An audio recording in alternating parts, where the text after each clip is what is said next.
وەختتان وەخێر خەڵکە کوردەوار و میدوارم لە هەر کوێ هەن ساق و سەلامەت بوون. ئێمە لە بەردەوامی دادگاکانی هەڵەبجە ئەو شەو لە دادگای پێنجۆمە بە حوزوری کەسانێکی تر ئەبعادێکی تر لە جنایەتە هەڵەبجە و جنایەتە سیستەماتیکە جینۆسایدە ئومەتە کوردی ئەکەینەوە و ئەیدەنە بەر سرنجە و بەر تێڕامان و بەر فکرە ئێوە و بەرخیاڵە ئێوە تا ئێوە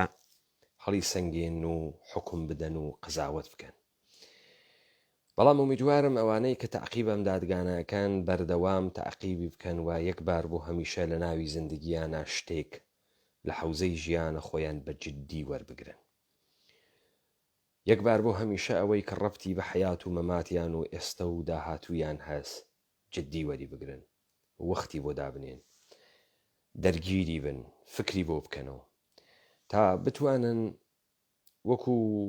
تەمام ئینسانەکان کە توانی گیانە تاریخێ و مێژوویەک بگۆڕن، بەشکەم بتوانن گۆڕانکاریەکی بنەڕەتی بەسەر تا ئێستایی بێرن. بۆیە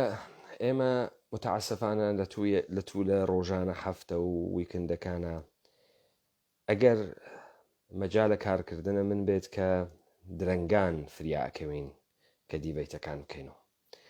وەلێ من هەروەکو وعدم داگە، هەروەکو ئەرکێکی ئینسانی و کوردانە ئەم دادگا تا ئەو ڕۆژەی کە خەڵک تیا بەشداری بکات قسەی بۆ وتن هەبێت، شەواهدی بۆ ئێرائەدان هەبێت،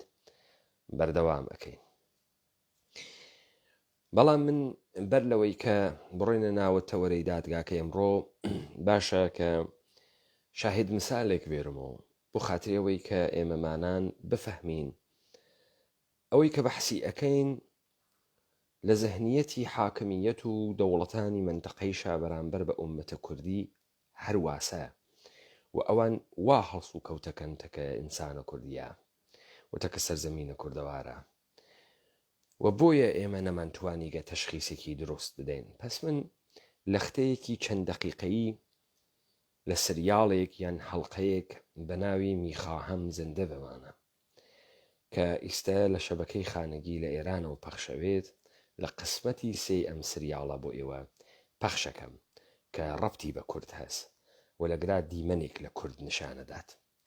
و تەرجمەشی ئەەکەمەوە بۆ ئەوانەی کە فارسی تێناگەن و پاشان هەدەفە خۆم لە پەخشە ئەم تیکە ئێژم کە دەست پێ ئەکات بزانن بە دیمەنی زەماوەنێک دەست پێەکا کە کورد و کوردن و هەڵەپەڕن.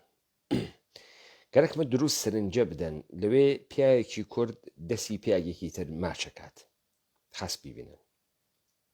هەرەوەنە بزانن ئەو پیاگەی کە دەستی ماچ ئەکرێت بەناو وەکیلێک یان حامیەکی دەستچووگە بەناو شکلێک لە حاکمیەت و حکوومەتە، یعنی ڕەوایەتێک لە حکوومەت. بە تەعبیرێک ڕەوایەت و حکوومەت ئەتوانێت پەهلەوی بێت، جمهوری ئیسلامی بێت، سەدام حوسێن بێت، هادی عامری بێت، ئەتوانێت هەر کەسێک بێت، دەمانە ڕەوایەتن، بەڵام ئەساسە دەوڵەت شتێکی ترە. و ئەم وەکیلە گویا کاریان بووگەسە ئەمە کە حاکمیەت و نیروهای دەوڵەت ئدێ ئینسان ئەگرن یان خەنە مەخمەسەی مەرگۆ و ئەم وەکیلە بۆ هەر کەسێک نرخێک تاینەکە و لە مەرگ نجاتێدا بەهۆی ئەوەی کە خۆیان حاکمن، خۆیان جۆرمێک ئەخەنە پات و خۆیشیان ئەیکەن بە منەت ئەفوت ئەکەن و بەکارت دێرن. خب ئومیدوارم کە تەسویرەکە باش وێ، چون من لە مۆبایلێک بەرەو دووربینەکە ئەیگرم و ئومیدوارم کە ئەو پەیامەی کە گەرەکمە بیگەێنێت. خب تەماشای بکەین.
عروسی آقازاده ایشونه. دوستم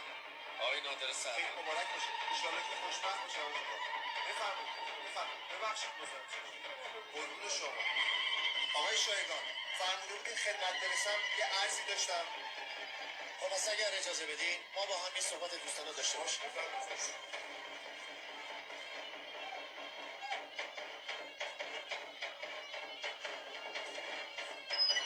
شیراز خوش گذشت؟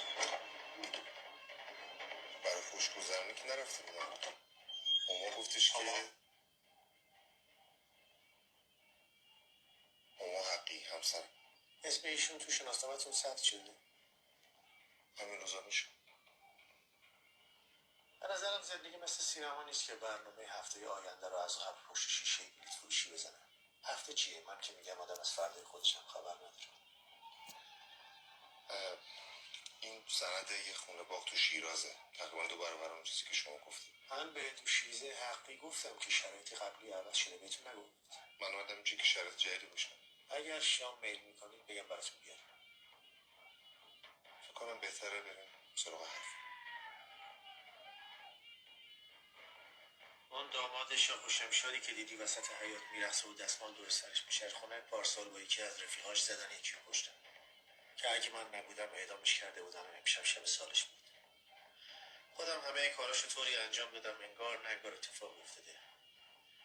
میگن پدر داماد شب عروسی پسرش خوشحال از اینکه خوشبختی محصولشو میبینه. اگه سخت نگیریم داماد محصول منم هست. موافقی؟ بیشتر از یه خونه باغ تو شیراز به شما دادن؟ به این خانواده میاد چیزی داشته باشم؟ خیلی دلم میخواد بدونم چی باعث میشه یه آدمی خونه‌ای به این با ارزشی که میگی سندشو برمی‌داره میاره میزنه به اسم یه آدم غریبه. اونم به خاطر کسی که اصلا تو رو نمیشناسه. اول اون آدم غریبه پدر عشق منه.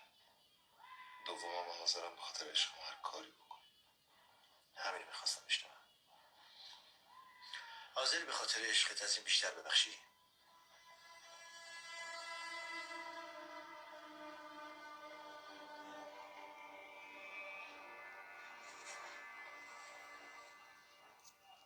مطمئنم به شبی که توی همچی اتاقی پای یه همچی سفره عقدی کنار ماما حقی بشینی خیلی فکر کردی. نه؟ مثال عالی ترین حالت عشق. اینو میخوام بفهمم. آدم ها حاضرن به خاطر معشوقشون چشمشون رو چی ببندن. حاضرن اگر مطمئن بشن که این کار برای عشقشون بهتره کنار بکشن. مثلا شما حاضری به خاطر عشق از عشقت بگذری؟ چی میخوای بگی؟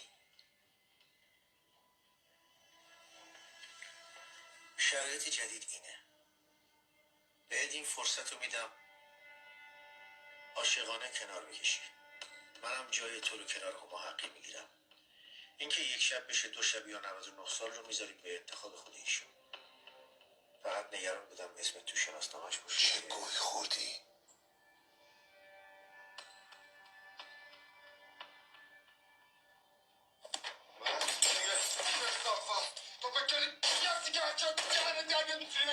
آن آدمای بیرون رو که دیدی حاضرم به خاطر من خون بریزن. شانس آوردی صدا توی بزنه برس گم شد. واکنش طبیعیه ولی کمه. بیا بزن. ها؟ اتفاقا من بدم نمیاد بشم اثبات عشق و غیرتتون.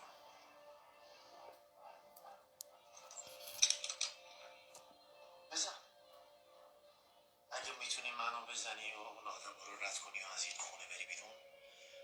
هم به معشوقت میرسی هم میتونی پدر عشقتو نجات بدی.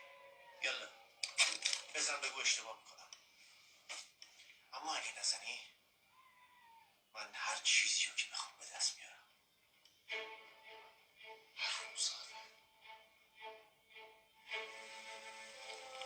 حرومزاده دیگه خیلی وقتی که فوش نیست. برای تو فوش نیست. از وقتی بهش عادت کردی. برای اینو به مردم بگی بهشون بر میخوره. بی همه چیز شرف برای تو قصه است. من اگه دست به این کثافت بزنم پس فردا چجوری تو صورت بچه‌ام نگاه کنم؟ من معلمم. روزی 8 ساعت گچ میخورم. خۆپ تا ئاگرا داستانەکەتان چاو پێکەوت بە پێم وابێ ئەمای زەهنە ئێوە خەریکە جێەکەوێ مەحامەیەک کە دیارە بە ڕیشەکەیوە و داستان هەنە ساڵە 66 ئێرانە کاری ئەمەسە مەئمورین کەسانێک ئەگرن جرمێ بە پایان ئەوەسن و ئەم معڕەفی ئەکەن و ئەم ئەتوانێت ئەوانە لە ئیعدام دەربێرێ ئەم کوڕە باوکە دەستگیرانەکەی محکومە بە ئیعدامە بۆ خاترە حەملە مەواد مخدر وەکیلەکە داوا ئەکا لە ژنەکە ئەژێ خۆتم پێ بدە بە سیغە باوکە نەجاتەدە کەنیشکەکە کە فارسە بەغیرەتی بەرەخوا ئەژێ من بۆ ئازادی باوکم کاریوان ناکەم باوکم بێتە دەرەوە بزانێت باوکم ئەم کوژێت وە زەجر زیاترەکیژێ ئەم دەستگیرانەی ئەڕوات سەنەدە ماڵە باوکیان لە شیراز تێرێ بیداتی بەر لەوەی دەست پێ بکات تۆ زەماوەنێکی کورد ئەوێنی کە گشت جۆرە جلوبەرگێکی واتیا و هەڵ ئەخەنە و هەڵپەڕکە ئەکەن باوکە زاوا خەم ئەوێ دەسە ئەم وەکیلە ماچکە دەسی ماچکە و ئەویش قەرارەکەی لە گرادانیانە کاورا کێشێتە ناوە ئۆتاق ئەژێ ئەم کوڕەکە ئەم شەو زەماوەنیسی پارەکە قەتڵیان کرد و محکوم بە ئیعدام و لە ئیعدام ڕزگارم کرد وەگەرنە ئیستە شەوی ساڵی بوو ئەژێ ئەو بنەماڵە چەندێکیان پێت داگە ئەژێ بەم بنەماڵە تێک شتێکیشیان بوێت خاستەوە جۆبکە ئەژێ بەم بنەماڵە یانێ بە کوردەکان تێ هیچێکیشیان بوێ هیچیان نییە خۆ نە پوڵیان هەست نە سروەتیان هەست نە خاکیان هەست نە خانەیە پەدەریان هەست هیچێکیان نییە دەی تۆ بۆ ئەمانتە ڕزگار کرد بۆ ئەم کاورا وا خۆت جورمێکە بەستوە نافی و بردت محکومت کرد بە مەرگ لێو دووە خۆت ڕزگارە کرد ئیستە ژێم ئینسانانە حازرن بۆ خاتری من هەر کارێ بکەن یعنی کوردەکان هەر کارێ بکەن کابرا هەڵەگەڕێتەوە پێ ئێژێ حرامزا کابرا کە نەمادە حاکمیەتە ئێژێ حرامزا دەمێکە ئیتر جمێن نییە دیسانەوە کابرای فارسە شیرازی کە ئەسالەتی هەست و خانەی ماد پدەری هەست جوابی ئەداتۆ ئێژێ شاید بۆ تۆ کە عادەتە کردگە بە حرامزاگی ئەسەن حرامزایی چون لە لە داستان کابرا حرامزا هەست بێ دایک و باوک گەورە بکە جمێن نەوێ وەلێ بۆ مردم حرامزاگی پیان بەرەخوا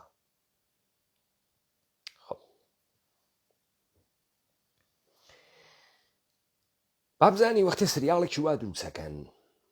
ئەوڵەن بە تۆی قەومی ئیتنیکی ئێژن کورد فقط لباسی کوردی وە قسەکردنە هیچێکی تری نییە هیچێکی تر نە خانەی پەدەری هەست نە ماڵی هەست نە سەرزەمینی هەست نە خاکی هەست هیچێکی نییە ئللا ئەوەی کە تۆ مەوجودیەتی پێئەدەی و ئەبێت بە قەرزارە تۆ و تۆ هەر داوایەکی لێ بکەی ئەیکا بێ ئەوەی فکر بکاتەوە بەڵام کابرای شیرازی خاکی هەست ماڵە پەدەری هەست حازر ماڵە پەدەریشی باتە دەست حرامزایەک کە شەرەف و کە عشقی بپارێزێت بەڵام کە ئەگاتە پای ناموسی پای وجودی پای سەرزەمینی پێی بەرەخوا وە لە مقابڵە کاورا ئەوێسێ وە لێم اتفاقە بۆ کوردەکە ناکەوێت ئێستا تۆ ئەفەهمی وەختی ئێمە وتمان کۆمەڵە و دموکرات پەکەکە و پارتی و یەکێتی مەلا مستەفای بارزانی و قازی محەممەد دەوڵەتانە منتەقەوە بە تایبەتی دەوڵەتە ئێران دروسیان ئەکا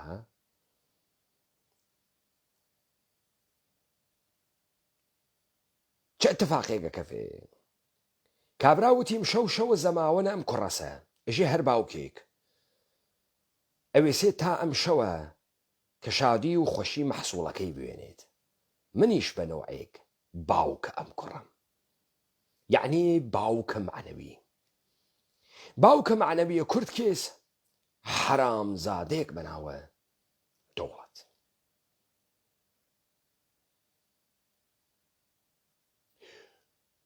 وەختێ کوردیان کردە قەوم، اتفاقێکە کەوت هەنا ئەرێنت ئێژێت یەهودیەکان لە ئەوروپا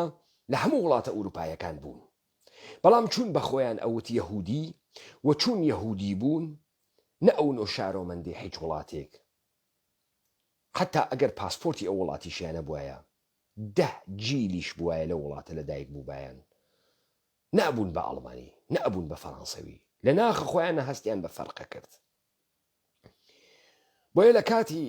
دەسەڵاتی نازیە ئوروپا تفی کردنەوە. هەنا ئەرێنت ئێژێت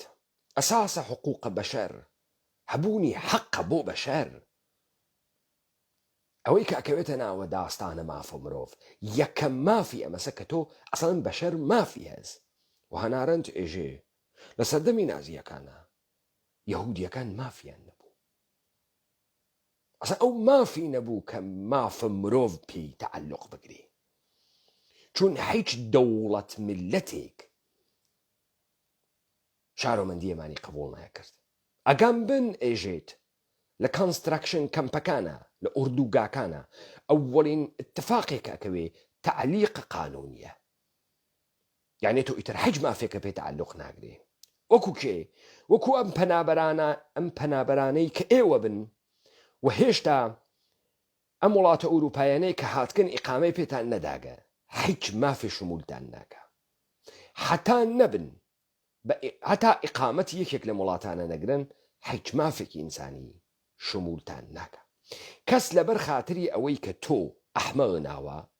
و بڕواڵەت گۆشتێکی و بەشەری تۆ بە بەشەر نازانی. هەنا ئەرێنت ئێژێت ئینسانێک کە حەقی نەوێت تۆ بە ڕاحەتی ئەیکوژی، کە سوعالە لێ ناکە، تۆ بە ڕاحەتی تەجاوزی پێەکەی، کە سوعالە لێ ناکە، تۆ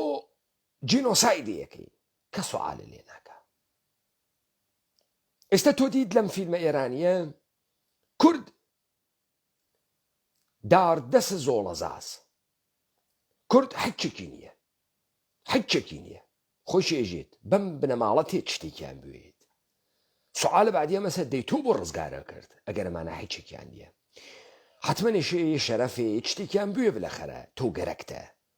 تۆ گەرەکتە. کابرا خۆی ئێمەی کردگە بە قەوم و ئیتنیک، خۆی جەریان و جنبشمان بۆ دروست ئەکات، جەریان و جنبشەکەیش هۆڤیەت بە دەوڵەتە ئێرانی ئەگرێ، نە تێۆری هەست، نە لە دڵە سیمڕ کۆمەڵایەتیە کوردیە دەرهاتگە، نە تەفەکوری واتیە، نە تەعەقولی واتیە، نە فکری واتیە، نە ئەخلاقی واتیە، بەڵکو کابرا کێس کابرا سەرسپوردەیە حرامزادەیە حاکمیەتە، بۆیە هەر کاری بۆ حاکمیەتەکە. ئەمە جوابە ئەو سوعالەسە کە ئێوە ئەپرسن بۆ هەڵەبجە، بۆ هەڵەبجە لەبەر خاتری ئەوەی کە تۆ یەکەم حەق کە ئێشێ حەقێک بێ کە بە ئینسان تعلق بگرێ، یعنی ئینسان حەقی هەست بە تۆ تعلق ناگرێ. کوردی قەومی ئیتنیکی نە خاکی هەست، نە زەمینی هەست، نە حەقی هەست، نە شەرافەتی هەست، نە کەرامەتی هەست، فقط ئەبزاری دەسی قودرەتێکی حرامزاس. بۆیە هەڵەبجە انتخابەکرێ، بۆیە حجێگەیەکی تر نییە، بۆیە بەسرە نییە، بۆیە ئەسفەهان نییە. کوێس ئەم بەشەسە کە پێی ئێژن بەشە قەومی ئیتنیکی. ئەوە وەڵامە ئەو پرسیارە بوو کە لەوانەیە دوێ شەو کاک بەختیارە لە هۆنی پرسی و ئێوەیش لەوانەیە لە زێهنتان بوایە.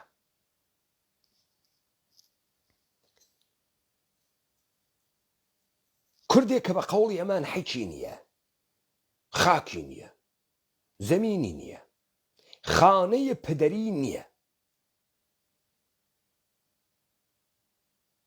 بەڕاحەتی ئەبێ بە حرامزادەی دەسە دەوڵەت، بەڕەحەتی کێ ئیمام جەلالە تاڵەبانی دروستەکە؟ دەوڵەتانە منتەقە. کێ ئیبراهیم ئەحمەد دروستەکە؟ دەوڵەتانە منتەقە. کێ مەلا مچەی بارزانی دروستەکە؟ دەوڵەتانە منتەقە. یعنی چی؟ یعنی چی؟ یعنی ئەوە پەیمانە حەیدەری 5 ساڵە دیبەیت ئەکا، کورد تێسەڵامەکە. مەسەڵەن من ئیستە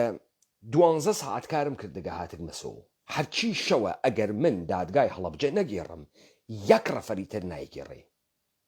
یەک نەفەری تر نایگێڕێ. لەم سەرزەمینی ئێمە هیچ کەسێ زەکاتی کوردبوونی نادا، گشتی گەرەکی ژیانە خۆی بکە، گشتی ها بە شوێنە منفعەتە خۆیوە، گشتی ها بە شوێنە خۆشی خۆیوە. من 5 ساڵە خەریکم کارە سیاسیەکەم مەتنە کوردی دانیم. یەک کورد نەهاتکە بێژێت من مەقەڕێک ئەنێمە اختیارە ئێوە، یەک کورد نەهاتکە بێژێت من ساعەتی تەلڤیزیۆن ئەنێمە اختیارە ئێوە، یەک نەفەر نەهاتکە. چۆن جەلالە تاڵەبانی ئەوێتۆ ساحێوە دۆلار؟ کێ پێدا؟ کێ ئەسڵحەی پێدا؟ کێ خاکی پێدا؟ کێ ئوردوگای پێدا ئەو ئەتوانێن نانە پێشمەرگە بدا؟ کێ پێدا؟ خۆی کاری کردگە وەکو من ڕۆژێ 12 ساعت. من جەریانێکم دانیاگە خەڵکی کاک عەلی ئەحمەد تەشریف بێنە سەرەوە با بزانم چۆن وانییە. تەشریف بێنە سەرەوە.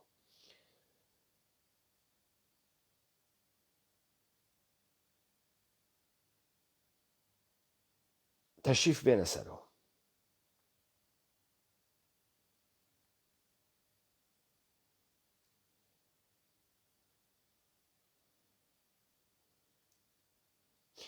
کاک عەلی ئەحمەد ئەگەر تەشریف نێریتە سەرە و لەسەر خراو ئەکەوێ،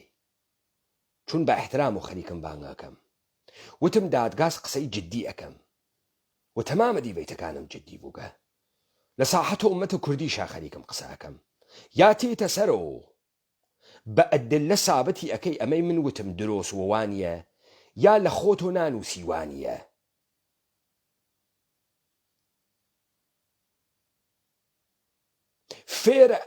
فێرە ئەدەب ئەوی بۆ قسەیە کە ئەیکەی ئستدلالە هەست، ئەنا لەسەر بای میعدە قسە ناکەی، لەسەر حب و بوقس قسە ناکەی. من ساعاتێکە خەریکم بۆ تۆ مقدمەتێم، مثالە خۆمم هاوردۆ تا بە تۆ سابتی بکەم،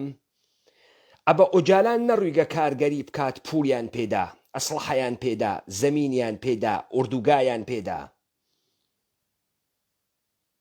مەلامچە کارگەری نەکردگە 1 ملیۆن بڕنەوی 100,000 بڕنەوی ئیسا پژمان بۆ برد، 1 ملیۆن تمەن پولی نەغدی بۆ برد، 1 ملیۆن فیشەکی بۆ برد تا شۆڕشی ئەیلول دەست پێ بکات. هەست مصاحبەکانی هەست.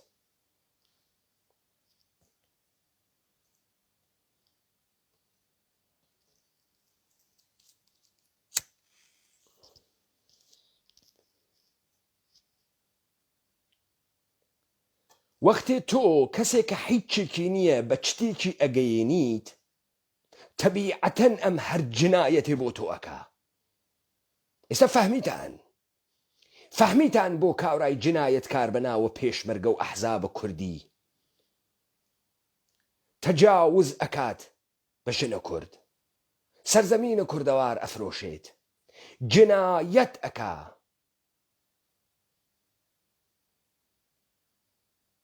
لە حەق ئومەتە کوردی. بۆ؟ چون بێ هەمە چیزە، چون هیچێک نییە. بزانە من دادگایەکم دانیاگە ئالەگرا هەر کەسێک ئەتوانێ بێت بەشێک بێت لەم ئومەتە کوردیەوە قسە بکە. من ئەگەر بەرخورد بە کابرا ئەەکەم بە حورمەتە ئومەتە کوردی و سەرزەمینە کوردەوار و مەجلیسە ڕەسمیەکە کە بە بۆنەیەکی مهمی تراژیکی تاریخی ئەم ئومەتە دانەریاکە. بۆیە نەزەرات ئەوانەی کە کامنت ئەنووسن بە جددی ئەیگرم، ئەوەی کە بێتەربێتی بکای خەمە سەر جێگەی خۆی، ئەوەی کە ئیدعایەک بکە ئیدعاکەی پێسابەتەکەم. دیسانەوە تکراری ئەەکەمەوە ئاغایە عەلی وەکو شتێ هەر خەریکی کامنت ئەنووسی. ئەمە ئەرز، ئەمە گەز. هەرکە خۆی فرەوە پیاگەزانی، خۆی فرەوە ژیر ئەزانی، خۆی فرەوە ئاقڵ ئەزانی، لەگرا لە بینی من و تووە دەلیل حکمەکە، دەلیل حکمەکە، بێرە سەرەوە قسە بکە. آخر قڕوان ئێژێ بەهانەی فڵانە چ نانە جۆینە.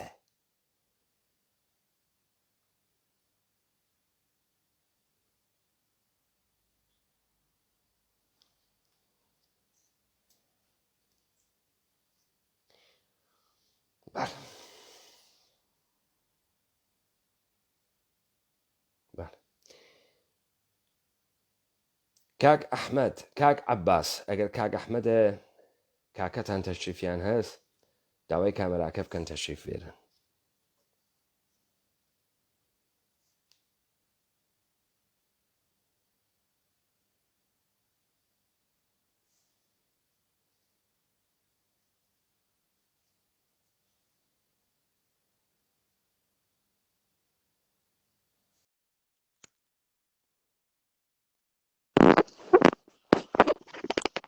کاک ئەحمەد ئێوارەتان باش. ئێوارەت باش کاکمانجیان، ئێوارەی بینەران و بیسەرانی ئەم دیبێتە باش. پێشەکی سەری ڕێز و نەوازش بۆ شەهیدانی هەڵەبجە و ئەو خەڵکانەی کە لەو بێتاوان بوون لەو چمیابانە ناتیا چوون و هیوای چاکبوونەوەش بۆ بریندارەکان نەخوازم. کاک ئەحمەد بەخێر بێ. من پێشووتر دوو سێ شت عەرزکەمە خزمەتتان لەبەرەوەی بەرنامەکە بە پوختەی بڕواتە بەرەو لەبەرەوەی ئارشیڤەکرێ. ئێمە بۆ یەکەم جار لە تاریخا ئەبێ بزانین شتێکمان هەست بە ناوی ئەفکارە عمومی عەرەبیە، ئێشێ جەنابە بزانین. خەڵک لە دادگای وجدانە خۆیە و ئینسانە کوردی لە ساحەتە جەمعی و کۆمەڵی خۆیە فەرمایشاتە جەنابەت ئەشنەفێت. من یارمەتیە جەنابەت ئەەکەم لەختەکانت ئەوەستێنم و تەوزیحاتی لەسەر ئەدەم ئەگەر قرار بوو یا پرسیارت لێ ئەەکەم. ئەمە یەک. یعنی ئەگەر چون ئێمە تەلڤیزیۆن نین و لە کناری یەکتریان نین و موزیعێنێ لە بینمانە کە لە جەنابە پرسیارکە و پاشان لە من پرسیارکە یا من موزیع تەلڤیزیۆن نییەم، بۆیە من ئیمکانی هەست فەرمایشاتە جەنابەت بۆ وەڕم. ئەمە هەم لە بەربێ عەدەبینەوێ ئەمە نوکتەی ئەوە. ئەمە نوکتەیەکی تر ئەوە ئێوە زەحمەت بکێشن خۆتانیش بناسێنن کێن کوڕکێن خەڵکە کوێن و دەست پێ بکەن. ویستم دەست پێ بکەمیتر جەناب و ئەمەژە بۆ قسانە کرد. من ئەحمەی عەلی سەعادچیم، خەڵکی هەڵەبجەم، تەمەنم 59 ساڵە، دانیشگای بەغام تەواو کرد و مهندسی معماریم، ڕەفیقی کاکدانا و دانا هەڵەبجەیم، کاتی خۆی لە تیڤی مۆسیقای هەڵەبجە پێکۆ بووین، برای عەباس و دکتۆرەلان و خەڵکەمان ناسێ لە هەڵەبجە. لە ڕووداوی چیمایەکەی هەڵەبجە لەو فاجعەشا خۆم بەشدار بووم، تایە بووم. فرەخاسە فەرموون. ئێمە سەراپا گوێین و ئێوە خۆتان دەست پێ بکەن.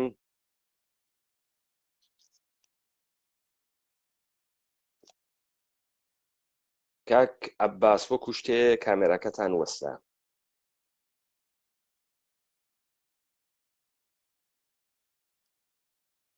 دەنگی من هەست وەکو شتێک کاک عەباس کامێراکەی وەستا.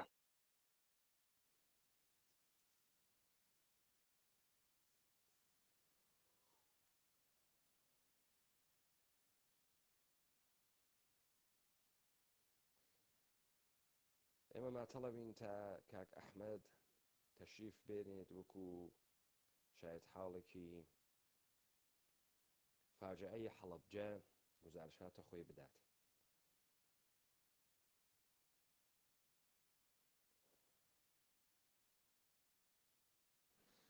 ببوورە کاک پەیمانجان. پەیمان بووەوە تەلەفۆن و شت هەبووە وەسا.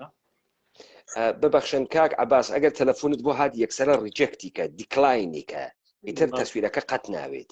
بەڵێ ئەباسم دنیا داخە بە یارمەتی. ببوورە من کاک ئەحمەد ئیمکانی هەست جاروبار فەرمایشەکانت بووڕم پرسیاریشت لێ بکەم. ئێوە فەرموون چی لەکوێ گەرەکتان دەست پێ بکەن دەست پێ بکەن. ئاگاداری دیبێتەکانی تر بووم، شارەزام هەیە لەو ئوسلوبی بەڕێوە چوونی دیبێتەکە، ئەگەر هەرچی بوو ئەتوانی بیبڕی یا پرسیارکە یا هیچێتر. ئەگەر زانیارێکم داوانە بوو خەڵک سەربەستە ڕێی خۆی لەسەر شتیش خۆی لەسەر بڵێ، هیوادارم بتوانین ئەم شتە دەوڵەمەندکردنی ئەو دیکۆمەنتانە بێت کە بەسەر خەڵکی هەڵەبجا هاتووە بتوانێت هەر کەسێ زانیاریی دروست لەبارەی ئەو ڕووداوە کە بەسەر هەڵەبجە ڕوویە ئەو چیمیا بارانە ڕوونی بکەینەوە. من چەند خاڵێکم نووسی بەڕاستی ملاحەزەی هەموو دیبەیتەکانم کرد کە باس و کاکدانا و خەڵکی تریش قسەی کرد. جا نازانم بێمە سەر هەڵەبجە لە بیدایەت و یا باسی تۆزی تاریخی هەڵەبجە بکەم بۆ هەڵەبجە بۆچی یعنی ئەگە باسی هەڵەبجە بکەین بڵێن 1970 بۆ لەو ساتا ڕوویە سیتر تاریخەکانی پێشتری هەڵەبجە بکەین مەسەلەن کە من لە 62 لەدایک بووم بە بیرم کە لە تەلەبەی ئیبتیدایی بووم لە 2-3 ئیبتیدایی بووم ئەو کاتە شەڕی جەلالی و مەلایی هەبوو بەداخەوە کە لەمەکە بەریانین ئاهاتی نۆ سیرەکەین و بڕۆنۆ شەڕە لە بەردەمی گوڵانان بینی بەرە بوونە یەکتر بە سیلاح و وەکو فلیم ئەمە هە لە ناخمانە دروست بوو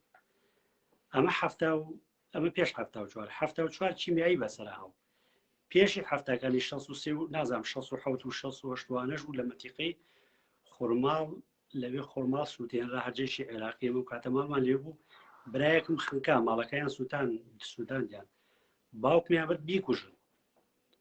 ئیتر سوتفە جاشی ڕزگاری گوتی با من خەڵکی هەڵەبجێ و هاتووە لێرا و سەعاتشی وەلحاصڵ لەوانەیە کاکدانا تۆزە نامێت لە مۆزوعەکە بەسەری ئەم بیدایەتێکی مێژوو باسەر هەڵەبجە لەسەر ئەو حرەکانەی کەڵەی هەڵەبجە منتیقەکانی چواردەوری هەڵەبجە شێک دێتەوە بەخۆی ینی ماڵە منتیقەی تەوێڵەیە بیارەیە زەڵمە ئیتر تا ئەوەی کە پەیوەندی بە منتیقەی هەڵەبجەوە بێ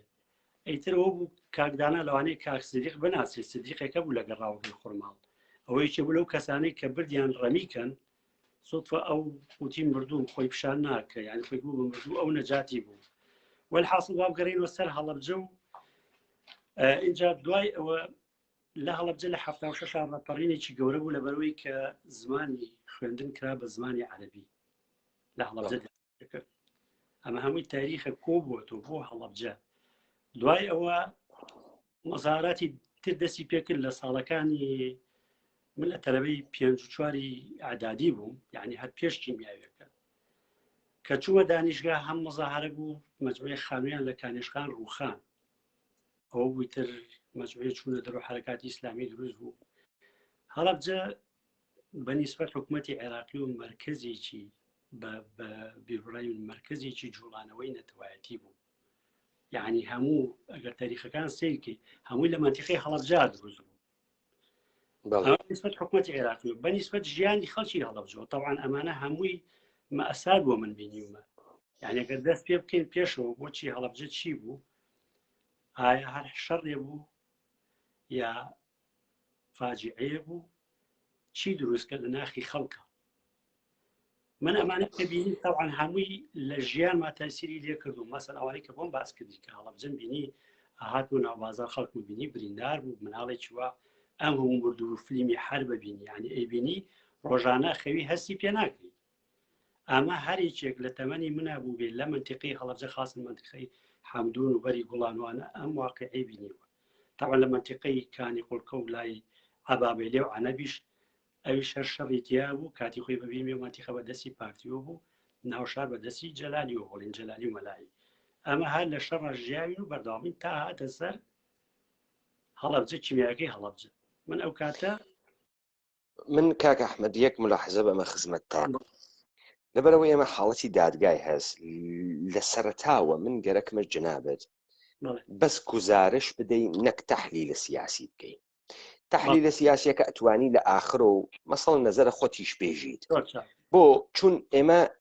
ئێستا کاری دادگا جەناب لە ئەڵمان تەشریفت هەست دادگا ئەمەسە مدعی العموم شتێکە خوێنێتەوە ئیعلامە جورمێکەکە وەکو ئەو کارەی من کردم تەوەجۆکەی جەنابەتی شەهادەت ئەدەی مردمیش ئەوێتەوە هەیئەتە جووری ئەوەی دیکتە و منیش وەکو بارەسەرێک لە هەر کوێیەکە کە بزانم سوالت لێ یەکەم لەبەرەوەی لە سوالەکەی منە لە جوا و پرسیارەکەی نێوان ئێمە ئەو لەختەیە کە بۆ خەڵک دیار نییە دەرەکەوێ وەلێو دووە معلوم ئەوێت ئەم جنایەتە ئاوا بووگە کە منە مدعی العموم ادعای ئەەکەم یانە خێر ئەمانە بەرین لەم جنایەتە بزانە یەک بەشی ئەم جەریانە ئەوەسە کە ئێوە لاشەتان دیگە و کەس کوژیاگە و کەس کەوتگە بەشێکی تری تەبعاتێکە کە ئینسانە کوردی دروسە هەڵەبجەز بەڵام ژیانە هەڵەبجە بە نەوعێک ئەگاتە لووتکە ما بەقی بە شێوەهایەکی تر تا بە ئەم دقیقە لە تەمام ئەم سەرزەمینە ئێمە بەردەوامە بۆیە من پێم خۆشە بۆ کەسێکی وەکو جەنابەت کە بە تەجروبەس و بە ئەزمونە و ئینسانێکی عاقڵ و جوانێکی سەرحاڵ بووگە ئەو کاتە ئەوەی لە زەهنی ماگەسەوە فکرەکە مهمە ئیمشەویش نییە فقط شەوانی تریش شتت وە بیرتێتەوە یعنی کە ئیلهام بەخشیت فێکرێت دەتوانیت تەشریف بینیت وە مەسائلەکە مەترحکەی بۆیە من پێم باشەیتر یەکسەرە واردە ئەو مەسائلانە بوون کە قرارە بەحسی بکەن چون ئێمە حتمما ئەڕۆینە سەر بەحسەکانی تریش یعنی ئەنفالیشمانە بێت وە بەڵێ جا من پێشەکی ئەمێ باسی شتەکان بە تەفەسی نەکەمەوەی کە عباس باسی کرد و عباسی برم باسی کرد کۆمەڵێ ملاحەزات یا ڕاستکردنەوەی زانیاریەکان ئەوەی کە عباس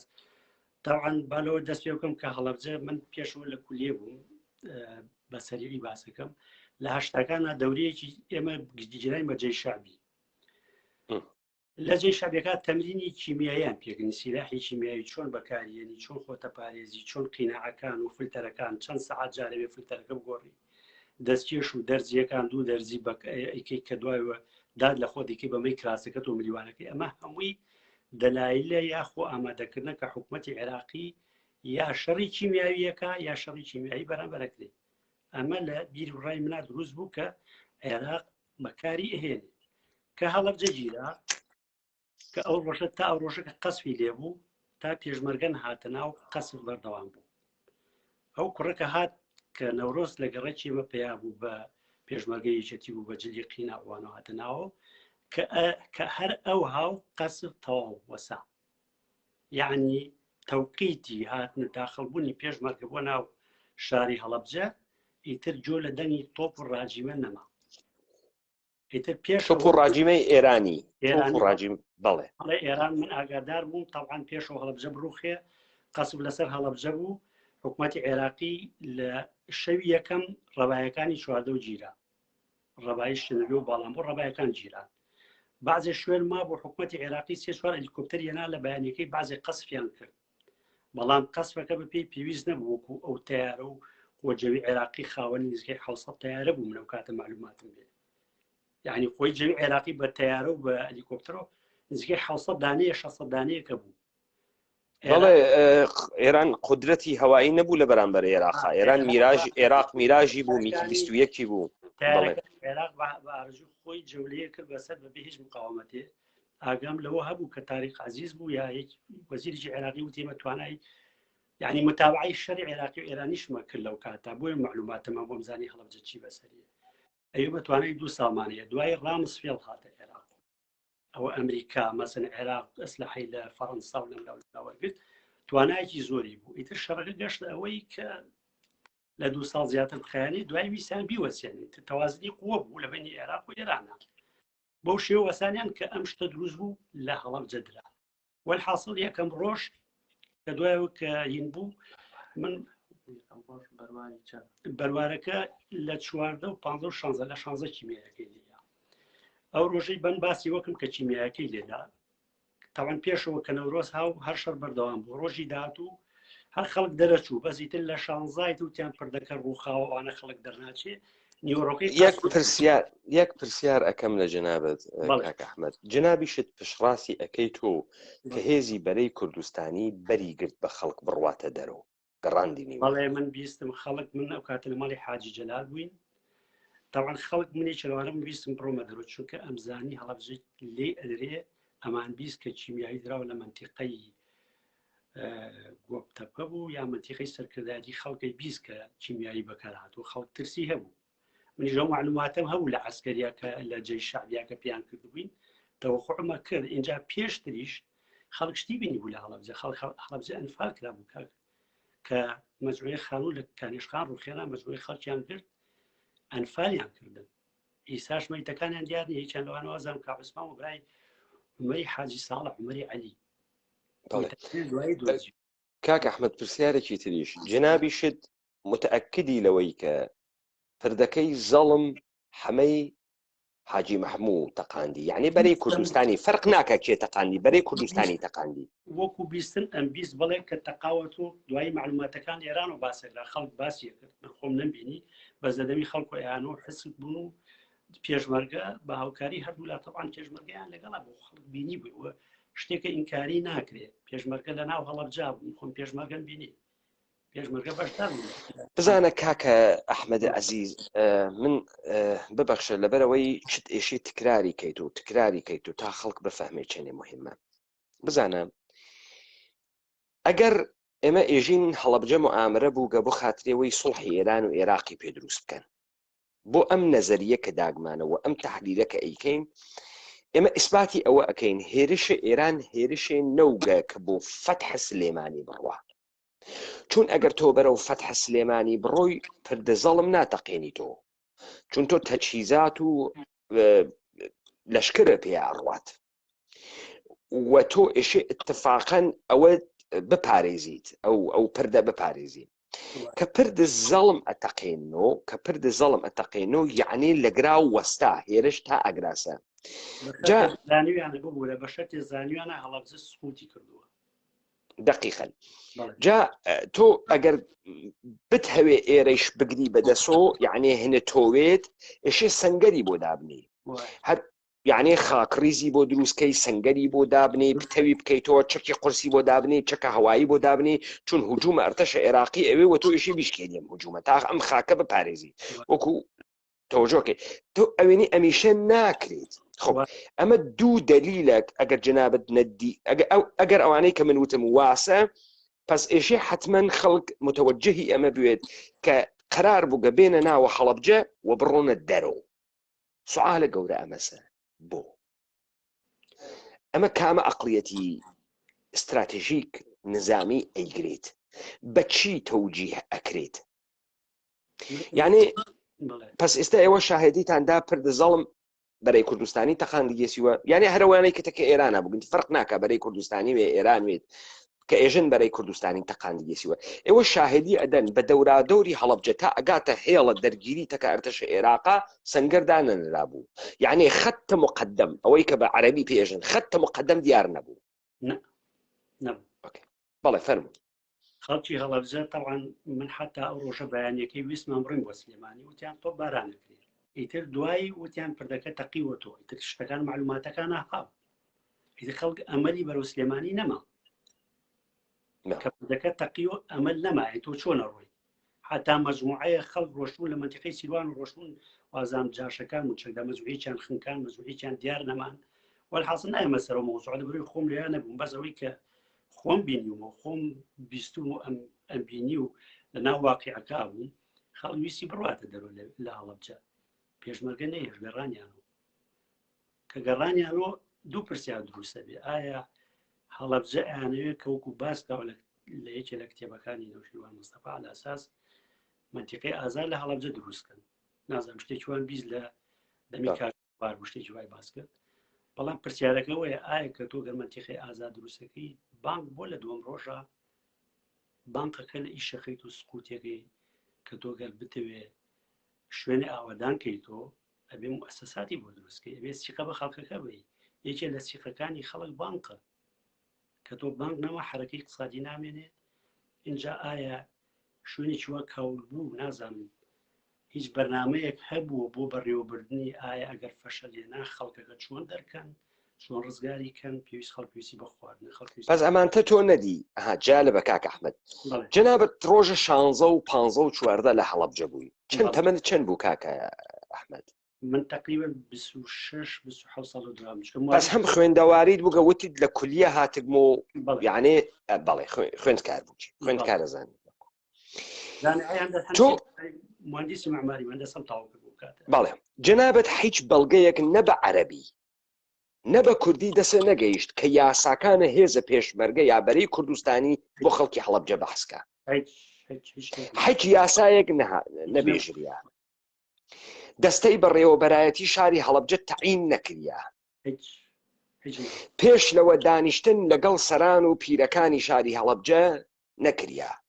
ڕۆژی 14 نەکریا ڕۆژی 15 ئەسەم پلان نەبوو کە بکرێ نانوت مەسەڵەن ئێمە 20 مانگ لەگەڵ ڕیشەنگەکانە هەڵەبجە دانیشین ئەمیشیانە نەوت ئەزانی ئەمانە بۆ مهمە چون ئەمە نیشان ئەدا ئەمانە پلانیان هەست کە ئەم شارە بگرن ئازادیکەنەوە ئیدارەیکەن یا ئەگەر گەرەکیانە بیکەن بە کانونی شەڕ ئەبێ چۆڵیکەن و خەڵکەکەی دەرکەن لە شارەکە خەڵکەکان دەرکرد نە پلانی ئیدارەکردنیان هەبوو من ئەمێ وردۆ دەبێمە سەرەوە باسی ئەو شتانە بۆکەم کەڕیا کوشتتە خۆی باسکردنەکە شتەکان خۆی لێ ئەدوێ ینی شتەکان دەرەخە ئیتر لەوانەشە پێویست بە پرسیارکردن نەبێ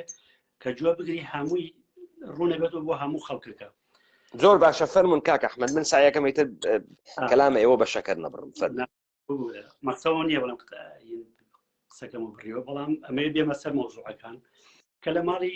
ئەو کوڕەی خزممانە بووین مەمە حاجی جەلالی وەساماردان ئیتر تانی وەڕۆ لەوێ بووین ئەوتی ماڵەکەم بەجێ نایەڵم وتم با بڕۆین کاک حاجی وتی کاکە ماڵەکەم بەجێ دوو لە ڕێوتین بەجێ نایەڵم بۆ خەڵکی خراپ ماڵەکەم تاڵانکە بازێک قسەشی و خواعافیکە ئێوە نیە لەم دیبێتا باسی کەم ئەیزانی ماڵەکەی تاڵان نەکرێ تاوان دیارشتی بینی والحاصل تەنجی سەربانی پڕەکردتانی وەڕۆ ئیتر قەسوێ دروست بوو کە قەسبەکە دروست بوو ئەوان لە خوارەوە بوون وەمانە لە نزیک ئێمەدای گڕی ئاگرووانە تەنجی سەربان کونی تێبوو حاجی هاواری کە بۆ خاتی خۆ ڕاکەن من باسی لەم کاتۆ تراژیدیەکانی ڕاکردن بۆ واسەکە خەڵک ڕای کرد من شتەکان لام چۆنەڵی ئەو ترسە گەورە نەبوو بم پەشۆچێنێ و کۆنتترۆل لە دەست بە کۆنتترۆلی ماڵی خۆمان کە من گەوریان بووم ئایلێکی گەورە بووین نزیکەی 12 کەس بووین ئاگام لە هەموو بوو حتا میش لە مناڵەکانی حاجی جەلال ژنەکەی کچەکەی مناڵەکەی بەجێ هێشت بە پێیپەتی مناڵی قیژان مناڵەکەم بۆ گربتمە لای دایکی کە ڕەبوو بەلای ماڵی خۆمانی قسەم لەگەڵ ژناکەر هێنامەوە سەر خۆی تۆ پێڵاو لە پێکە مناڵەکە بگرە والحاصل ماڵی خۆمانم هێنا لەگەڵ خۆمانە هاتینە نزیکەی قەبرستانێکە بوو شەیدانی هەڵەبجە لە دۆڵەکە لێ ئەماین و متابعی وەزعەکەمە کە بزانم هەڵەبجە چی لێ سێرەکەم ئەسووتێ گڕ و قەسب و تیارە قەسبەکە ئێمە 14 و 15 ئەمە 14 و 15 ئەمە 14 یا 15 ئەمە ڕۆژی 16 ڕۆژی 16 سەر لە بەیانی 16 کۆبی باسی نامێت دووباری شتەکان کەمەوە بەڵێ زۆر باشە آخر هەرگەرەکەم بزانم چ ڕۆژێکە تاریخەکە مهم ئەمە لە بینی عەسر و نیوەڕوای تر لەم کات لە نیوەڕۆ قەسبی بوو ئێمە هاتن لێ وەساین ئیتر قەسب دەستی پێ ئەکرد ئێمەش برسی بوو نانیان داخسوونان خۆن والحاصل چاوەڕێ بووم وتم تۆزێ دۆزا هێمن بێت و عەلاقە بڕۆی خواردنەکە بێنین یا پێڵاو بێنین یا شت بێنین یا نانێ بخۆین بینیم ئیتر خەڵک لە ناو شار وردە و لە ڕاکە کە ڕایانە کرد قەسب و تیارەوانە منیش بەرەو ڕووی خەڵکەکە چوون وتم زانم چی لێمە پرسین هەموو دەستیان بە لووتیان ئەموو چییە هەر بە ئیشارەتەوی بڕۆ لووتی گرتەوە ئەموو ئیترەخی شوتم کیمیاویە بەسەر وتی هەروکو چۆن وەکو خۆم شتێ لە ناخما بوو ئەمیستە ئەجیت کە بزانم کیمیایی یانە بەرەو ڕووی خەڵکەکە چوو جا کاک پەیمان لێرا شتەکان زۆر شتە بیسابی لێگەم شتەکان عەکسە بوو یعنی زۆر نەزەریاتە گۆڕێ لە ئینی ئینسانە خەڵک ڕاکە من بەرەو ناو شارەکە چوو ئەمیز بزانم کیمیایی یان نا تاوان مەخسەمە کیمیایە ئەنا قەسبەکانی ترم بینی بە قەسبەکانی تر ناپەشۆکەم کۆنتترۆلی وەزعەکەم کرد و ماڵی خۆمان و خەڵکی تر تا ڕۆشتم بۆنی کیمیایەکەم کرد جان لێرا کوو باسەکەم کە بۆنی کیمیایی کرد خۆم ڕام کرد کە باسەکێڵێ لەو دنیای ئینسان ڕۆژی هەشت ئینسان زیینوە بێتەوە دایک ئاگای لە مناڵ نییە کەس ئاگای لە کەس نیە کەس بۆ خۆی ڕاکە من کە گەورەی ماڵبووم کە کۆنتترۆلی وەزعەکە بووم لە ساڕوخەکان و لە قەسبەکان و قەسبی 74 و بڵێن 16 خورماڵ و کۆمەڵی مەشاکیلی حربم بینی بوو پێشمەرگە و قەسبی ئێران و ئەمانە هەمووی بینی بوو لە ناو هەڵەبجە ئەوانە بەلام و لە چاو ئەمە هەر هیچ نەبوو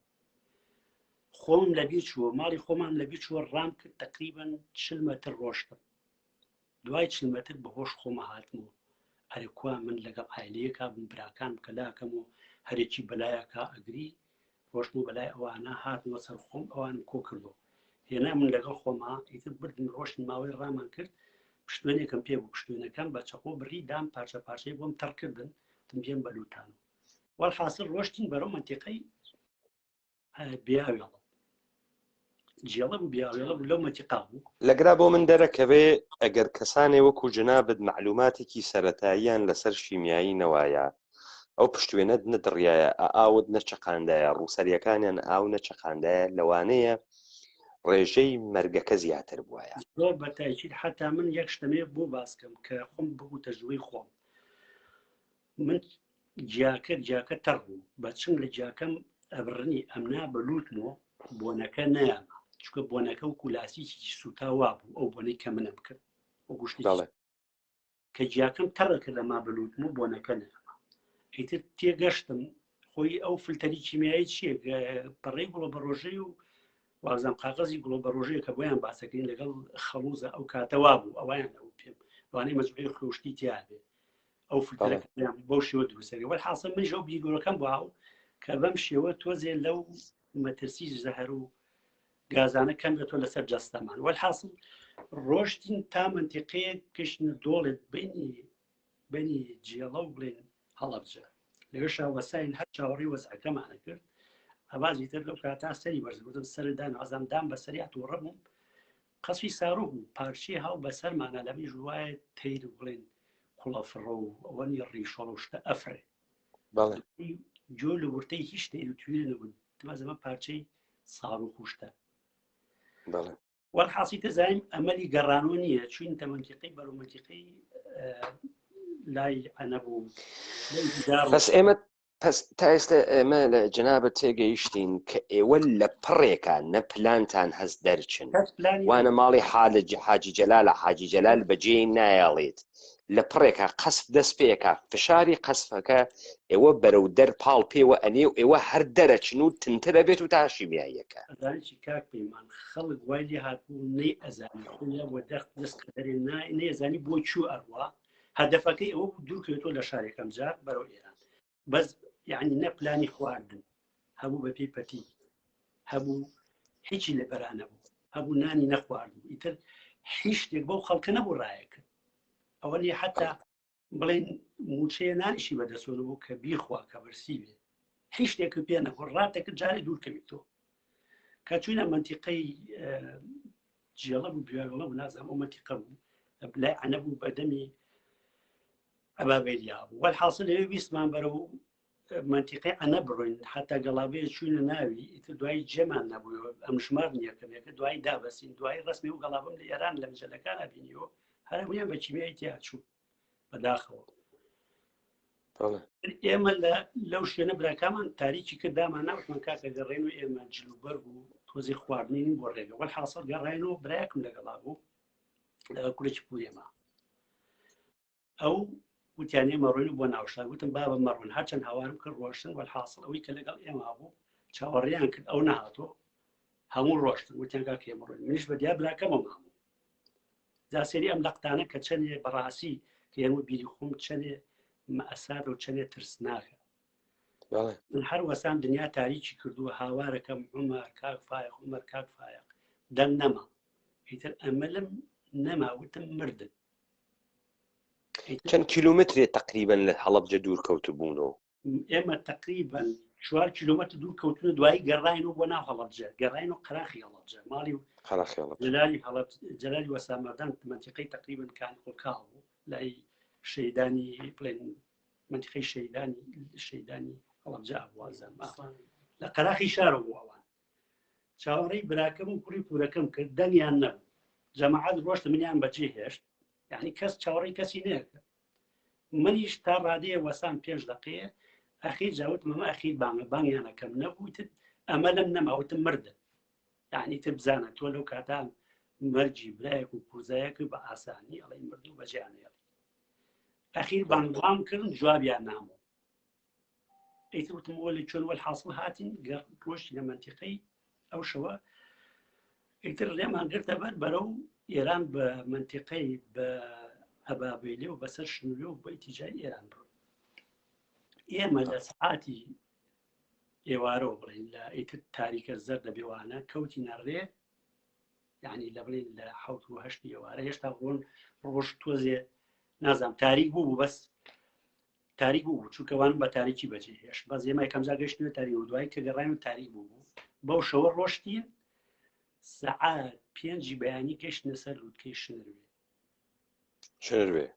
بەڵێ ئەو منتیقە ئەگەرەیەکی خۆی لەبەروی شاخاویە تۆزێ سەختە بەڵام ئەگەرەیەکی خەڵکی لادی وات و چووکە بە 2-3 ساعاتە ڕاتە سەر بەڵام ئێمە لەبەروی خەڵکەکە زۆر بوو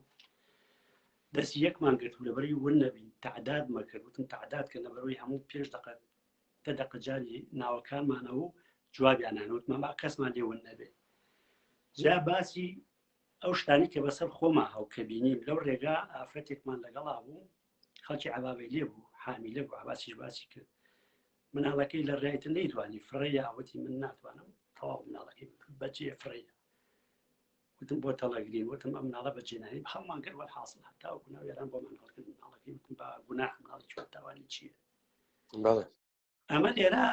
ئەمێ شتێکی پێ بڵم کار پەیمان یعنی نەزەریەکان هەمووی عەکسە بێتەوە کە دایک جەرجی خۆی بە حیاتی بەجێ نایەڵێ بەڵام ئەوم بینی لەویا دایک ناڵی خۆی بەجێهێشت بە چاوی خۆم بینیم من بۆ ماڵگرتو ناڵم ئازادیەکەم منیش وەکو شتێکی ئینسانی شعوری هەستم نەکرد مناڵێن لیا بەجێ بڵێ بێتاوان بمرێ مناڵەکە نەیەتوانی بڕەوە ئافرەتەکەش حامیلە بوو داماوە ئەمە یەکێک کە ئیبینی لەو ئەساتانە کە لە حەر با یعنی نەمبینی و شتیوام نەبینی و ئەمە یەکیان دووەم خەڵکی ترم بینی کە بە دیار دایک و قاچی کوێر بوو قاچی بلینار بوو یا بەجێ یا دایە ناو خۆی ڕۆی ئەمە بینی پێشەوە بڵێن پیاوێکم بینی ئەمە لە هەر عەبابێنێ پێشەوە سەرکەوین بۆ سەر شنوێ هاواری ئەکرد ئەی بۆ خاتی خوا وەرن بەس حەو کوڕ و کچێکی مرد بوو هاواری کرد ئەی بەس وەرن بینێن لەگەڵما کەس نەچوو بەدەمی پێشمەرگەیەکم بینی برینار بوو قاچی هاواری کرد وەرن بەلاوە یارمەتی بڕان کەس نەچوو بەدەمی هەموو خەریکی خۆی و ئایلەی خۆی بوو لە عایلەی خۆشی هەنێ بوو هەرێک کەس بوو مناڵەکانی خۆی لێزیا و فڕێیە کە چوومە سەر شنوێ ئیتر زەردەی بەیانیە من سێری ناو هەڵەبجەمە کرد شاری هەڵەبجە وەکو شارە مێرولە شاری مێرولە بێت لە هەموو تیجاکان و نەفەرەکان بچووک و ڕەش دیار بووین وەکو شارە مێرولە بەرەو بڵاو بوون ئیتر بەرەو ئیتیجایی سازانە هاتن بە ئیتیجایی عەبابێلیا سەرەکەوتن ئیتر من کاکە نوکتێکی فرە مهمت باس کرد کاکە ئەحمەد ئەمشەو من کەلامت بە شەکەرە بەڕم لەبەرەوەی تەوزیحێک بم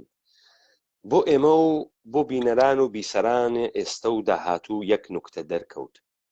ئەکسەریەتی مردمێک کە ئەتوانن حەڕا بکەن و نەمرن لە لەحزەی ئاخرا دەرەچن لە لەحزەی ئاخرا یعنی لە قەسفەکەی پێش لە شیمیایەکە دەرەچن وەکو ئێوە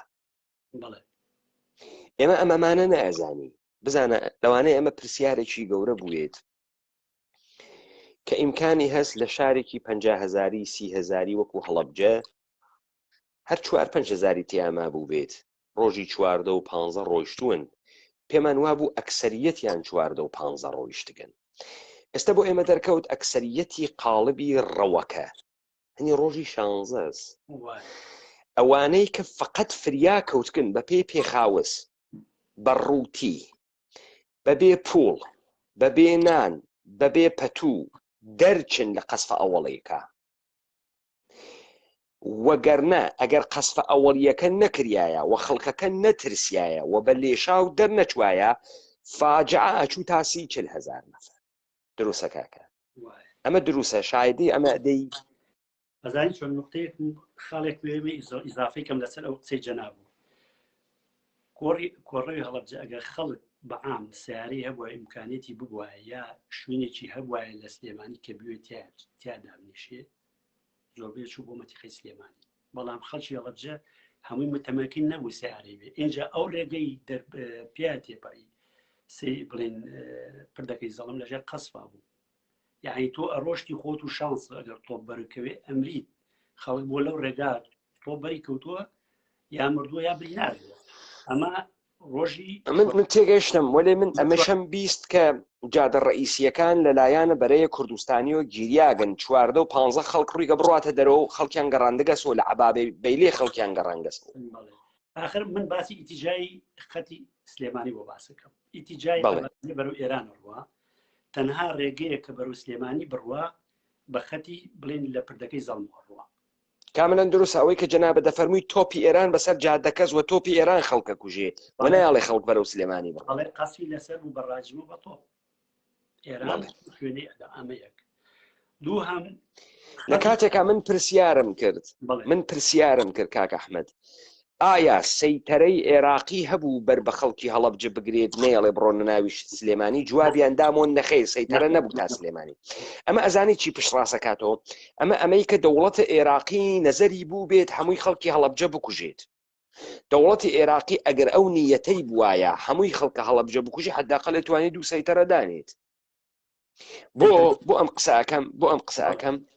بزانە ئەیتوانی بیانوو بگرێ بێژە سەربازی ئێرانی پێشمەرگە لە ژێری ناوی ئاوارەی شەڕ خۆیەکا بە ناو شارە سلێمانیەوە سلێمانیمان نێتوانێ و کارە بکە ئەیتوانی بەرێ وەڵا بەڵام من وەکۆی کە بیستم و خەڵکانی کە دوایی باسییان کرد کێمە گەڕاینەوە لە ئێران وانە باسی ئەویان کرد کە چۆن هاتوون حکوومەتی عێراقی ڕێگری لێ نەکردو ئەمە بە نیسبەت ئەو خەڵکی کە لە هەڵەبجە بەرەو سلێمانی ڕۆژ بوو خب ئالەگرا زەهنیاتی ئێمە خەریکە ڕۆشنتر ئەوێتەوە خەڵک زیاتر ئەتوانێت بڕیار بدات بەڵێ باسی ئەوەی کە زوو دەرچوو شتی ژیانیە بوو جاری واشە بوو بۆ نمونەی سایمە دەرچوین باسی ئەو لۆریەم بۆ کردی کە ئێمە گەڵابە بوو لۆری گەڵابە بوو پڕ بوو بوو یعنی باوەڕی بێلوانەیە سەد کەسی تیاوێ ئێمە سەر کەوتین بەڵام چی هەمومان نەبووە دابەستین ئەو جەماعەتە و چەند سیارەیەکی تر بە عەنەبا ڕۆشتون دەرچوون لە ناو هەڵەبجە بەس لە عەنەب چیمێیان بەرکردو و هەموویان بردبوون بەڵێ فەرمایشت کرد کاک عەباسیش فەرمایشی کرد بەڵێ ئەوە یعنی ئەو شتەشە بۆ تۆ جاری وایە لە ناو شار توش میسا ئێمە لە ناو شار لە کیمیایی بەکەم بەرمکەوت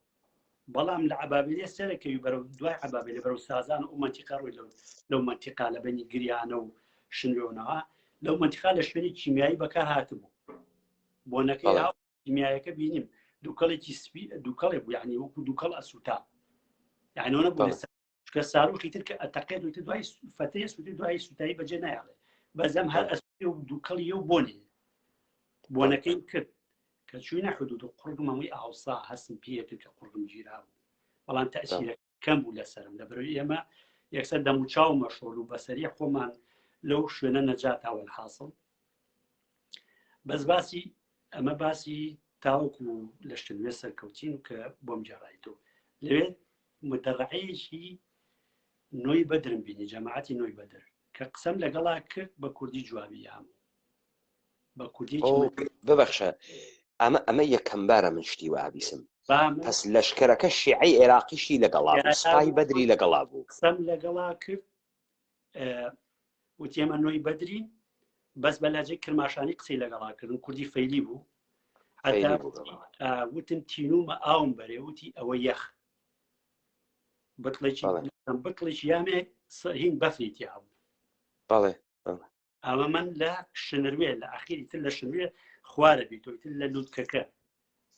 دەڕعەیە بوو ئەو لە پاڵی ئەوەسا ئێمە جەماعەتی نۆی بەدری مۆمزاتیەکەم جارجێشی عێراقیە کە قسەم لەگەڵا کرد بە کوردی جوابی یامەوەتی ئێمە نۆی بەدرین بۆیە تایسا لە بیرمە جێشی نۆی بەدر ئەو لەوی هاتی نەخوارەوە ئیتر لەو کاتا سوودفەی کاکاوم کرد کاوەی حەمەفەرەجی نانەوە لەگەڵ خوشکەکەیە بوو برای ڕێبوارە ئابرای کاک ڕێبوار بەڵێ لەگەڵ خوشکەکەی خوشەکەی کیمیایی بەرکەوتو وەزی زۆر تێبچوو بە حاڵەتێکی نەفسی خراپیە بوو والحاصل بیستم یارمەتیم بەم داوای خواردنی کرد خواردنمان پێ نەما بوو ئەم زانەی خواردنمان پێ ئیتر نازانم دوایەوە ئێمە ئەوم بەجێ هێشتمە ڕۆشتین ئێمە ڕۆشتین مەئەساتی ئەو ڕێگە بۆ باسەکەم کە بەفرە بارێ وردەوردە ساردە تو لە ڕێگەیەکی تایە کە ئەچیتە شوێنێ ئەملا ئەولای ئەلغامە تەلبەن کراوە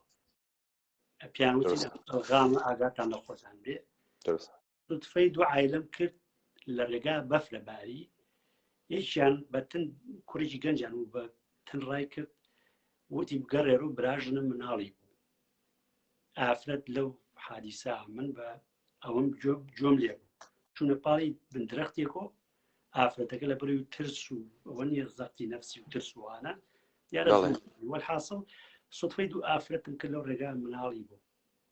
ئەمە بەڕاستی شتێکە لە ناختا دروستە بە تاماوی لە بیر ناچێت و هەمووی شتێکی زۆر عجیب و خەریبە یعنی بەڵێ تەناقوزە شەڕە بەڵێ لەولاوە مەرگە و لەولاوە ژیان دەست پێکە بەڵێ لە ناوەڕاست مەرگە بەڵێ اینجا هاتی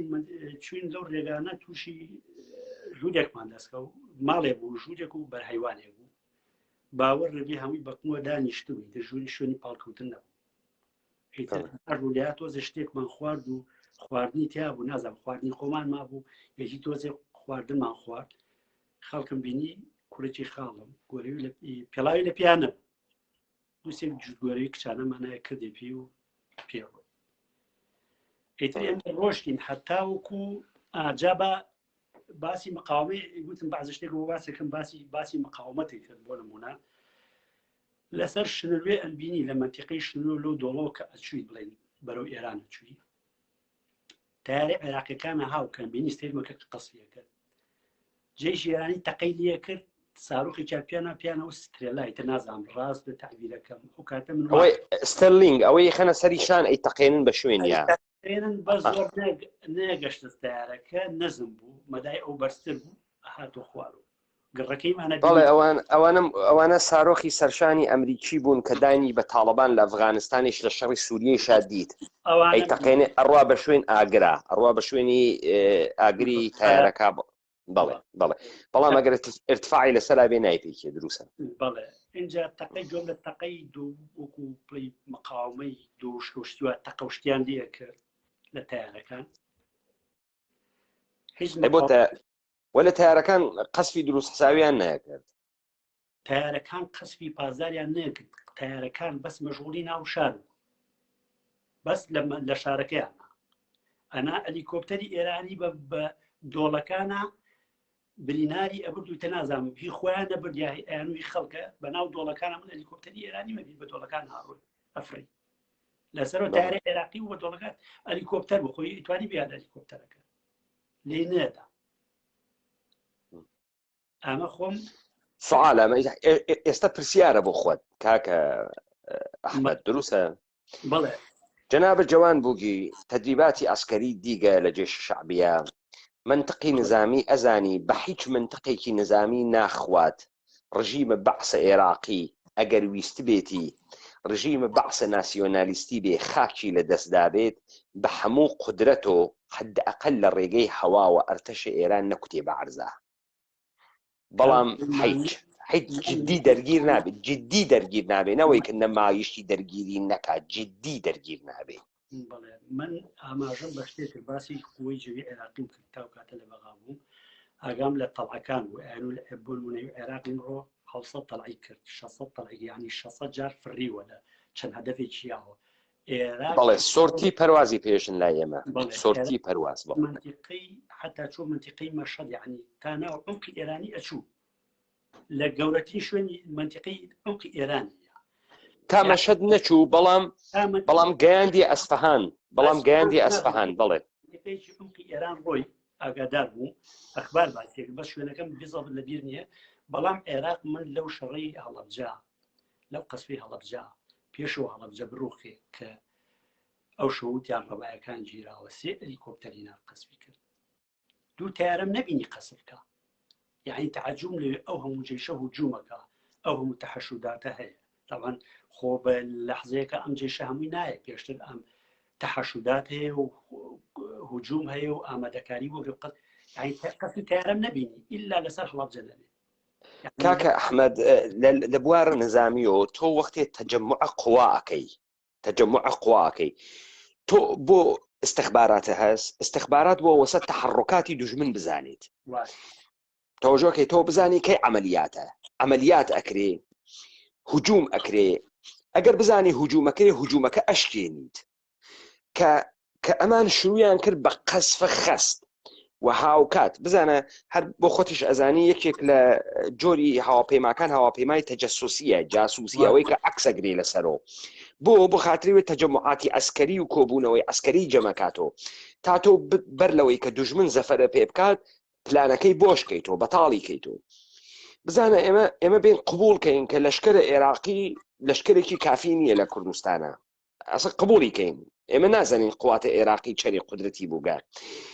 من جملەکە قواتە ئێرانیش وا لە ئەوجی زەعفیە ئاخری شەڕە ئێران خەڵکی بۆ ناورێتە شەڕ لێو داخوایان اعترافەکەن و کەمیان هاوردگەوە حەچێکیان پێ نییە ئێران چۆن دەوڵەتی عێراقی دەوڵەتە عێراق ئەو کاتە والە ئاخر دەوڵەتە عێراق فترەیە فشاری بۆ هات دوای ئەوەی کە خوڕەم شاری دۆڕان ساڵی 61 تۆزێ ئوفتی کرد هەر هاتە دەرەوە تا ئەوەی کە سەدام حوسێن چووە شەوروی ئەگەر هەڵە نەبم و ئەو کاتە چەکی تازەی هاورد من جملە میگی 21 هاورد میگی 21 هیچ هەواپەیمایەکی ئەمریکایی لەو سەردەمە مجاسفەی نەکرد با بزانی میگی 21 ئەمریکا ئەوەندەلی ترسا بوو خەلەبانێکی ڕووسی کڕی کە خەلەبانە ڕووسیەکە لە ڕێگەی ژاپۆن و میگەگەی بۆ دزی بردی بۆ ئەمریکا یعنی لەو دیوی ڕووسیە کە خەریک و مانۆڤریەدا بردی بەرەو ژاپۆن لە ژاپۆن تەحویلی ئەمریکایەکانیدا ئەوەندە چەکێکی تایبەت بوو یەکەم هەواپەیمای ڕادارگوریز بوو یعنی ڕادار نەیەگرت هیچ ڕادارێ نەیەگرت کە تۆ سارۆخی پێوە بنێن ئەوە بوو کە دوای میگی 21 ئەمریکا یەک جار میگی 21 بەسەر ئاسمانی تاران و ڕەسەد کرد ئەمریکا F-16 فرۆشت بە شا ئەنا نەیەفرۆشت F-16 نەفرۆشت بۆ گەرەکمە پشڕاستی معلوماتت بکەمەوە قواتە جەویە عێراقی بەرتەریە کاملە نەزامی بە ئێران بوو ئێران ئێستەیش قواتە جەویەکەی هیچێ نییە ئێستەیش هیچێک نییە و عێراق تەمامە ئاسمانگی ئێرانی لەدەسا بوو لە ئەواخری شەڕیشە ئەمە لەختەی بەر لە هەڵەبجەز عێراق بە ساروخی ئەلحوسەین تارانیشی ئەپێکا ئەیدا لە تاران و تاران تامی شەڕی کرد تازە تاران زانی شەڕیش هەس تەوەجۆ فەرمووی لەو فتاوی خێرا من متابعی ئەخبارەکانمە کرد عێراق سوپر ئەتەدری کردی لە فەڕەنسا اینجا تەتوری ساڕۆکەکان سوپر ئێتاندارد کاملەن دروستە سوپر ئێتانداردی کڕی میراژی کڕی دروستە اینجا سەحنەکەی ناوەی کە بوتی خۆمان دروستە بەڵام هەمووی یا کڕی بوو یا خوبرای ڕووسی بوو لە حاصل خۆی دروستی نەکرد و بەڵام هەی بوو ئەوەی کە کەشفی موقعی سەحنەی گەورەکەی بەسەر نازانم ناوەکەی چێ وەرحاصل ئیمکانێتێکی بۆ قووەتی بووی تەوازنی حربەکە وەرگێت دوایەوە کە شەڕەکەی دۆڕان چۆن لەم شەڕی قووەتیان دروست کرد چۆن لەم ئەسلحە لێی بسیێنەوە وردەوردەوە بوو ساڕۆخەکانی پێتەقان و نامێ بچینە سەر تەفاسیلە بەڵام بابینە سەر ئەوەی کە ئێمەیت بەرەو ئێرانە ڕۆین ئەو شتانە بۆ باسی کە قەسفی تەرکی قەسفەکە جدی نەبوو دەوڵەتی عێراق مقاومەی جدی نەکرد ئەسڵەن عێراق ئاگام لێ بوو قەسب لەسەر منتیقەی لە هەڵەبجە پێشەوە بڕن قەسفی ڕاجمە لەسەر منتیقەی کانی قوڵکە بوو قەسابخانە بوو لەوێ جێشی عێراقی تیا بوو بڵێ مەجموعەی دەبابەی تیا بوو لە منتیقەی گوڵان شەڕ بوو وەلحاصڵەوە شکا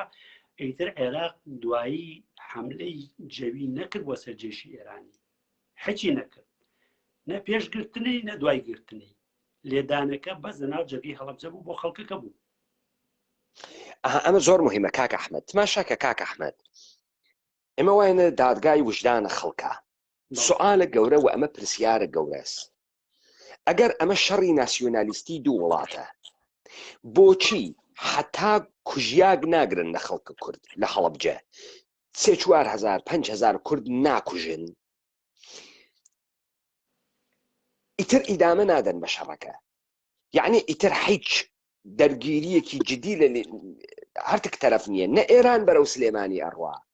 نە عێراق تێت ئەمانە بشکێنێت و بە قواتە جەوی لێ بدات حتا ئەینابێ بۆ پرسیات ماشاکە ئێمە حتا وا بێژین عێراق تەنیا کارێکە ئەیتوانی بیکات کاکە ئەحمەد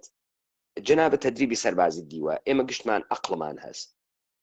عێراق لەژێر حملەی داگیرکاریە قرارە ئێستش بێن سلێمانی بگرن یعنی تۆ ئێشی حساب کە سلێمانی شەگرن حدە ئەقلی ئەوە بوو عێراق بێت لە 20 کیلومتر ئەو لای سلێمانی 30 کیلومتر ئەو لای سلێمانی سەنگەر دروستکە کردی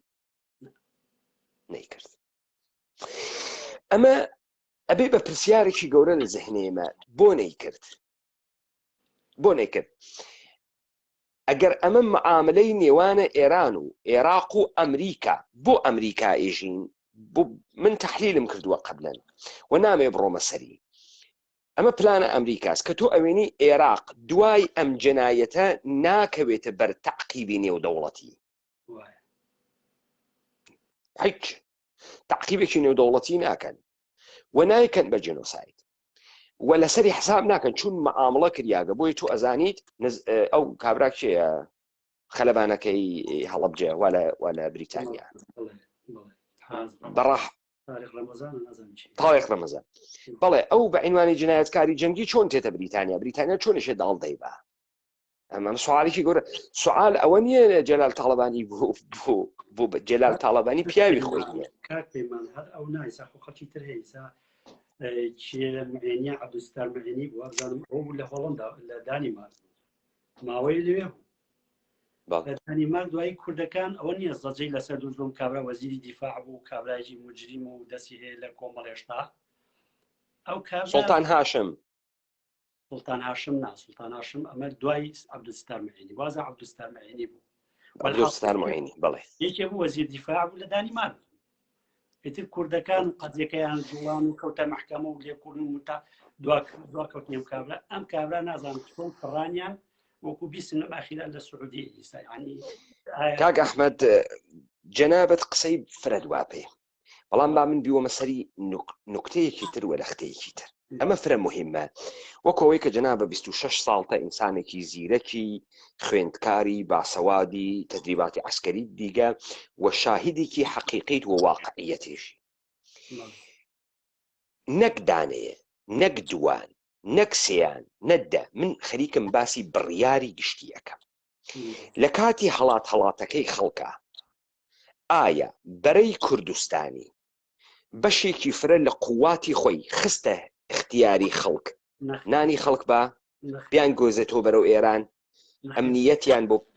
هیچ ئەوەی کە کرا کە من پێتەڵێم لەو ڕێگا ئێتیمادی بەس سەر پێی خۆ قاچی خۆ بجوڵێ و خۆ دەرباز کرد مشخصەن سوالەکەی من جواب بەرەوە مشخصەن سوالەکەی من جواب بەرەوە بەرەی کوردستانی هیچ قرارێکی سەرکردایەتی نەبوو کە دەرسەدێک من ێژم 2/3 قواتی خۆی دانێت بۆ ڕزگارکردنی ئەم خەڵکە شیمیایی لێ دریاگەر بزانە من ئەم سوالە بۆەکەم با ئێمە قبوڵی کەین ئەمانە تا ڕۆژی 16 نەیانزانێگە کیمیایی لێدەن قبوڵی کەین ئێستا کیمیایی دریاگە لە خەڵکەکە و تۆ هێزی پارتیزانی ئازادی خوازی ئەم خەڵکەی دەوڵەتە ئێرانی وا لە پشتتا و تۆ کەوتکیتە بەرە دەوڵەتە ئێرانی ئەمان تا هاوردە تەبیعەتەن سیارەت هەست پیکاپت هەست تۆیۆتات هەست زیلە عەسکەریت هەست تەبیعەتەن کونسرڤ و خۆراکە واپێ ئیستا مردمەکە لێ قۆمیاگە ئەمە مردمی تۆن کەسوکاری تۆن لێ قۆمیاگ ئەسن کەسوکاری تۆنیەن خەڵکی کوردن کە تۆ پێشمەرگایانی ئەمانە خۆشەڕی جبهەیشیان نەکردگە بەرەو سلێمانیش نەڕوویگەن تۆ بێژی ئەمانە قوواتیان متمەرکز کردگە عێراق هجومی کردگە و خەریکن بەرگیریەکەن جێشی عێراقینێ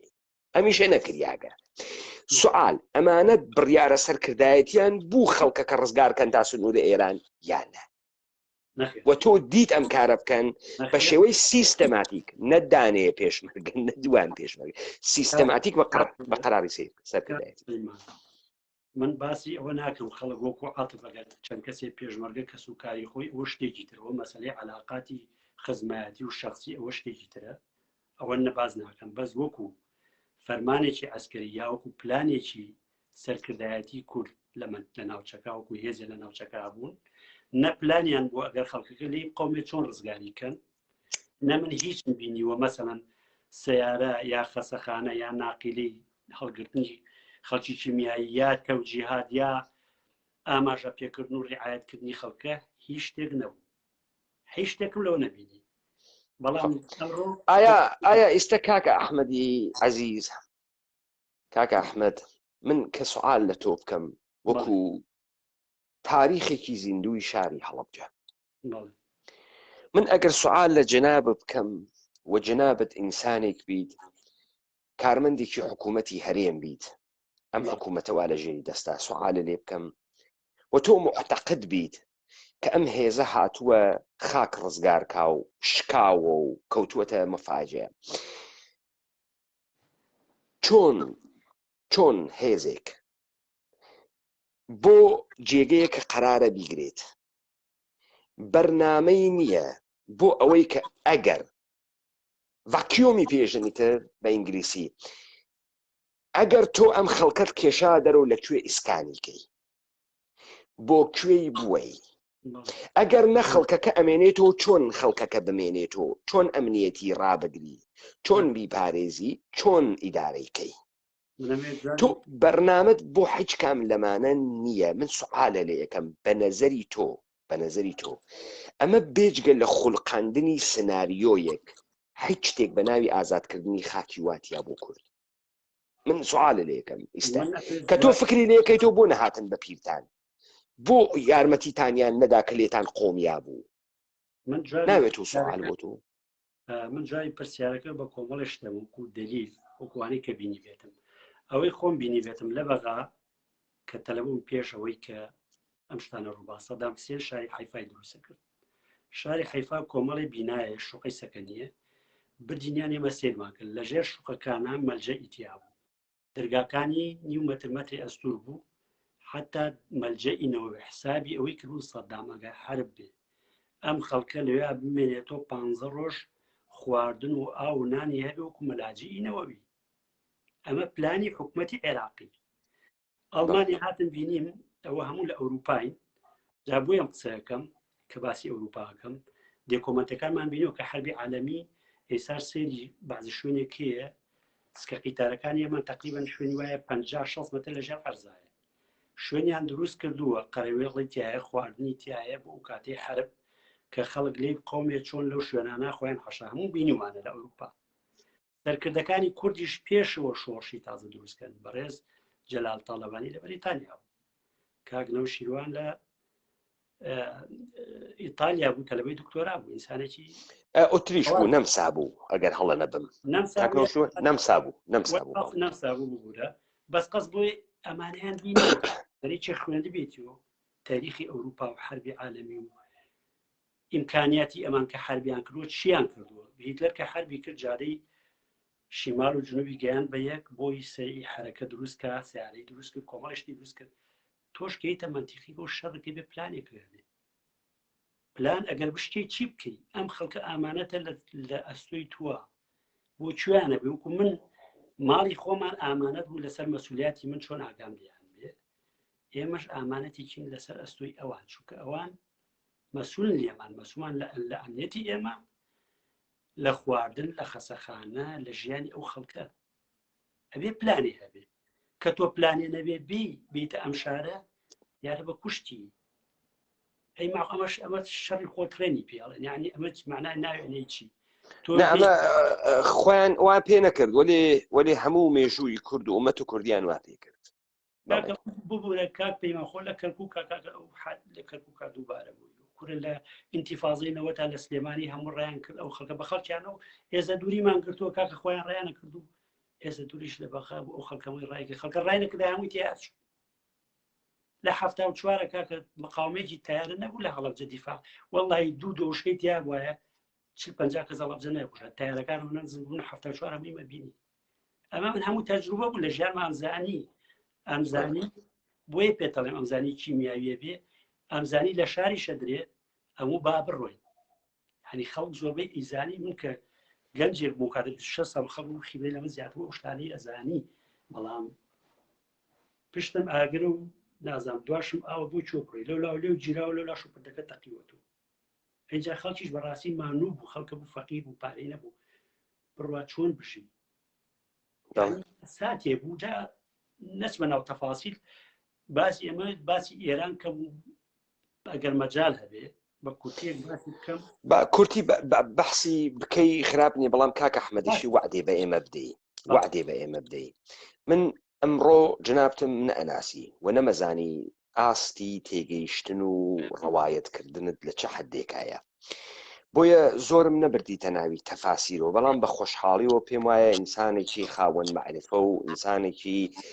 دارایی منطق و توێژونەوەی خۆتیش هەی و ئەمە فرە خاسە ئێوە ئێشێ ئەم وعدە بە ئێمە بدەن کە بەشدار بن و چەندین جار تەشریف بێرن تا ئێمە هەر دەف ئەو لە لەختەیە بەڕەسیکەین بزانە دانەی هاتە ژوورەوە بە ئێمەی وت ئەمە کەی دادگایە ئێمەمانان تەبیعەتەن دادگامان هیچ وەخت نەدیگە دادگامان نەدیگە و نازانین بە چی ئێژن دادگا ئەم دادگای ئێمە ئێستا خەریکە چی ئەکا هەم خەریکە تۆماری مێژوو ئەکا وەکو مێژووی شەفاهی پس ئیجازە ئەدا ئەم خەڵکە قسەکانی بکە خەڵکە عادی ئێمە کاکە ئەحمەد خۆی نازانێت چی خەبەرە چی خەبەر نییە چون لێ قۆمیاگە خەڵک جەنابە ڕۆیشتوویتە کولیە جامعە تا بووی بە مهندسی عیمران وانە تا تۆ نەتخوێندایە خۆ نەدەتوانی نەقشەی ساختمانێ بکێشی خەڵکی ئێمە دەبێت ڕابێت بەم بەرنامانە کەسێک بوێت فێری کرد بێت بزانە تا ئەم دقیقە کەسێک بووی مهم نەبووگە بیری لێ بکاتەوە ئەرێ ئەگەر ئەمانە هێزە کوردی بوون بۆ ئازادکردن هاتوون بۆ پلانە ئیدارەکردنیان نەبوو ئەمە یەک سوعالی دووم ئەمەسە دەی باشە ئەمانە خەبەریشیان نەبوو لە کاتێکە خۆیان ماسکیان وا پێ شرەقیان وا پێ یەک نەفەریان بە شیمیایی نامێ بەڵام باشە نایە نەزانی ئێمە قبوڵکەین نایە نەزانی دەی خۆ خەڵکەکە لێ قۆمیا ئیستە جبهە دەرگیریان نییە ئەرتەشی عێراقی هجوومی نەکردگە نێنە بەری شەڕا ئەسڵحەکە ها بەشانیان و بۆ لە قوتووە کونسلوەکەی خۆیان لە ناقیلەکەی خۆیان لە سەیارەکەی خۆیان بۆ خەڵکەکە پەرش و بڵاو بگە سازماندەهی ناکەن بۆ مناڵەکان کۆ ناکەنەوە بۆ ئەو کارەی ئێوە کردان بانگتانەکرد لە یەکتر ئەحمە ماوی تەقی ماوی عەلی ماوی هەر خۆ بەخشانەوە نەژیر بووگەن سەرشمێری یەکتان کردووە کەستان لێون نەبێ ئەوان مەشتیە تەمامی ئەمانانەی بیرێ بکردایەتەوە بە کوردی ئێژێ بۆیە پێت ئێژم خاڵۆ چۆلەکەم بۆ بگری جنابە ئیستە تەشریف و هاورگەسە ئەم دیبەیتە متمانەیەکت بە من کردگەوەی کە من لەسەر کارەکەم جددیم ئەوەی کە بەلاخەرە تۆزی ئەقلیشم هەست ئەزانم چی مناسبە چی نامناسبە بۆیە جەنابە بۆ تەمەنەوە خۆت ناکەیتە دوو لە جەنابەت ناکەیتە مەسەلەی مەردم بێتە ناوی بەرنامەیەکی ناجددی کە هیچ تەئسیرێکی نییە کە ئێمەمانان ئەم جۆرە بیرانە ئەکەینەوە بۆ خۆمان چۆن ئەکەوینە سەرە بڕیارێکی گەورەی ئاوا بیرمان لە هەموو شتێ نەکردگەسەوە بزانە بێ ئەقلی و نەزانەمکاری ناخوا بێ ئەقلی جوابە جنایەتە گەورە نادات و ئاغەیان تۆ ناتوانی بەی لە کوڕێکی خەڵکی بێژی وڵات و ڕەبوو وەڵا تێکچوون هەڵچوون ناتوانی بەمە تەواویکەی بۆیە کاک ئەحمەد واجبە خەڵک بێت چیرۆک خۆی بێژێت لە نێوانە چیرۆکەکەی ئێوە من تازە ئەفەهمم پەردزەڵم بەڕێی کوردستانی تەقانگیسیوە بۆ من تازە ئەفەهمم ئەمە ئێرانە قەسفە جادەی سلێمانیەکە و خەڵک بە تۆپە کوژێ نەیاڵێ خەڵک دەرچێ بۆ ئەمانە گشتی بۆست خەڵکی فەقیر نازانێ تا قسەکە نەکا پرسیارەکان دروست ناوێت بۆیە مهمە کە ئێوە خاتراتە خۆتان تعریفکەنەوە تەمام ئەو خاتراتەی کە تعریفەکەنەوە مهمە لەختە بە لەختەی مهمە وشە بە وشەی مهمە من ئەمڕۆ زانیم لە کاک ئەحمەد بۆ ئەوەڵین بار زانیم ئەکسەریەتی خەڵکی هەڵەبجە کە متەمەکن نەبووگن کە سەیارەیان نەبووگە کە تراکتۆریان نەبووگە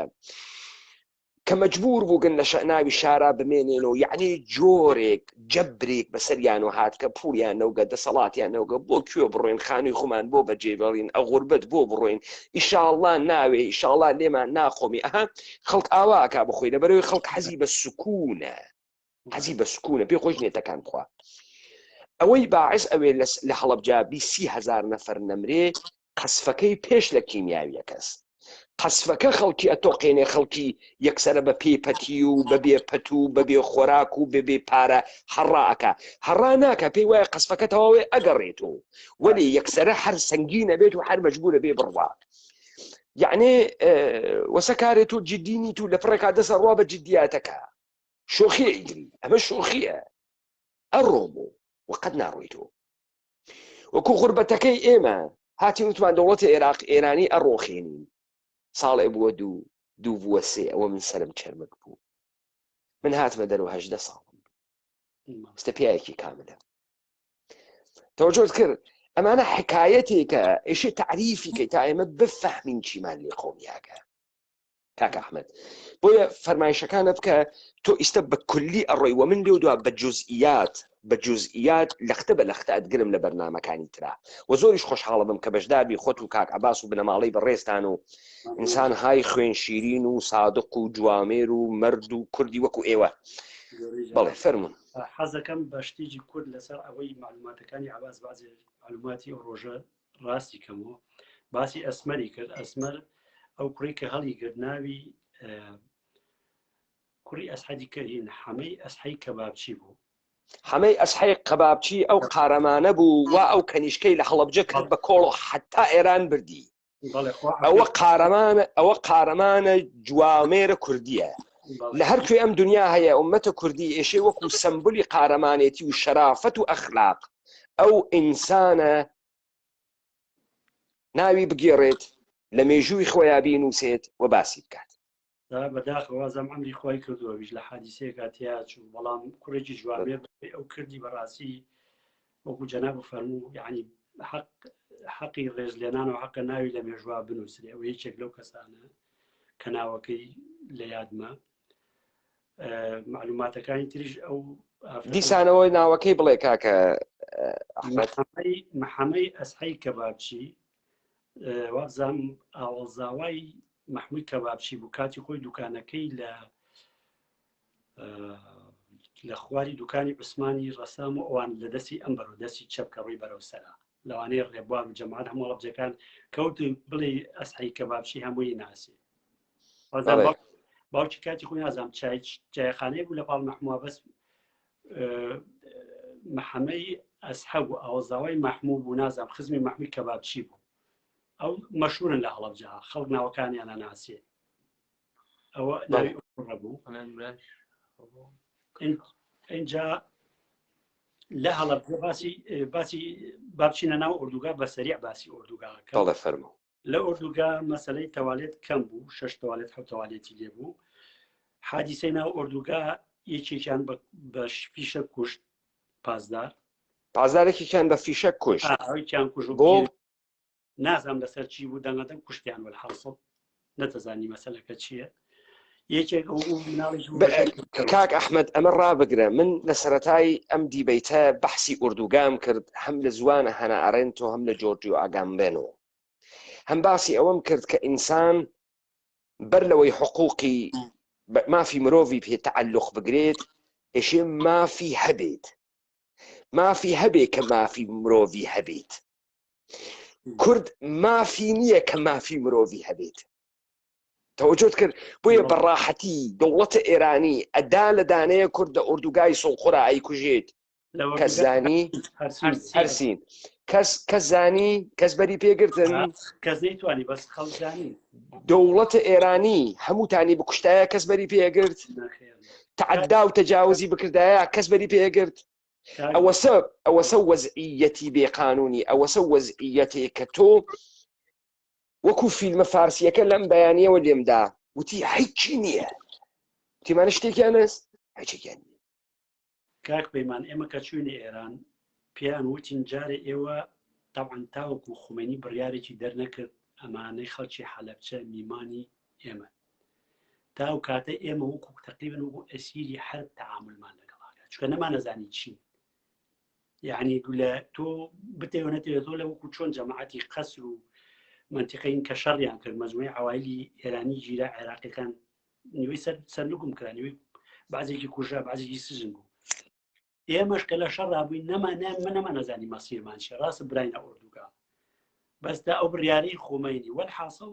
ئەوە شتێکی ترە ئەعلامیە بەڵام بە باسی ژیانی ئوردوگا بوو کەم ئەباس باسی وی کرد کە تەجیلەکە لێن و بە سەوتی بەرزبوون نشود ینی سرودی نیشتیمانی حربی ئەمە ژیانی کەم جۆرێ بوو لە غەسل دەماغکردنی ئەو خەڵک کەسی پێ نەکرد وەکو چۆن ئەسیرەکانی غەسل دەماغە کرد تویان دانا لەوێ لە خێمەیەەکە نایتە دەرۆ خواردنێکی کەم و پێن قەنەعەتی پێ بکەیت ئەو گۆرانیانە گۆلێن وا لێ ئەبێ بە ئینسانێکی مڵقی و سەبور سەبرێکی و خۆیان سەبری ئینقلابی هەموو سەبری ئینقلابی چێوی بە دەرزی بیر لێە یعنی وا لێ هەڵ تۆ ڕازیبی بۆ واقعە. اینجا لە ماوەی مانێک جارە وەفدێکە هاو جەماعەتی بڵێن لەم مەلاکان و لەم ئایەتوڵڵا و جەماعەتی ئیسلامیەکان ئەیانویست بزان چەند گەنجێ خۆی تەتەوعکا بیبن بۆ شەڕ یعنی بڕوا لەگەڵیانە یعنی بەتەما بوون ئەو خەڵکەش کە هاتووەتە ئەوێ خەسل دەماخیان کەن و بیان بن یعنی بیان کەن بە بەرێ لە خۆیان ئەمە من لە آخر دەوڵەتە ئێرانی منعی مجاهدینی خەلقی ئەکرد ئەی و مجاهدینی خەلق و سەرای ئێرانی بردگە کردنی بە مجاهدین شەڕە دەوڵەتە ئێرانیان پێبکە واشی کردبوو مجاهدین کەواتە هەمان تەکنیکە مجاهدینە خەلق و دەوڵەتە عێراقی دەوڵەتە ئێرانی لەسەر خەڵکی هەڵەبجە تاقی کردەوە براو مردگە کەسە مردگە بێت چەکە پێبین بڕۆین بۆ کوژین یعنی سرودەکان تا ئەخەوتی لە بەیانیە زوو سرودیان بۆ لێ ئای بە مکەبەرە بە سەڵتی بەرز هەتا ئەخەوتی ئەیتر ئەمە جۆرێ بوو لە خەسل دەماخەنە معنای نییە تۆ سرود لێ اینجا سرودەکە و ئاگاداری لە بەنیا بەزی تر لە معسکەرێکی حربی هاوشای بە کوردیەکەی ڕاستە تۆ مەدەنی بووی بەس ئونشودەی حرب و گوێ لێ بوو نەتەتوانی بڕۆیتە دەرەوە لە بیدایەتەوە ئەمە هەڵسەنگانێکی ژیانی کەم کە تۆشە چووی بە ئیجازەیە چوویتە دەرەوە بەرگیان بۆ کردی لە ئەخیرە ئەویان تۆزێ شلیان کردەوە بەڵام چ تەسیراتێکی دروستکو لە ناخی ئێمە لە ناخی منە من و کاتە لەگەڵ کاکدانا لە تیفی مۆسیقای هەڵەبجە بووم کەمان باس بکەن لە 1970 هەردوو کەمانەکەم شکا باوەڕ بێەوە 33 ساڵە ڕۆحی مۆسیقا لەم نامردووە وەکو یەکێک کە عاسی مۆسیقاکەم نەما ڕاستە ئینسانی ماوە بەس ڕۆحێتی مۆسیقی و هونەرەکە نەما ئەمە ئێستا هەستی پێەکەم تا وەکو 4-5 ساڵ لەمەوە پێشکاک بەمن لەوانەیە چەند کەسێکی تری ژوا بێ کاک پەیمان بوورە فەرقی نییە هەردوڕاحەتی مۆسیقای هەڵبجە تا 4-5 ساڵ لەمەوە پێش خەوم ببینی هەموو هەفتەی جارێ لە مایەکە 5-6 جار 4 جار خەوم بە حەرب بۆ بینی یا لە حەربە تیارە قەس بکە یا لە سەیتەریەکە فیرارم ئەمگرن نەمەزانی چییە ئیتر ڕۆژی جان سێری فلیپۆتاژی ژەرمانیم کرد کە نەخۆشیێکی پێڵێن نەخۆشی حەرب ئەو کەسانەی لە حەربە ئاژین تووشی ئەو نەخۆشیە بن ئیتری سالەم ئەخیرەی ژیانەوە بە مەژغوڵەتی مناڵ و مەشاکلی مناڵ و مەسوولیەتی ژیان و ئیشکردوانەوە ئەو لە بیرەچێتەوە ئێستا سوودیەکان هاتوون ئیلاجیانەکەن نەخۆشی حەربیان هەیە جای سابزانە چەند خەڵکی هەڵەبجە تووشی ئەو شتە بووە هەستی پێناکە فیلمی پیانیستە دیگە نەخێر ئەگەر شتوانەکەم مایکەڵ سکۆرژی دروستی کردگە بە ناوی پیانیست سەرگوزەشتی پیانیستێکی لە هەستانی یەهودیە ببینە بۆ ئێژم بیبینە بەر لە دیبێتەکەی تر یارمەتیت ئەدا دەستکەیتە ناو ناخەخوات ئەگەر بکرێ بەهین بۆم بنووسی دوایی بۆی عباس لە کۆمنتا بینوسی فیلمی پیانیست ئەوەی پیانۆ لێدا پیانیست ئەگەر ڕێم پیشی خیال ناکرێنم حتما زۆر مەمنون کاک ئەحمەد وە قەوڵت بە مندا کە ئەیتەوە چون ئێمە کارمان پێتانە حتما تەشریف ببێری تۆ کارەکە بە ناتەمامی نەهێڵی وەختمان بۆ دانێ ئەگەر کاریشەکەی بە کاک عباس بڵێ کەی بێکاری تا ئێمە هەماهەنگیکەین باشە کاکیگەن باشە کاک بەمەنجان کاک پەیمانجان ببوورە برادری تریشی بێتە ناوە کاتێک کە شتە بێ زۆرجار خەڵک شتە نووسێڕایەکی مخالیفی هەیە سەبرتان هەبێ لەوانەیە ئەو برادرانە یەکی لەوانە عەلی بویستی قسە بکە بەڵام نازانێ چۆن بێت ویستی حتا مایکەی و نازان چۆن لۆری نەیکردنی بێتوانە کاک ئەحمەد کاک ئەحمەد ئێژێ کابرایەک لە پاوەڕیوە دەرە ئتلاعات فارسی خاس نەزانی و کابرای ئتلاعاتی پرسی و بۆچی هاتکی وتی و قوربان ئامەدەم بیارم و ببەرم یانێ بێرم و بووەم قسە بێرم و قسە بووەم یەک زلەی لێدا وتی و پەدەر سوختە فقط نیاری فقط تێریتی ناوەی قسە ناوەی بزانە کاکەجان ئێمەی مردمە کورد خۆمان بە خۆمان ئەحترام دانانین بۆ تاریخی خۆمان داینانین ئیستا من و جەنابەت لە خلالم قسانە خەریکین سابەتی ئەەکەین ئەوەی پێژن هێزە کوردی لە جنایەتەکە تا ئەگرا دەسیواتیەوە جنایەتکارە و ئیشی محاکمە بکرێ و حکمی گشتیشیان مەرگە کەچی بە بەردەمی ئێمەمانان و ئەڕۆن ئەربابیشن ئێمە سەلامیانەکەین بۆ چون ئەو سالای خۆمان ئەیان و کاورا بەرودوای نییە ئێمە بەرودوامان نەماگە وایان پێمان کردگامە تەبعاتی هەرە و ژیانە خەفیفەی ئوردوگاسە وا بەسەر هەمووی ئومەتە کوردیاتکە هەمووی ئومەتە کوردی لە ناو ئوردوگایە باشە ئێمە خۆمان جددی ناگرین مێژووی خۆمان جددی ناگرین احترام بۆ مەسائبی خۆمان دانانین داینانین ئەسڵان وە فێرە بێئەدەبی بووین مەسەڵەن کاورا هەر تێت نەکەشیدە و 25 لەگاوە باسی چیەکە و سەرخۆشیەوە دەرمانە خۆی تلیاق خۆیەوە ئێرانی ئەوە ئێشێ ئەگەر دادگا بواە بتگرتایە قەشنگ تەمامی دەم و فەکی و بەهاڕیایە تا بواە بە عیبرەت فێر بواە کە ئەگا بە ناوی کورد بە احترام و خەم بوێتەوە کە ئەگا بە ناوی ئینسان کە ئەگا بە تاریخ مردمێک پڕ لەمە ئاسات تعزیمی بۆ بکات نەبێ ئەدەبی بکە ئەگەر شعوری بواە مەشایە دەسماڵی بگرت هەیە دەسەوە بە حاڵە حماقەت خۆی هۆن هۆن بگریە ئەگەر شعوری بواە مەشای فیشەکێکی بنیایە بە کەلەی سەری خۆیوە بۆیە ئێمە ئێشێم حرمەتە بگەڕێنینەوە خۆمان جددی نەگرین کەس لەم دنیا جددیمان ناگرێت بۆیە من ئامدانە ئەوەی بێئەدەبی ئەکا بێئەدەبی پێ ئەەکەم خاسێ ئەو کاکەیشایەوە ئەزانێتە ئەگراناوە خیابانە پەیمانە حەیدەری دائیمەن وەسە دەمانچەی تۆپڵی دائیمەن لەسەر تەقەیە من نە کتێبخانەم داناوە لە پشتە سەرم من ئارشیڤێکم 41 ساڵمە ئەوەی سەبارەت بە کورد دەبێ بیزانم ئەیزانم لە کون زامەکانە خۆمە دەرچووگم خۆم ئامادە ناکەم کێیان گەرەکە بیهێنێن وەلی من چەلەحانی لە کەسێک قبول ناکەم هەوادار بێ بە نامەی ڕسمی یەکێتی نیشتمانی و تێ دفاع لە یەکێتی نیشتمانیەکە قەدەمی سەرچاوم تا لەسەری بکەوێ نە من 10 ساعت وەختە مردم بگرم بۆ کاورایەکی چەلەحانی کەری بێبەرودواوە حەکێ لە دەست نادا نە عنوان و تایتڵی هەست لە دەستیدا نە شخصیاتی هەست لە دەستیدا نە ئاڕۆی هەست نە بنەماڵی هەست نە پێگەی کۆمەڵایەتیە چی لە دەسەدا ئێستا من تڕۆیکەم لەسەرم دووربینە چی لە دەسەدا هیچ ئێشە کابرا هەست بە شخصیاتی بکات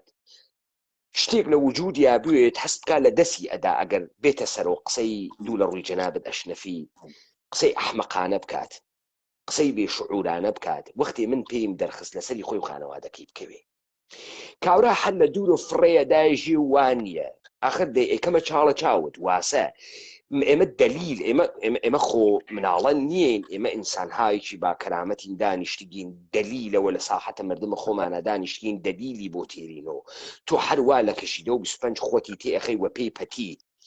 ئێشێ بگری لە کلکی 4-5 خاکە نازی پێ کێشی بخیتە دەرەوە پاشان ئەگرا کاکەگیان ئەدەبی گەرەکە ئیستە بە تۆ دەرفەت ئەدرێ بێ قسە بکەی بەیانی خۆ ئێمە منتەرە دەسە تۆ نین بە کێ سابتیکەین تۆ چی لە دەسەدەی هەر وەختێ مەیلمان بوو هاوردمان شانسەکە دای لە دەرگا قەرار و ئیستە بێ قسە بکەی مادام پێت نەبوو قسە بکەی باشتر ئەوەسە احترامە خۆت بگری بزانە کاکە ئەحمەد من ئینسانە بێ ئەدەبێک نییە بەڵام لە بێ ئەدەبیە مردم و لە بێ ئەدەبیە کە بە سیستەماتی کریاگە سەناوی جامعی ئێمە ناڕەحەتم ئاخرین کەلەمە بێژم آخر ڕۆڵێکیان تۆ نازانی بێ ئەخلاقی ئەنێ چی عەلی سەلام آخر ڕۆڵە هەنێ قسە مەکە لە ئەندازەی دەمەنیە بێسە کاکە ئەحمەد مەعزەرەت مەزبوخشی هەنا ئەرێنت لە بەڕەسیکردنە شخصیەتە ئایشمەنە وتی ئایشمن زوانە دەستوری بوو لە قسەکردنی دیار بوو چەنێ ئەحمەقە لە توولە عمریا فکری نەکردگەسۆ هەنا ئەرێنت لە نێوانە ئەمەل کە تەفەکوری وا لە پشتا تەکە ڕەفتارە فەرقدانێت ئەژێ ئەوانەی وا لە ژێری حکوومەتی تۆتالیتەرا پەروەردە ئەون ڕەفتارەکانیان وەکو یەکە قسەکانیان وەکو یەکە مەسەڵەن کابرا ئەژێ کوردایەتی بژی کوردایەتی کوردستان پێشمەرگە ئەمە کەلەماتە کلیشەیی ڕەفتارێکی جنایەت کارانن ئەمەلی بە تەفەکرۆ نییە کابرا هەر لەوێوە دەم پانەکە تو ئەسەن ئەزانی ئەخلاق چییە کورە تەلاقی هەرچی مردمە هەڵەبجە کەوتوێت و نازانی ئەخلاق چییە بە ئەندازەی دەمە فرە قورسە ببەخشە کاکە ئەحمەد ئەم دادگایە کە ئێمە تیا خەریکین فێر ئەوین خۆمان ساحێبی خۆمان بین لە ساحەتی ئینسانێکی گەورەی وەکو جەنابتە کابرا جورئەت بەخۆی ئەدابی ئەدەبی بکە من حەزەکەم شتەکان وابێ بتوانین ئەم دیبێتانە دەوڵەمەندکەین خەڵکێکی زۆر هەیە مەزەن هەڵەبجە حەقە مەجای هەمووی بدرێ بازان ئەو کەسی کەڵێ شتێکی پێوانێ با گوێژ لەو بگیرێ حەزم نەکرد بێتە ئەو تەفاومە تێنەگەشتنە حتمما تەفاوم یەکەیە کاک پەیمان با مەجای خەڵکی تر بێنی سا قسە بکە منەمێ بڕۆمە دەرەوە لە بەرنامەکە سوپاسی جەناب سەرچاوم کاک ئەحمەد بە فارسی ژێ بفەرما و بنشین و بتەمەرگ هەرسێ یەک معنای هەست فەرمودانیشە ملێ بشکێنە معنای یەکێکە من وتم ئەمە ساحەتە ئومەتە کوردیە کاورا ئەتوانێ بێژێ ئایا منیش ئەتوانم بەشدار بم نەزەرات من بە پێچەوانەی ئێوەس ئێرائای بدەم منیشێژم سەرچاوم بەڵام کاکە ئەحمەد جەنابەت بەو شخصیەتەوە بۆ فرەکەسێ جورئەت ناکا بێ قسە بکە کاکە ئەحمەد من جنابتم ڕاگرت ئەم 2 دقیقەشە بێسە دەنگم کزەوێت تا کەسێکی ترتێت من وتم ساحەی سیاسی کوردیان کردە جێگەی بێدایک و باوک و جنایەتکار پیای محتەرەم قاچی تێ نەخست لە ئابڕووی خۆی ترسیا لە شخصیاتی خۆی ترسیا جنابەت ئێستا بە شەهامەت و بە ئەخلاق جوامێریت و هاکی شەهادەت ئەدەی ئەگەر من لەگرا لە جەنابەت و لە شخصیەتە جەنابەت و لە ئومەت کوردی و سەرزەمینە کوردەوار بەرەنگاری نەکەم ئێمە ئەبین بە مەسەلە چون تاریخمانیان کردگە بە مەسەلە پێغەمبەری ئیسلام محەممەدی مستەفا بۆ ئەوەی کە سەب بە نەبی ئەکا یعنی جمێن بە پێغەمبەرەدا سەب بخوا ئەکا جەزایەکی لە قورئان وتکە بڕینی دەسی چەپ و قاچە ڕاست و دەسی چەپ بۆ ئەم کارەی کرد لەبەر ئەوەی بە پێغەمبەر نێژن مەجنون لەبەر ئەوەی مەسخەرەی نەکەن لەبەر ئەوەی جددی وەریگرن ئەمە دادگای هەڵەبجەس کە ئێژین دادگای هەڵەبجەس دادگای لەختە لەحزە مەشهدی و داستانە سە تۆ تعریفیەکەی ئەوەی کە تۆ 33 ساڵە تێتا هونەر مردگە 33 ساڵە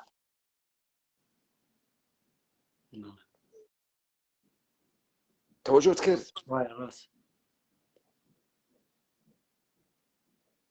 ئێمە متعسفانە بێئەدەبی فرەمان تێکەوتگە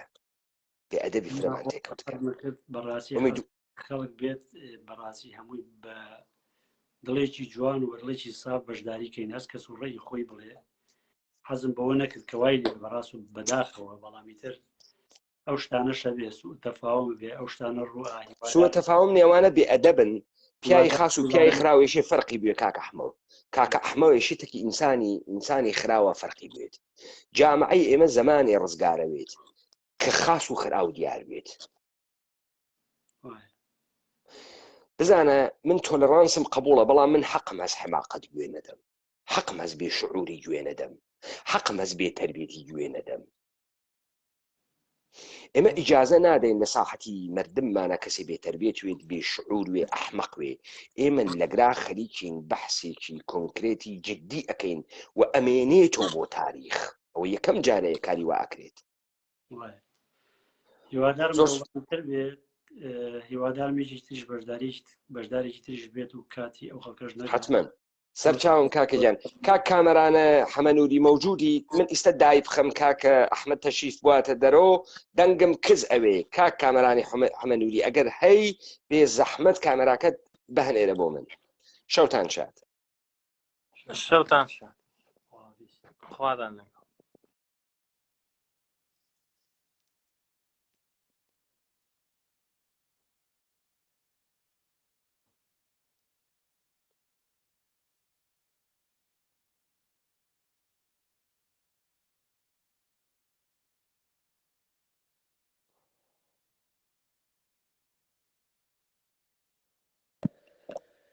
کامەرانگیان بەخێر بێ 1 دقیقە مجازە بدە کاک ئیسماعیل فەتاح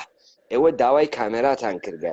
من لە دیبەیتەکانی پێشووتر کاک ئیسماعیل وتم ئەوەی کە گەرەکێسی شەهادەت بدات لەگەڵ ئەم کاک کامەران حەمەنووریە لەگەڵ کاک دانای هەڵەبجەی لەگەڵ کاک تاهای هەورامیا پەیوەندی بگرن تا هەماهەنگی کەین ئەمشەو ئێمە یشێ بەرنامەکەمان بۆینە بەرەو چون کاک کامەران عوتڵەی گرتگە ئێمە بتوانین ئەم بەرنامە ئەمشەو تەواوکەی ناڕواتە ناو بەرنامەکەی ئەمشەو تەوەجۆت کرد ئاغەیان ئەوانتان گەرەکتانە قسە بکەن لە پڕێکا خۆتانی تێمەخەن سەبرتان بوێ تۆزێ احترام دابنێن بۆ ئەم باسە و ڕۆژێکی بۆ تەرخانکەن سەعاتێکی بۆ تەرخانکەن تەکی کاکدانا و کاک کامەرانە هەماهەنگ بکەن من کامێراکەتم چاو پێکەوت بەڵام بەرنامەکە ئەشێوێنێت پێش وەخت ئەعلامی بکەن بە کاک کامەران و کاکدانا و کاکتای هەورانی کاک کامەران گیان بەخێر بێ ئەو کاتتان باش کاک پەیمانجان شەوگاتتان جوان سڵاو ڕێزمان هەیە بۆ هەموو ئەو برادرانی کە تا ئێستا بە دیارمانەوە دانیشتون چاویان ماچەکەین زۆر سپاسیانەکەین بەنسبەت ئەو عەلی ئەحمەدەوە کاک ئەحمەدی خۆمان برای کاک عەباس ڕەک بێ بە هەڵە تێگەی بێ ئەڵێ ئەو برادرە ئەوێ داخڵ بێ و قسە بکە و پرسیاکە ئەو برادرە یەکەم کۆمنتیم خوێندەوە کەس باسی بارزانی نەکردووە ئەرێ ئێوە باسێکی بارزانیتان کردووە ئەوەڵێ بارزانی باوکی کوردە داچی هەمووتانی گاوە یعنی داچی خۆی گاوە دەبا بڕوا دیفاع لە خۆی بکە لە لای چیەکە لە لای ئێمە کاکە کامەران حەمەنووری ئیجازە فەرموو ئەوە من لەم تریبوونەوە ئێژم بارزانی بڕوات وەکو چۆن سێوەکەی پاکە کرد لە کاتە ڕفراندۆمەکەوە جامانە کزۆڵەکەی وە بڕوا بەرنارد لەڤیە فەڕەنسەوی بهێنیتە مەساف بڕوا بەرنارد لەڤی فیلسوفە یەهودیە فەڕەنسەوی بهێنێرێت دار و دەسەی پارتی گوێتان وا پێ ئەگەر من پەیمانە حەیدەری بە ئەندێشەی کوردی بە تاریخە کوردی واقعی دەرپێم لە پێی تۆ فیلسوفەکەت و ڕەهبەرەکە دانەکەند وەکو بنەماڵەی سوک و ڕسوای بارزانی بم و وەکو تۆ بم ئەگەر نەمکرد لەگرا ڕاجیمە ناگیرین لە یەکتری مەگەر ئێوە ئیدعا ناکەن پیاگین و باسەوادین دەلیلە و کەلامەوانیە خۆتان مێن کە خۆتان زۆر بێسەواد و گەڵدەڵپنن بڕۆن فیلسوفێ بەکرێ بگرن ئەو بێت لەسەر دۆسیەی کورد قسە بکەین تەواو بکە کامەران بەڵە قوربان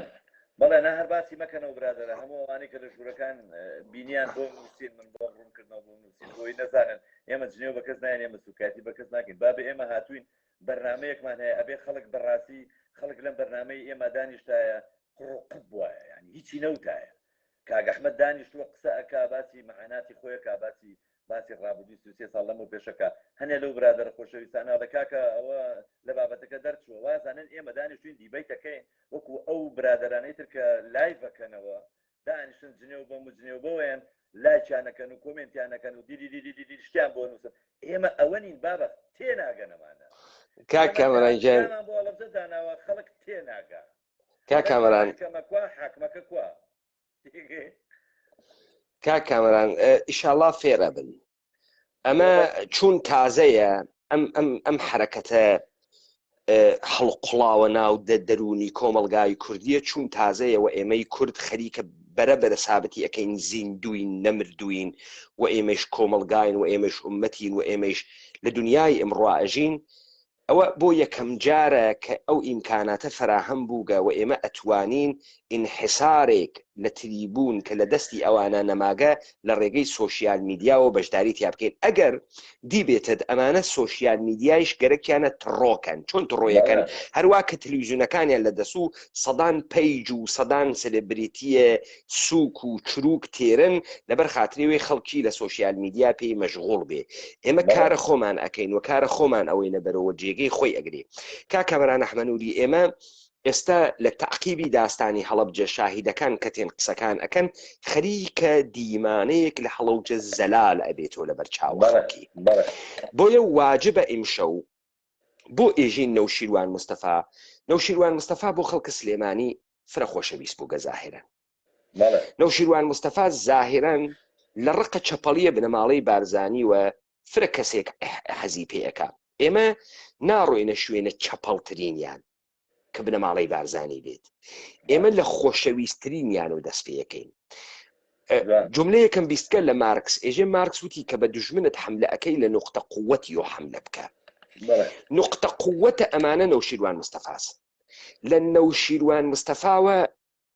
ئەو بخوێنۆ کە باسی بەسەرهاتەکانی هەڵەبجەکە وەلێ کاکە کامەران لەبەر ئەوەی هەم ئێمە حاڵیمان بێت هەم خەڵک جنابەت ئەگەر پاراگرافێکت خوێند و پاراگراف یانێ چەندین دێڕ بەیەکۆ لێو دوا بڕۆرە سەرەوە دێڕەکە کە تا تەواو ئەوێ دانە بیخوێنە تا من تەفسیری کەم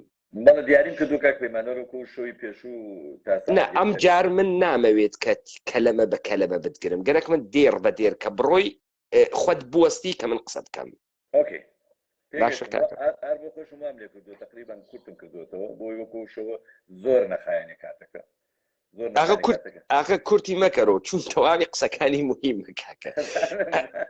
ئەزانم کورتی ئەوە ناک خۆم دیاری کردووە کە پەلەی لێ نەکەم بڕۆم بەسەریان بەڵێ ناپەلەی لێمەکە ئێمە تا کاتمان هەبێ قساکەن و قاتشمان نەبووی خێنە وەختێکی تر قەرزار نین نقطە سەری دێرنا کاتمان هەیە من ئەم سبەی شەوش کاتم هەیە باش تێ تەواویەکەین چونکە سبەی شەو احتیمال هەیە ئەگەر بۆمان بکرێت ئەو برایم بۆی بکرێت ئەوە لەسەر بابەتی ئۆردوگا و هەڵەبجە یەکێکە لە شایەتە هەرە ئەساسیەکانی کە هەموو خەڵکی هەڵەبجە زانێ ناوی مستەفا حەمەنووری برای منە لە ساڵانی 2003-2004 لەناو تەلەڤیزیۆنی مێتیڤیا هەموو سەرانی کوردی ڕسوا کردووە لەسەر هەڵەبجە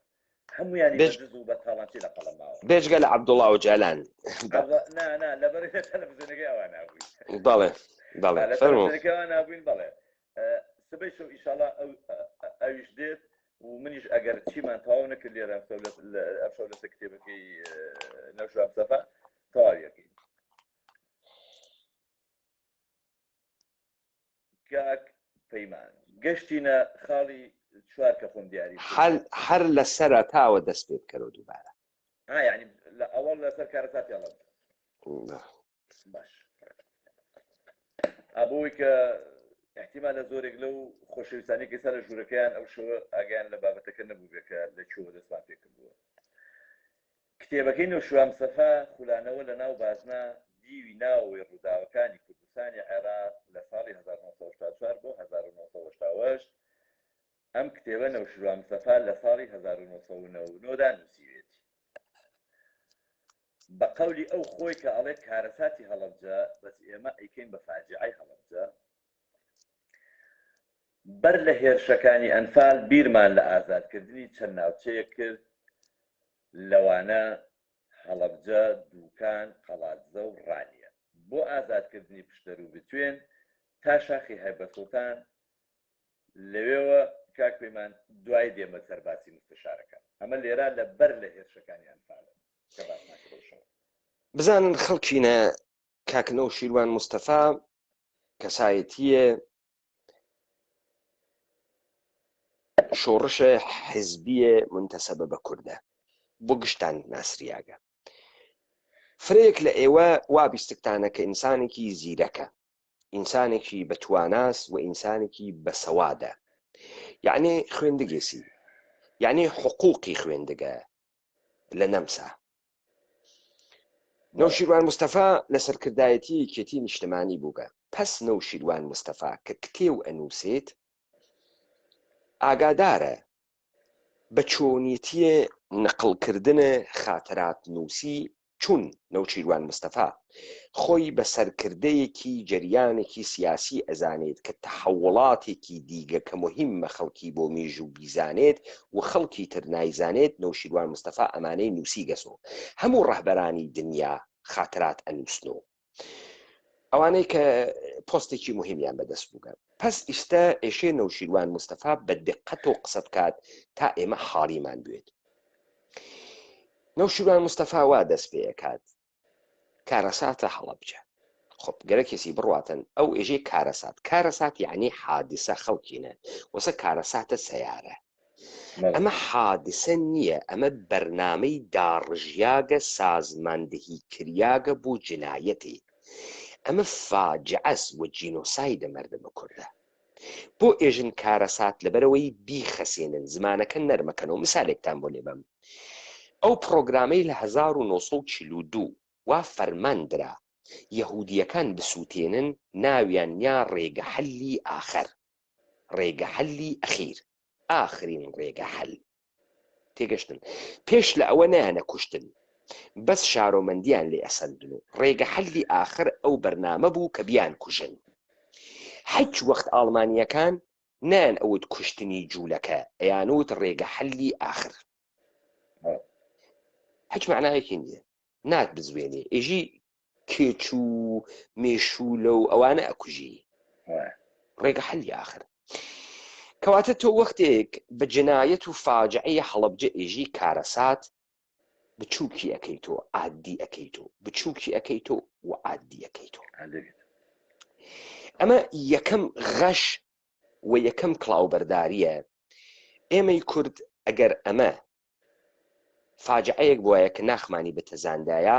هەروە کە مەسەڵەن خەڵک بە ئێمە ئێژێ قەومی کورد ئێمە قینمان لێ تێژین ئێمە میلەتی ها ئێمە خەڵک مەشابی و تایە کارەساتە هەڵەبجێ ئێمە قیمان لێ بەهاتە بمان وتە ئەمە فاجعەس ئەمە جنایەت ئەمە جینۆسایتە سیستەماتیکە ئەمە کارەسات نییە خۆپ ئەمە لە نەوشیروان مستەفا قبول ناکرێت کە نەوشیروان مستەفا ئەقلی نەیکێشاگە نەیزانی کە چون نەوشیروان مستەفا ڕاهبەر کوردە چون فرە عاقڵە کاکەنەوە فرە ژیرە پس کاکەنەوە ئامدانە خەریکە لە گرانەوەی کورد ئەخەڵەفێنی هەر لە یەکەم وشەی کە پێی ئێژێ کارەساتە هەڵەبجە کەواتە خەڵکینە ئێوە ئێشێ بزانن ڕەهبەری میلەتێک بوون تۆ میلەتێکی بچووکیشە لە بەردەساوێ ئێشێ باسی گەورەی خۆت بکەیت تماشا خەڵکینە ئێوە لەوانەیە پارە لە گیرفانتانانەوێ بەڵام بەزلە سەر کوڵمانی خۆتان سوورۆکەنەوە و خەڵک پێژێنانی خواردگە تۆ لەوانەیە پارە لە گیرفانتانەوێ بەڵام جلوبەرگەکە وا بکەیتە بەرەو خەڵک پێی وابێ میلیۆنەری هیچ کەسێ خۆی بەکەم نیشان نادا بۆ ئەوانەی کە سەبارەت بە کورد ئەنووسن حەچی شتی کوردە بەکەم نیشانیەدەن بەڵام فقط خیانەتی کورد بە گەورە نیشانەدەن ئەویش خیانەتەکە کەوێتە ئەستۆی کورد ناکەوێتە ئەستۆی ڕەهبەرانی حیزبی ئەوێت و کورد خۆ پس ئێوە دیتان ئێمە لەسەر یەک دەستپێک بە ناوی کارەساتی هەڵەبجە وەستاین ئەم تەوزیحە بدەین ئەمە ڕخنەیەکی فرە گەورەس لەسەری ئەمە کەسێک کە ئیدای ڕەهبەری بۆ هەڵوڵاتێ بکە خەڵکە ناسیۆنالیستەکەی خەڵکە پاتریۆتیکەکەی خەڵکە بە شەرەفەکەی لەگەڵی دەرگیرەون یەخەی پێگرن تەوەجۆکەن و ئەمما ئەمەیکە ئەرێ نەوشیروان مستەفا بوو بەجێ هاوردنەوەی بەروار و تاریخ باسی پێش لە ئەنفالەکانەکە بزانین خەڵکینە ئێمە خەڵکە قەیمیەکانمان وا سەوادیان نەبوو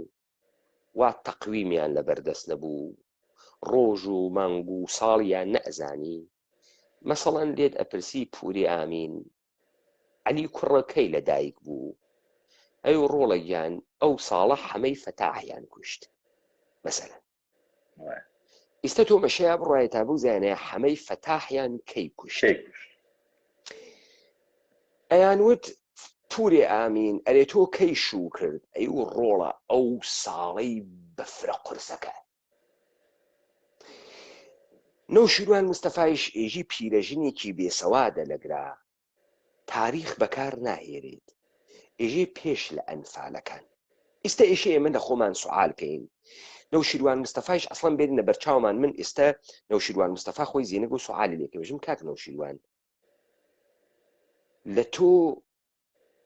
بەعیدە وەکو ئینسانێکی نەخوێندەوار قسە بکەی بێژی پێش لە ئەنفالەکان من پێم وانیە تۆ ئینسانێکی بێسەواد بی حتمما تۆ نیەتێکت هەز بەجێ ئەوەی کە بێژی ساڵی 1984 ئێژیت پێش لە ئەنفالەکان تەبیعەتەن نەوشیروان مستەفایشی جوای من باتۆ بێژێ بەڵێ مەبەستم هەیە ئاها کاک نەوشیروان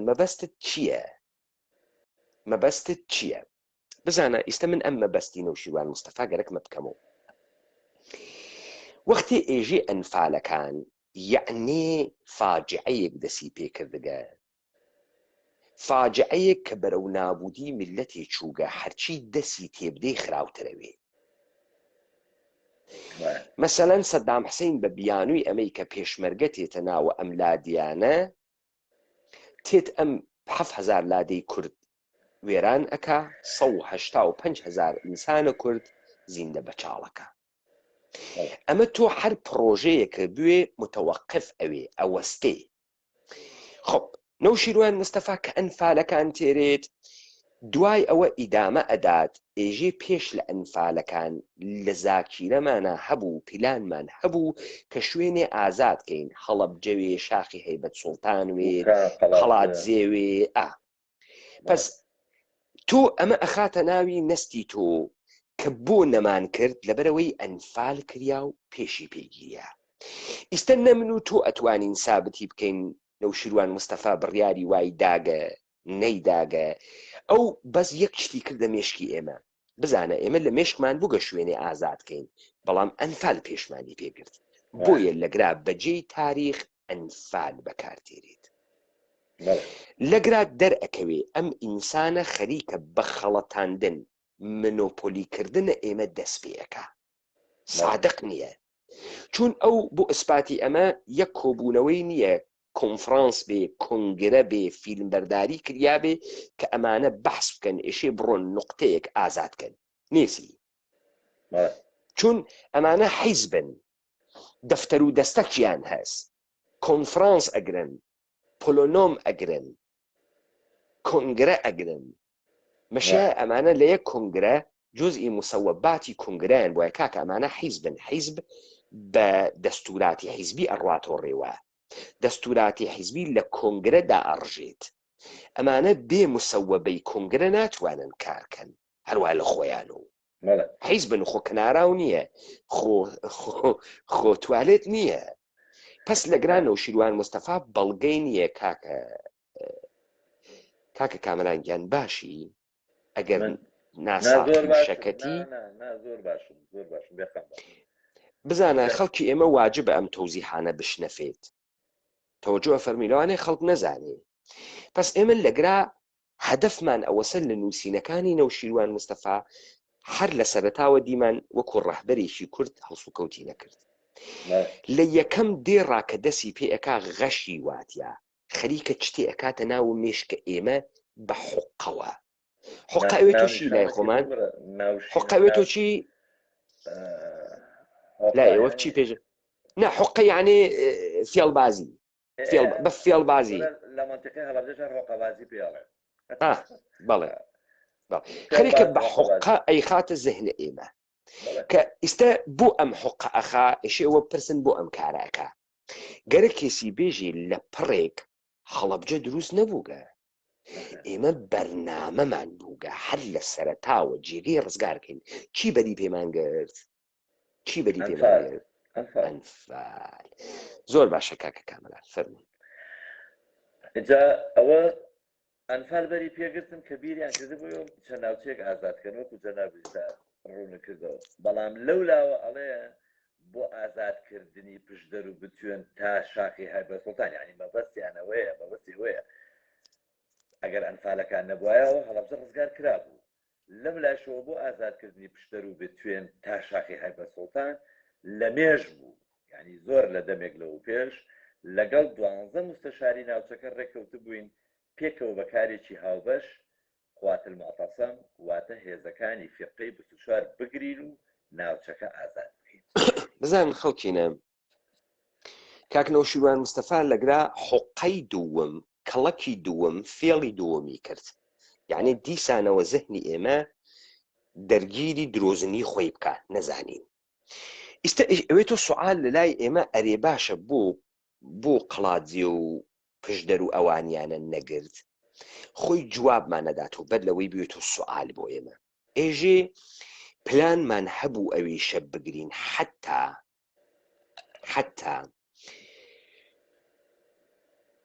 لەگەڵ 12 مستەشارە ڕێکەوت بووین ئەم 12 مستەشارە ناویان نییە بزانە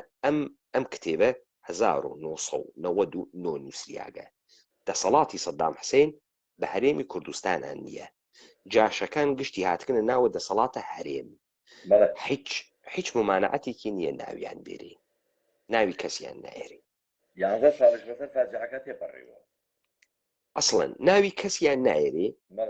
هیچ بەڵگەیەک نایێری هیچ فیلمی لە کۆبوونەوەکان نایێری بزانە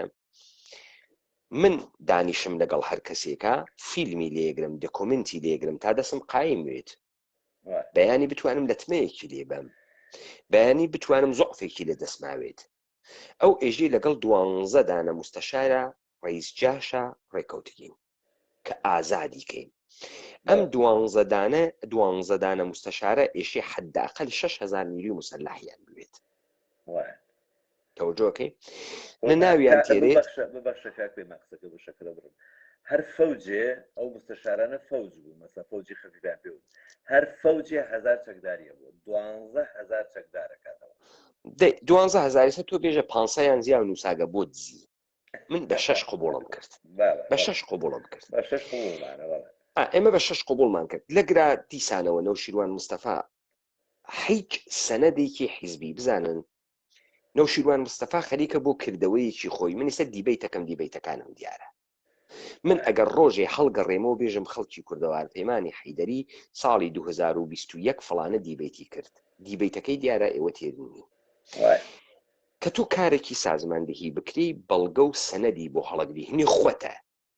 هەنی خۆتە چون کارەکە تۆ ئەیکەی ئۆکەی ئەم ئاغا لە هیچ کۆبوونەوەی یەک فیلمی نییە دەریخە تاریخەکەیشی نایژی کەی دوای ئەنفالەکان چه تاریخێ تۆ لەگەڵ 12 دانە سەرۆک جاش ڕێکەوتگی یان لە مێژ نایژیت یان لە مێژبوو کەی ئەمە تاریخە کەی لە کەسایەتێکی سیاسی ئەمە قبوڵەکرێت کەی تۆ سەرۆکی وڵاتێکی ئوروپایی بی ئەمە بنووسی خەڵک لێت قبوڵەکە ڕۆزنامە لێت قبوڵەکە تۆ هیچ شەفاف تۆ ئەمە نووساگە بۆ شەفافیەتی تاریخی دە ئێمە هیچ زەلالیەتێک و شەفافیەتێکی پێوە دیار نییە خۆ پس ئەمیشە دروست ئەمیشە هەر گەرەکێ بێژێ ئێمە لە بیرۆکەی ئازادکردن نابووگین وەلێ نەمانتوانیگە ئیستا بیانووی ئەویەکی ئەنفال بوو بیانووی ئەمێکی بابزانی چییە کە نەیتوانیگە ئازادیکە ئەلا ڕقمە ئەوەی کە 12 ڕئیس جاشیشی لەگەڵا بووکە بیانوی ئەمەی 12 ڕئیس جاشەکەی لەگەڵا بوو کاک پەیمانجان ئەڵێ لەبەر تەواو نەبوونی ڕێگای سەردەشت قەڵاتجە دواماخست بوو ڕێگەی سەردەشت قەڵاتجێ ئیشی بکاتە نێوانە دوو وڵات ئێران و عێراق لە شەڕان تەکە یەکتریا سنوورەکان داخریاگە مین ڕێژ کریاگە لەبەرەوەی لەشکری تر نەتوانێت بێتە ژوورۆ لە بەرامبەری یەکتریشە سەنگەریان گرتگە بۆچی ئێشێ جادەی نێوانە سەردەشت قەڵاتجێ بوێت ئەو گەرەکێ لە سەردەشت چی بووە بۆ قەڵاتجێ تانکی گەرەکە بەجادا بووە دەبابە ئەوە بەجادە مدەڕعە ئەوە بەجادە بۆچی سیدێ ئەو ئۆڵڕێدی 6,000 نیروی جاشی مسلح بە هەموو ئیمکاناتی ڕژیمی بەعسی هەیە کە نیروی ئەوە نیروەکە لە داخلە خۆ قەرار نییە لە ئێران نیرو بگۆزنەوە بۆ داخل جادەی بۆچیە جادەیشی گەرەکوێت چۆن لە حەڵەبجە بە شاخە شەنەریەوە خەریک بوو شۆفڵی لێ ئێدا ئێران شۆفڵی لێدایی کردو بووت پس ئەم بیانوە ناخوات ئەم بیانۆ کاک پەیمان ئەم بیانۆ ئەبێ ئێمە کە ئیخوێنینەوە خۆی مشکلە لەوە خوێنەری ئێمە ئەم شتانە خوێنراوەتەوە بەڵام هەر وەکو حکایەتی مێش خوێندویانەوە بەسەریا ڕۆشتون و دێڕەکانیان وەکو ئێمە شی دەکردوێتەوە مەسەن ئەوەڵێ لەگەڵ ئەو 12 مستەشاری فەوجەیە لە مێژ بڕێکەوتە بووین ئێمە کە هێرش بکەین بۆ قواتی معتەسەمیان پێوتۆ قواتەکانی هێزەکانی فەیلەقی چوار بیانگرن ێ باشە بۆچی ئەیانگری بەڵامەڵێ لەبەرەوەی کە ڕێگەی قەڵاتجێ و سەردەشت تەواو نەبوو بجاتەکە تۆ چ کارت هەیە بەمە یعنی ئەتەوێت ئەم منتیقەیە بخەیتە سەر ئێران ینی بیبەی لە ئێرانەکانی بۆ بێنی داژیری کە بخەیتە سەر ئێرانی جنەت و ئێران بۆچی ئەگەر 12 فەوج لەگەڵا بە دەردی تۆڵی 6,000 کەس بێ خۆ ئەیگرم و دانیشم لە ناویان ئەمە ئەوە لە پاشەوە ئەڵێ لەگەڵ زۆربوونی گوشاری دوژمن بۆ سەر ناوچەکەی ئێمە ئەو ناوچەی کە ئەوانی لێبوون سەرگەڵ و بەرگەڵوە کات مەترسی ئەوە زیایی کرد کە جێشی عێراق ناوچەکەمان لێ داگیر بکە یعنی لەگەڵ زۆربوونی ئەو زەختەی بزانەتی ترسیانە بۆ ناوچەکان داگیر بکرێت بزانە با من دیمانەیەک بێنمە پێش شاوی ئەوانەی کە پێشمەرگە بووگن یا پێشمەرگیان بیستگە یا شەڕی گریلاییان بیستگە شەڕێکە یەکێتی نیشتمانی کرد دیسیتەکە دەوڵەتە عێراقیە شەڕی گریلاییە شەڕی دوو دەوڵەت نییە شەڕی جبهە نییە شەڕی گریلایی چییە شەڕی گریلایی ئەوەسە تۆ ئەوەنە بەی لە موسسات و بەی لە کارت دەوڵەتی شەکەتی بکەی لەذا تۆ 2-3 نیرو 10 نیرو 15 نیروت هێزت هەز کە ئەمانە چەکێکی قرس سووکیان واپێ و ئەتوانن بەڕاحەتی دەست بۆشێن و دەرچن هێزە پارتیزان بە تەمامە نقاتێک کە ئەتوانێت دەستڕەسی پێیا بکە ئەیهێنێرن و دائیمەن لە ڕۆ و لە حرەکەت هەیە پارتیزان بەمە ئێژن خەڵکی ئەمەی کە نەوشیروان مستەفا ئێژێتی ئەمە عەقڵی ئینسان نایگرێ یعنی نەوشیروان مستەفا تۆ لە سەرگەڵوو نەوایی تا با بچوای تا قەندیل ئێوە خۆتان گۆرانی ئێژن هاتەوە یادم ڕۆژێکی قەندیل پێنیایە گریان دڵەی مات و دیل ئەو دەستەی لەوێ بەفراوەی تەزان داخ کراوە لێرە بە ئاگر و ژیڵ وانییە کاکە ئێوە ئێژن ئێمە لە قەندیلا بووین دەی بڕوای تا قەندیل کوێی لێت بگرتایە ببەخشە بڕوای تا دەشتە شلێر کاکەی گیان بڕوای تا شاخە فڵانە جێگە تۆ سەرکردایەتیەکەت مەگەر چییە خۆ کۆشکە ڕیاسەت جمهوری نییە بۆ جێبەجێ ناویت تۆ هەیت و 100 دانە پێشمەرگە ئەگەر بتوێت و بیسیمێک و جیهازی ڕادیۆ و 2 دانە دۆشکە و یاڵڵا پەتوویە ئەکۆڵە خۆچتێتر لەمە زیاترە نەوگە بووکتە لەوانەیە 2-3 دانە خانووی قڕین و 4 دانە خێمە تۆ بۆ نەدەتوانی ئەمە بەجێ بێڵی منتەقەکە ئستراتژیک بوو بۆچی نەت ئەتوانی بەجێ بێڵی بەڵێ ئیدامە بدەن کاک کامران پس تۆ لەگرا ئەزانی ئیستدلالاتێک کە ئاغای نەوشیروان مستەفا بە عینوانە ڕەهبەرە زیرەک وە سیاسی تێرێتی زەعیفە فرە زەعیفە بەڵێ کاک پەیمان ئەمە بۆی بینەران و بیسەرانی خۆشەویستیش لێی تێبگەن لە وەزعەکە مەسەن تۆ کەیەی لە ئەڵمانیا تەقدیمی پەناهندەیی یەکەی ڕەفزەکە دەدەنێ دوای ڕەفزەکە تۆ چی محامی وەکیلی محامی بۆگری محامیەکە ئەڵێ ئەوراقەکانت بێنە بگڕندومی پێڕێ ینی سەبەبەکە چییە کە تۆی ئەتراز دەگری تۆ ئەو بگڕندومە بەرزەکەیت و بۆ مەحکەمە ئەمەی کاگنەوشیروان کە نووسیوێتی لەوە ئەچێ پاکانەیەکە ئەمە نووسیوێتی پاکانەیەکە نووسیوێتی بۆ خۆی بۆ مێژوو کە هەر کەسێ باسی هەڵەبجێ لێکراوە تا کاکە ئێمە پێشەوە بەتەما بووین وا بکەینەوە بکەین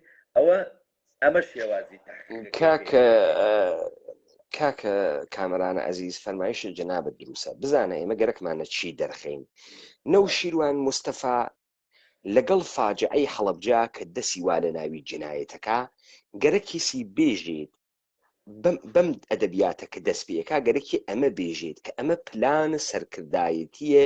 بە قەوڵ خۆی شۆڕشە کوردی بووگە کە خاکێکی کورد بەشێ لە خاکی کوردستانی عێراق ئازادکە پس هەڵەبجە کاری بۆ کریاگە دیپلۆماسی بۆ کریاگە شەڕی بۆ کریاگە تا ئازادیکە ئێمە لەگرا سابەتی ئەەکەین کە نەوشیروان مستەفا خەریکە ئێمە ئەخەڵەتێنێ وە پلانی وایەنە نەوگە بۆ پلانی وایەنە نەوگە دلیلی ئەوەسە ئەمانە هیچ اختیارێکیان لە خۆیان نەوگە بۆ اختیاریان نەوگە ئەمانە ئەگەر دەوڵەتە ئێران خاکی پێیان نەدایە تفەنگی پێیان نەدایە پوڵی پێیان نەدایە هیچێک نەبوون نە خەڵکیان لە پشتاو نە قەراریان بدایە خەڵکی سلێمانی ئەمڕۆ بە ملیۆن بێنە خیابان کەس نەهاتە خیابان نەهاتە خیابان کاکی گیان بۆ شۆڕشێک کە ئەمانە ئیدعای ئەکەن لە مردمێکی 3-4 ملیۆنیە تۆ توانیوێتە 1000 نەفەر بگریت کە یەکێک لە دەلائیلێ خەڵک ئەڕووی بۆ پێشمەرگایەتی ئەمە بوو عەسکەریە نظامی سەدام حوسێن نەکا حتما پیاوی کوشتوو جنایەتێکی کردو هەڵاتوو عەسکەری فیرار بزانن من بۆ ئەمە ئێژم تۆ هیچ مهرەیەک نییە کە دەوڵەتە ئێران حەساو بۆ بکە بزانە دەوڵەتە عێراق حەساو ئەکا بۆ مجاهدینی خەلق بۆ چون مجاهدینی خەلق لە تارانە تەکە جمهوری ئیسلامی دەرەکەوی شەڕی دەستە و یەخە قەتڵعامەکری لە تارانە لە یەکتری ئەوان لە ئەمان لە ئەوان مجاهدینە خەلق ئەو هێزەی لە خۆی نیشان داگەل لە تەمامی ئێران شەڕ جمهوری ئیسلامیەکە لە مەشهەد ئەیکا لە تاران ئەیکا لە ڕەشت ئەیکا لە کەرمان ئەیکا لە ئەسفەهان ئەیکا لذا استقباراتە عێراقی مەسعود ڕەجەوی کە خۆی کاندیدە ڕیاسەت جمهوری کردەوە هێزە چەکداری هەزوە ئەتوانێ مزاهرەی 400,000 لە تارانە بکات بە مۆرەیەکی گەورەیە زانێ گو ئینکە بەنی سەدریش واتەکە مەسعود ڕەجەویە بەنی سەدریان کودتا بەسەر کردەوە ئێرانی بەجێهێشتا لذا سەدام حوسێن مجاهدینی خەلق بە هێز ئەزانێ بە ڕەقەمی ئەزانێ بۆیە معاملەی دەوڵەتی لەگەڵا ئەکا ئەغد و قەراردادی لەگەڵا ئەوەسێ ئەرتەشی عێراق بە مجاهدینی خەلق دەبابە ئەدا کۆپتەر ئەدا مجاهدینی خەلق بەخۆی نایژێت هێزە پارتیزانی ئێژێ ئەرتەشە ئازادی بەخشە ئیران وەلی ئەمانەی کە یەکێتی و پارتی و کۆمەڵە و دموکراتن مشتی ئینسانی دەرکریاگی جنایەتکارن کە تەجهیز بووبن لەلایەن دەوڵەتەکانی منتەقەوە بۆ نیاتی ئەوان بۆ نیاتی دەوڵەتەکان. من لە ئەوڵیم دیبێتە فیلمێکم لێدا وتی کاورای کورد هیچێکی نییە. نەوشیروان مستەفا ئەگەر دەوڵەتە ئێران جەلال تاڵەبانی ئەگەر دەوڵەتە ئێران پولی پێنەدا ئەسلحەی پێنەدا چی ئەکا؟ ئەو شەهامەتەی بوو وەکو من کرێکاری بکە و بێت دیبیت بکە دوای 12 ساعت کرێکاری وا من خەریکە مۆرەی پشتم ئەشکێت بەبەر ئەم دووربینەوە هەر تەکان ئەخوەم لە دەستی تێت بیکات لە دەستی تێت بیکات خۆ نایکات. بەچی ئەمانە تەبدیل بووگن بە حیزب؟ بە کەرەستەی دەوڵەتەکانی منتەقە. تەبیعەتەن وەختێ تۆ کەرەستەی دەوڵەتەکانی منتەقە ئەگری لە ژێر فەرمانی ئەوانای تۆ ئیرادەیەکە لە خۆت نییە. تۆ وەختێ فیشەکە بۆ پێنەدا تفەنگەکە ئێشە فڕەدەی نانە پێنەدا لە برسا ئەمری تۆڵە پێنەدا ئێشە بڕۆی کرێکاری کەی وە ڕۆژێ 2000 من 200 من لەکوێ تێری بخۆی. پس ئالەگرا ئێمە نوکتەیەک خەریکین ئەفەهمین ئەویش ئەمەسە کە خەریکە درۆ ئەکاتە ناوە زەهنە ئێمەمانان کە گویا هەڵەبجە پلانە ئەمان بووگەوە ئێمە خەریکین درۆکانی دەرەخەین وا نەبووگە ئێمە سابت یەکەین هەرچی قسەی کرد درۆ بوو تا ئێستا. بەڵێ لەگەڵ زۆربوونی گوشاری دوژمن بۆ سەر ناوچەکەی ئێمە مەترسی ئەوە زیای کرد کە جێشی عێراق ناوچەکەمە لەداگیر بکات. اینجا کە ناوچەکانی داگیر بکات چییە بێ؟ جیرانی بارەگاکانی سەرکردایەتی یەکێتیش ئەبوو بەهۆی هەرەسێنانی بەرگری لە ناوچەکانی کەدا، یعنی لە ناوچەکانی کەلار لە ناوچەکانی کە یعنی لە ناوچەکانی بۆی بە جوانی جایکەینەوە لە یەکتری لە خاڵەکەی دواواڵێ لەگەڵ زۆربوونی زەختی یان گوشاری دوژمن بۆ سەر ناوچەکەی ئێمە، یعنی دوژمن زەختێکی زۆری خستن سەر ناوچەکەی ئەوان. مەترسی چیان هەبووە؟ مەترسی ئەوەیان هەبووە کە جێشی عێراق ناوچەکەیان داگیر بکات. نادەیت من تۆزی هەمدا ناوچەی ئەوان شەڕی جبهەیی ناکەن پێویست ناکە چ فەرقێکی هەست. من خێمەیە لێدەم با لە سەرگەڵ و لێ نەدەم بڕۆم لە قەندیل لێ بم، با لە قەندیل لێ نەدەم بێم لە دەشتی شلێر لێ بم. هیچ فەرقی بە حاڵە هێزێکی پارتیزانی ناکە. هێزە پارتیزانی کە شەڕی جبهەیی بکە ئەی دۆڕێنێت. بەڵێ ئەڵێ ئەبوو بەهۆی چی ئەو زەختە؟ جیرانی بارەگاکانی سەرکردایەتی یەکێتیش ئەبوو بەهۆی هەرەسهێنانی بەرگری لە ناوچەکانی تردا لە ئەنجامدا هەرەسهێنانی بزوتنەوەی چەکدار لە کوردستانی عێراقدا. یعنی ترە هەر فاتحیان بۆ بکەنێ هیچیان نامە. بزانە ئەمە زمانێک ئەم قسە ڕاست ئەوێت کە ئەمان شەڕی دوو دەوڵەتی ئێران و عێراق بکەن. باشە وە بۆیە ئەگەر ئەم بستە خاکەی کە ئەمان بەسەریوە دانیشتگەن وە خۆیان اختیاریان هەست لێیان بسێنێت و جێگایان نامێنێت. بەڵام لە کاتێکا کە ئێران و عێراق وانە شەڕاتەکە یەکتری و لە یەکتری ئەدەن ئێران هەر کەسێ بتوانێت ئەسلحە بگرێتە دەسۆ لە عێراق بدات بەکاری دێنێ و مستەختمیەکە. کەما اینکە لە شەڕەکەی سووریە دیمان ئێران پەنابەرە ئەفغانیەکانی کۆ کردو خەتێکی بۆیان دروست کرد بە ناوی ئەفاتمیون نەفرێ 2 ملیۆن و 3 ملیۆنیان مانگانە پێدایان هەنێرێتە سووریە شەڕی سووریان پێەکە. ئەمەمانە دیوەیتر پاکستانیەکان هەروە ئێرانێکا تورکەکان هەروە و کارە ئەەکەن. ئەم قسە ناخوات سەرکردایەتی تۆ بۆ هەرەستێرێ تۆ چەکتە ئێران پێتەدا، لۆجستیکتە ئێران پێتەدا، پارەیە ئێران پێتەدا. ئێران وا لە شەڕتەکە سەدام دژمنێتی تۆ بردەکتەسەوە. تۆ لەبەی ناچی بۆ لەبەی نەچی سەرکردایەتی تۆ چییە؟ شتی عەجیبێکە چەکە نەوەویە دەسی بەسەرا بگرن. ئەمە درۆیکی گەورەست. تۆ بڕۆیتە ناوی شاری سەقزیش بە هێزی دەوڵەتی ئێرانی هەر وەختێ مەیلت دوێ ئەڕۆیتە بەری شەڕە جپەتەکە سەدام حوسێنە. تۆ چون خاکە ئێرانت هەست هەر کە تەنزیمی تۆوێەوە سەر بە تۆ بێت ئێران ئەتوانێت داڵدەی بدا هەروواکە گشتان لە سەقز و مەریوان دانیشتبوون بێتە سەقز و مەریوان لە لاتانە دانیشید بۆ ئەبێتە هۆی هەرەسی ئەوەی کە بوو بەهۆی هەرەسی چەکداری ئێوە ئاگربەسەکەی 598 ئێران و عێراق بوو ئەوەی کە شەڕی کۆمەڵە و دموکراتی وەستان ئاگربەسەکەی 598 ئێران و عێراق بوو ئەوەی کە شەڕی مجاهدینی ئێرانی وەستان ئاگربەسەکەی قەتنامەی 598 بوو سەدام حسین تۆزێک درێژەی پێدا ئیمزای نەکرد حتا مجاهدین عملیاتی فروغی جاویدانی کرد حتا چوارزەوە دەواازەی کرماشان هات و شکستی هێنا ئەوە ئاخرین تەلاش بوو تێگەی پس ئێمە لەگرا تێگەین ئەوەی سەرکردایەتی شۆڕشە ئێوە لە بین ئەوات سڵحە نێوانە ئێران و عێراق هەروواکە لە کاتە قەراردادە جەزائیری شابەتەوە سابت بوو سڵحە نێوان و ئێران و عێراق ئێوە بەکریگیراوانە دەوڵەتە ئێرانین بۆ شەڕی نیابەتی دەوڵەتی ئێرانی سپای قوتس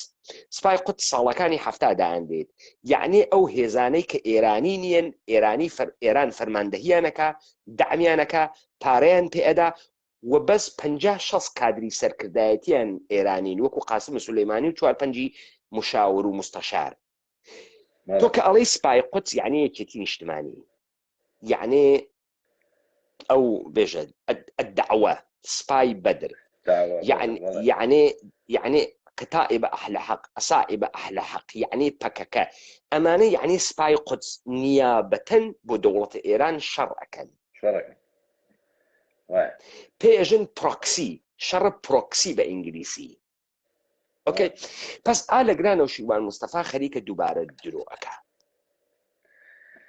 بۆ ئەمە ئەگەر سەرکردایەتیمان لێ بگیریایە نابود ئەوین خۆب ئەم قسە بۆ ئەکا ئیستا گەرە کێسی بێژێت ئەم فشارە کە بە ئێمە هات ئێمە ڕوومان کردە جمهوری ئیسلامی وتمان جمهوری ئیسلامی جبهەیەکمان بۆ بکەرەوە با بڕۆینە ئەوێ ئێوە تا لێرە ئەڵێ کاک پەیمانجان ئەڵێ ئەبوو بە هەر جۆرێ بێکارێ بکەین جوڵانەوەکەمان لە ڕووخان ڕزگار بکەین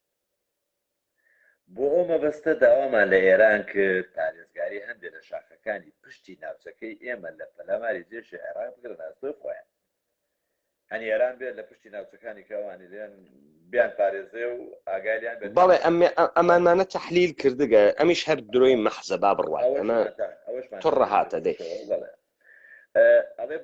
چون کاکە ببەخشە کاکە ئێران دەوڵەتە ئەگەر ئەمان گاگەلی لێ ئەخڕن ئێران تەقازای کە لێ ئەەکەی ئێشی کەتبەن تەقازای لێ بکەیت لەبەرەوەی سەنەد لە تۆ ئەگرێ ئەو ئێشێ نامەکان کە خۆی داگەسی بە قەرارگای ڕەمەزان وەڵامەکان کە لە قەرارگای ڕەمەزانی وەرگەکە ڕوویکە نێسی هیچ نامێکی نییە بەڵێ بچمە سەر ئەوەی باسی ڕێگان و بەستنی ڕێگای و بەفرەکە و بەفرباری و بچمە سەر بیخوێنەوە بەڵام ئێمە چون تەحلیلمان کردگە لە سەری زۆر ناوەستین پس تا ئەگرا دەرکەوت هەرچیەکی وت درۆ ئەکا ئەستدلالەکان زەعیف مناڵانن و ئێژی مناڵێ ئەخەڵەتێنێ ئەم شتانە کاک پەیمانجان هەمووی بۆ چیانەوێ بۆ ئەوەی کە بتوانن هێزەکانیان بگوازنەوە و پاراستنی خەتی چەرماوەند و ژیلوان و ئاسۆس بەفرانی ڕێگەی زەمینی کە بەفر گرتە بووی بەهۆی بەفرانی ڕێگەی زەمینی بەڵام بۆ ئەوەی کە باسمان نەکرد من لە برادێکی زۆر خۆشەویستی خۆمان باسی کرد باسی ئاسۆسی کرد شاخی ئاسۆس یعنی ئەڵێ ئەو جێگایەکە کامەران لە توولی عمریا هیچ حتا جێشی عراقیش ناتوانێت ڕەبایەتیادانێنەوەنە ئەوەنە ڕقەڵانە یەک درەختیتیانە یەک ئاویتیانی هیچی تیانە تۆچی لە ئاسۆس چیەکەی ئەڵێ ئەمەش چی وای کرد ڕێگاکە بەستە بووی نەمانتوانی بەفرگرتە بووی اینجا ئەمەیان کرد بە بیان و ئێرانیەکان بۆ ئەوەی یارمەتی ئێمە تەوزیحماندا هێزی پارتیزان خۆی 32 ئەژنۆکەی هێزی پارتیزان مدەڕعی پێ نییە دەبابەی پێ نییە تا بەفرباری وێ ڕێگەی لێ داخستوێت تازە ئەگەر بەفر بوارێ بەفر بەر بە مدەڕع و دەبابە ناگرێت شۆڤڵی لێ دەنەیکەنەوە هەموو جێگەیەکی دنیا واسە بەڵام تۆ هێزێکی پارتیزانی دەی تۆ لەگرا بەفر پێشی پێگرتووی چۆن عملیاتە کردووە لە زاخۆ چۆن عملیاتە کردووە لە گەرمیان ئەم پێشمەرگانەی تۆ چۆن تا عمقی گەرمیان ڕۆشتون گەڕاونەتەوە تا سەرکردایەتی پس تۆ لەگرا نیشانە دەی یا عملیاتەکانە درۆ بووگن و تۆ هیچ هێزێکە بۆ هیچ کوێن هەناردگەسەوە یا لەگرا خەریکی درۆکەی چون هیچێ ناتوانێت بەر بە هێزێکی پارتیزانی بگرێ بەڵێ پارتیزان یعنی گریلا بەڵێ گریلا ئەمە باسەکە وا کاکە یعنی لە مشاوەرەیەکی زۆر عمق و قوڵا بوون لەگەڵ ئێرانیەکانە هەر داوایان کردووە لە ئەخیرا هاتووە سەرەوەی کە بیانویان کردووەڵێ ئەم داوایشمانیان ڕەفز کرد لەبەرەوە داوای چیمان لێکردن داوای ئەومان لێکردن جەبهەیەکمان بۆ بکەنەوە یعنی جەبهەیە بکەنەوە جەبهەیەکی تازەمان بۆ بکەنەوە بۆ ئەوەی دوژمن ناچار بێ بەشێ لە هێزەکانی شەڕەکەی ئێمە لەلای ئێمە بکشێتەوە یعنی ئەگەر جەبهەیەکرایە لەلای ئێمە بکشێتەوە ئەڵێ ئێران بیانووی بۆ ئەمە ژێنایەوە و لە وەڵامەکانە ناومێدیان کردین ئەم کاکە ببەخشە کاکە ببەخشە بزانە کاکە کامران با من تەوزیحیە بدەم نەوشیروان مستەفا ئێژی باسی شەڕەکانی قەرنی 19 ئەکا بە تفەنی سەرپڕۆ شەڕەکانی ناپلئۆن کە دوو دانە سپا بە تفەنی سەرپڕۆ بەرەو پێشی یەکتری ئەڕۆیشتن یا شەڕۆکۆنەکان کە شەڕە شمشێر بوو ئەم تاکتیکە کە ئێمە لە بەشی چەپ و حملە بکەین لە بەشی ڕاست و لی بدەین لە بەشی ئەو لاوە 50 نەفەری بۆ دابنین تا هێزەکەی کەرت بوێت ئەمە بۆ ئەو شەڕە ئەخوا کە کابرا مەسەڵەن فلانە کەس سەردار 3000 هێزی بووگە هاتکە لە بەرامبەرە 1000 کەسا شەڕکات ئەمە بۆ وڵاتێک بە دنیای ئەمڕۆە کە شەڕ میکانیزە بووگە لە تعریف شەڕە قەرنە 19 دەرهاتکە فەرقەکە بزانە مەسەڵەن هەر وڵاتێک لەشکەری تایبەت و خۆی هەست مەسەڵەن ئێران لە لەحاظە لەشکەریوە ئەو سا تەقسیم کریا بوو بە چەندین منتەقەی لەشکەری مەسەڵەن نازانم 8 لەشکەر بوو چەند لەشکەر بوو لەشکەرە خوراسانی بوو لەشکەرە غەربی بوو تێگەی ئێرانی تەقسیم کردو بە مەناتەقە نظامی عێراقیش هەرواسە تبدیل ئەکرێ بە فەیلەقی جۆرا و جۆر فەیلەقی یەک بەڵێ فەیلەقی یەک فەیلەقی دوو فەیلەقی کوردستان مەسەڵەن فەیلەقی کوردستانی هەست بعد فەیلەق کوردستان ئەوێنی چەندێکە مەسەڵەن 50,000 نەفەرە 50,000 نەفەرە بزانە ئەمەی کە تۆ عێراق لە جەبهەیەکە مەشغوڵکەی ئەمە ممکنە کە تۆ شەڕی جبهەیی تەکا بکەی مەسەڵەن گەرەکت بێت لە حاجی عمرانەوە بڕۆیت و ژوورەوە بووی تۆ لەگرا لە لەشکرە میکانیزەت گەرەکە تانکت گەرەکە پشتیوانی هەواییت گەرەکە تۆ بە 100,000 هاتیتە ژوورۆ عێراق قەزانێ هجومی 100,000 کریاگەپی دەی هێزەکەی حاجی عمرانی 30,000 بۆیە عێراق ئێشێ دەست بەجێ مەسەڵەن 40,000 نیرو لە جنوب بۆ بگۆزێتەوە بۆ سەرەوە ئەمە ئەکرێ دەی تۆ هێزە چەندێکە ئەوڵەن تۆ هێزێکی پارتیزانیت بە کلاشینکۆف و بیکەیسی قرستەرین چەکتە تۆ بێژە کاری دووشکە نە پشتیوانی هەواییت هەست نە لەشکەری میکانیزەت هەست نە قودرەتی شەڕی جبهەیت هەست نێست بۆچی لەشکەری عێراق ئێشێ مەشغوڵ بوێ بە تۆ پس ناوێت چون تۆ ئەگەر 400 دانە پێشمەرگەی شەڕکەرە بوێ 200یانە هەناردگەسەوە بۆ ناوەوە ئێشێ ئەم 200 ئاڵڕەدی لەشکەری عێراقی کرد بێ کە نەیکردووە نه 200 نەفەر هێز نییە لەشکەرە دوژمن کردکە هێز نییە خۆ تۆ لەگرا ئەوێنی منتەقە نظامی ئەمە ناخوێنێت ئەمە درۆی مطلقە مەگەر ئەوەی کە هەدەفی ئەوە بووێت دەوڵەتە ئێران بە لەشکەرە غەربۆ لە جێگەیەکە بە 100,000 نیرو حملە بکاتە عێراق یعنی بەجێ ئەوەی کە جەبهەی ئابادان بەردە و بێ جەبهەی کوردستان بکاتەوە ئەوە ئەمەلیاتە ئێرانی تر ئەمەلیاتە تۆ نییە کاکمان بەپێی تەجروبەمان کە لە شەڕەکانیدان عێراق شە بەشداریمان کردووە ئەو حملە گەورانە ئێران لە فاو لە جزیرەی مەجنون و لە بەفرە عمارەی کردیانی لە منطقەی ئێمە لە کوردستان حملەی وا گەورەی نەکردووە بە 100,000 دیوانەوە اینجا با بینە سەر باسەکە ئەوانەمان ئەو شۆش باس کرد ئەڵێ بەڵام ئەم هەڵوێستیان ئێران ئەمەش بیانویان بۆ هێنانەوە ناومێدیان کردی ئەڵێ ئەم هەڵوێستیان بە پێچەوانی ئەو ئیتیفاقە بوو کە کاتی خۆی ئیمزا کرابوو ئەمە مشکلەکەیە کەەوە ئیتیفاقی ئیمزاکراوە کووە تماشاکەن کاک نەوشیروان خەریکە وا بە ئێمە ئێژێت کە گویا ئەمانە ئیتیفاقێکیان لە نێوانە خۆیان و دەوڵەتە ئێرانیا کردگە پرسیارە جددیەکە ئەمەسە ئەم ئیتفاقە کوا ئێوە ئێشێ ڕوویکەن تا دەوڵەتی ئێرانیش تەئیدی کاوە دەوڵەتی ئێرانیش تەئیدی کا نیتانە هیچ سەنەدێک و بەڵگەیەکتان نییە. پاشان ئەقڵە سیاسی ئێژێ دەوڵەتە ئێرانی بۆچی ئێشەی لەگەڵ توا ئیتفاقکە، بۆچی ئێشەی بیکات؟ تۆ کامە هێزی کە ئەتوانێت تەوازونەکە بشێوێنێت؟ ئێران خۆشی مشکلەی کوردی هەست، لەوانەیە تۆی هاوردوێ ئاژاوە گێڕی بکە بەشێ لە لەشکری عێراق سەرگەرم کە، بەڵام قەت ناهێڵێت تۆ ببی بە مهرەیەک ڕووداریکەی بووی، نایڵێت اتفاقاتی لەگەڵا بکەوە. ئەگەر تۆ ئێران نەتباتە ئێران چی ئەەکەی؟ ئەڕۆیتە کوێی؟ ئەگەر ئێران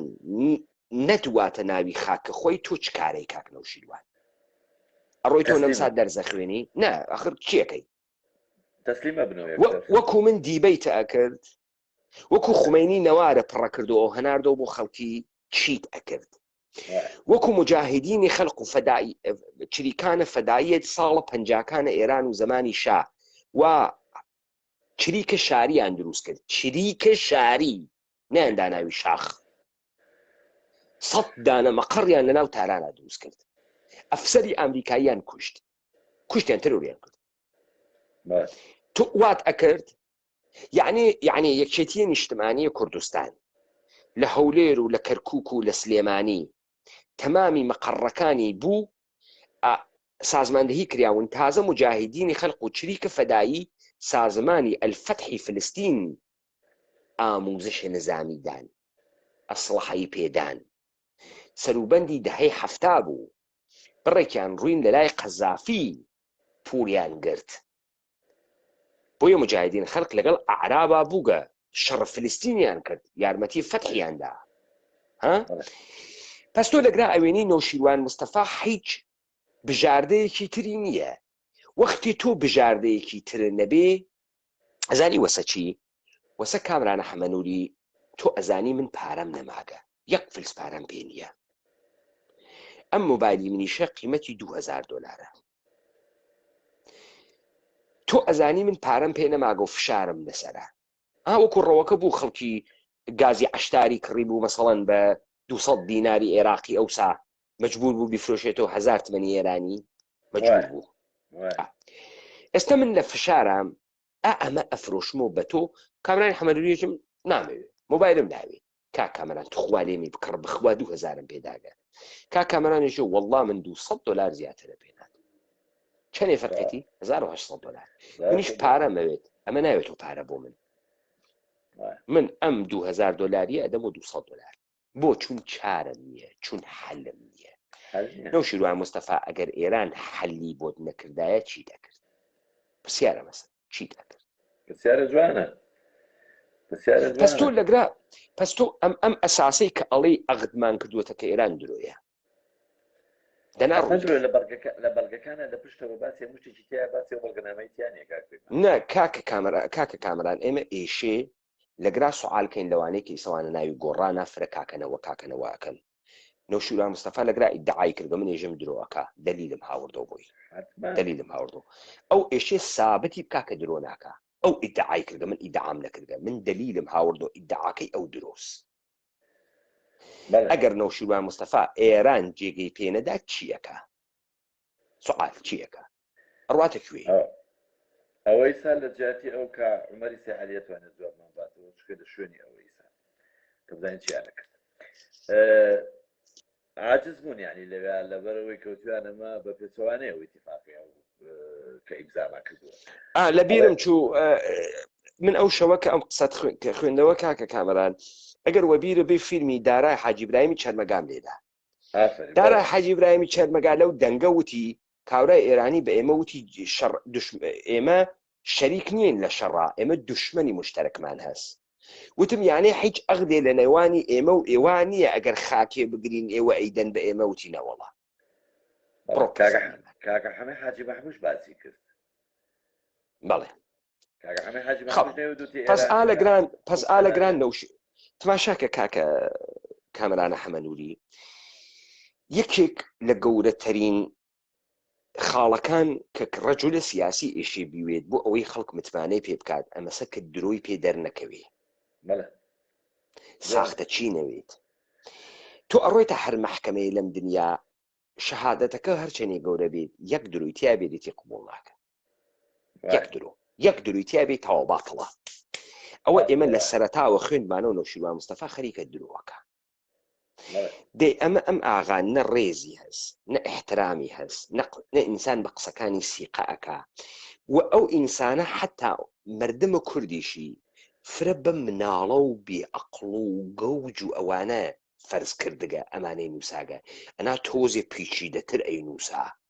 دەلائیلی گەورەتری ئەهاوردۆ ئەی پێچاند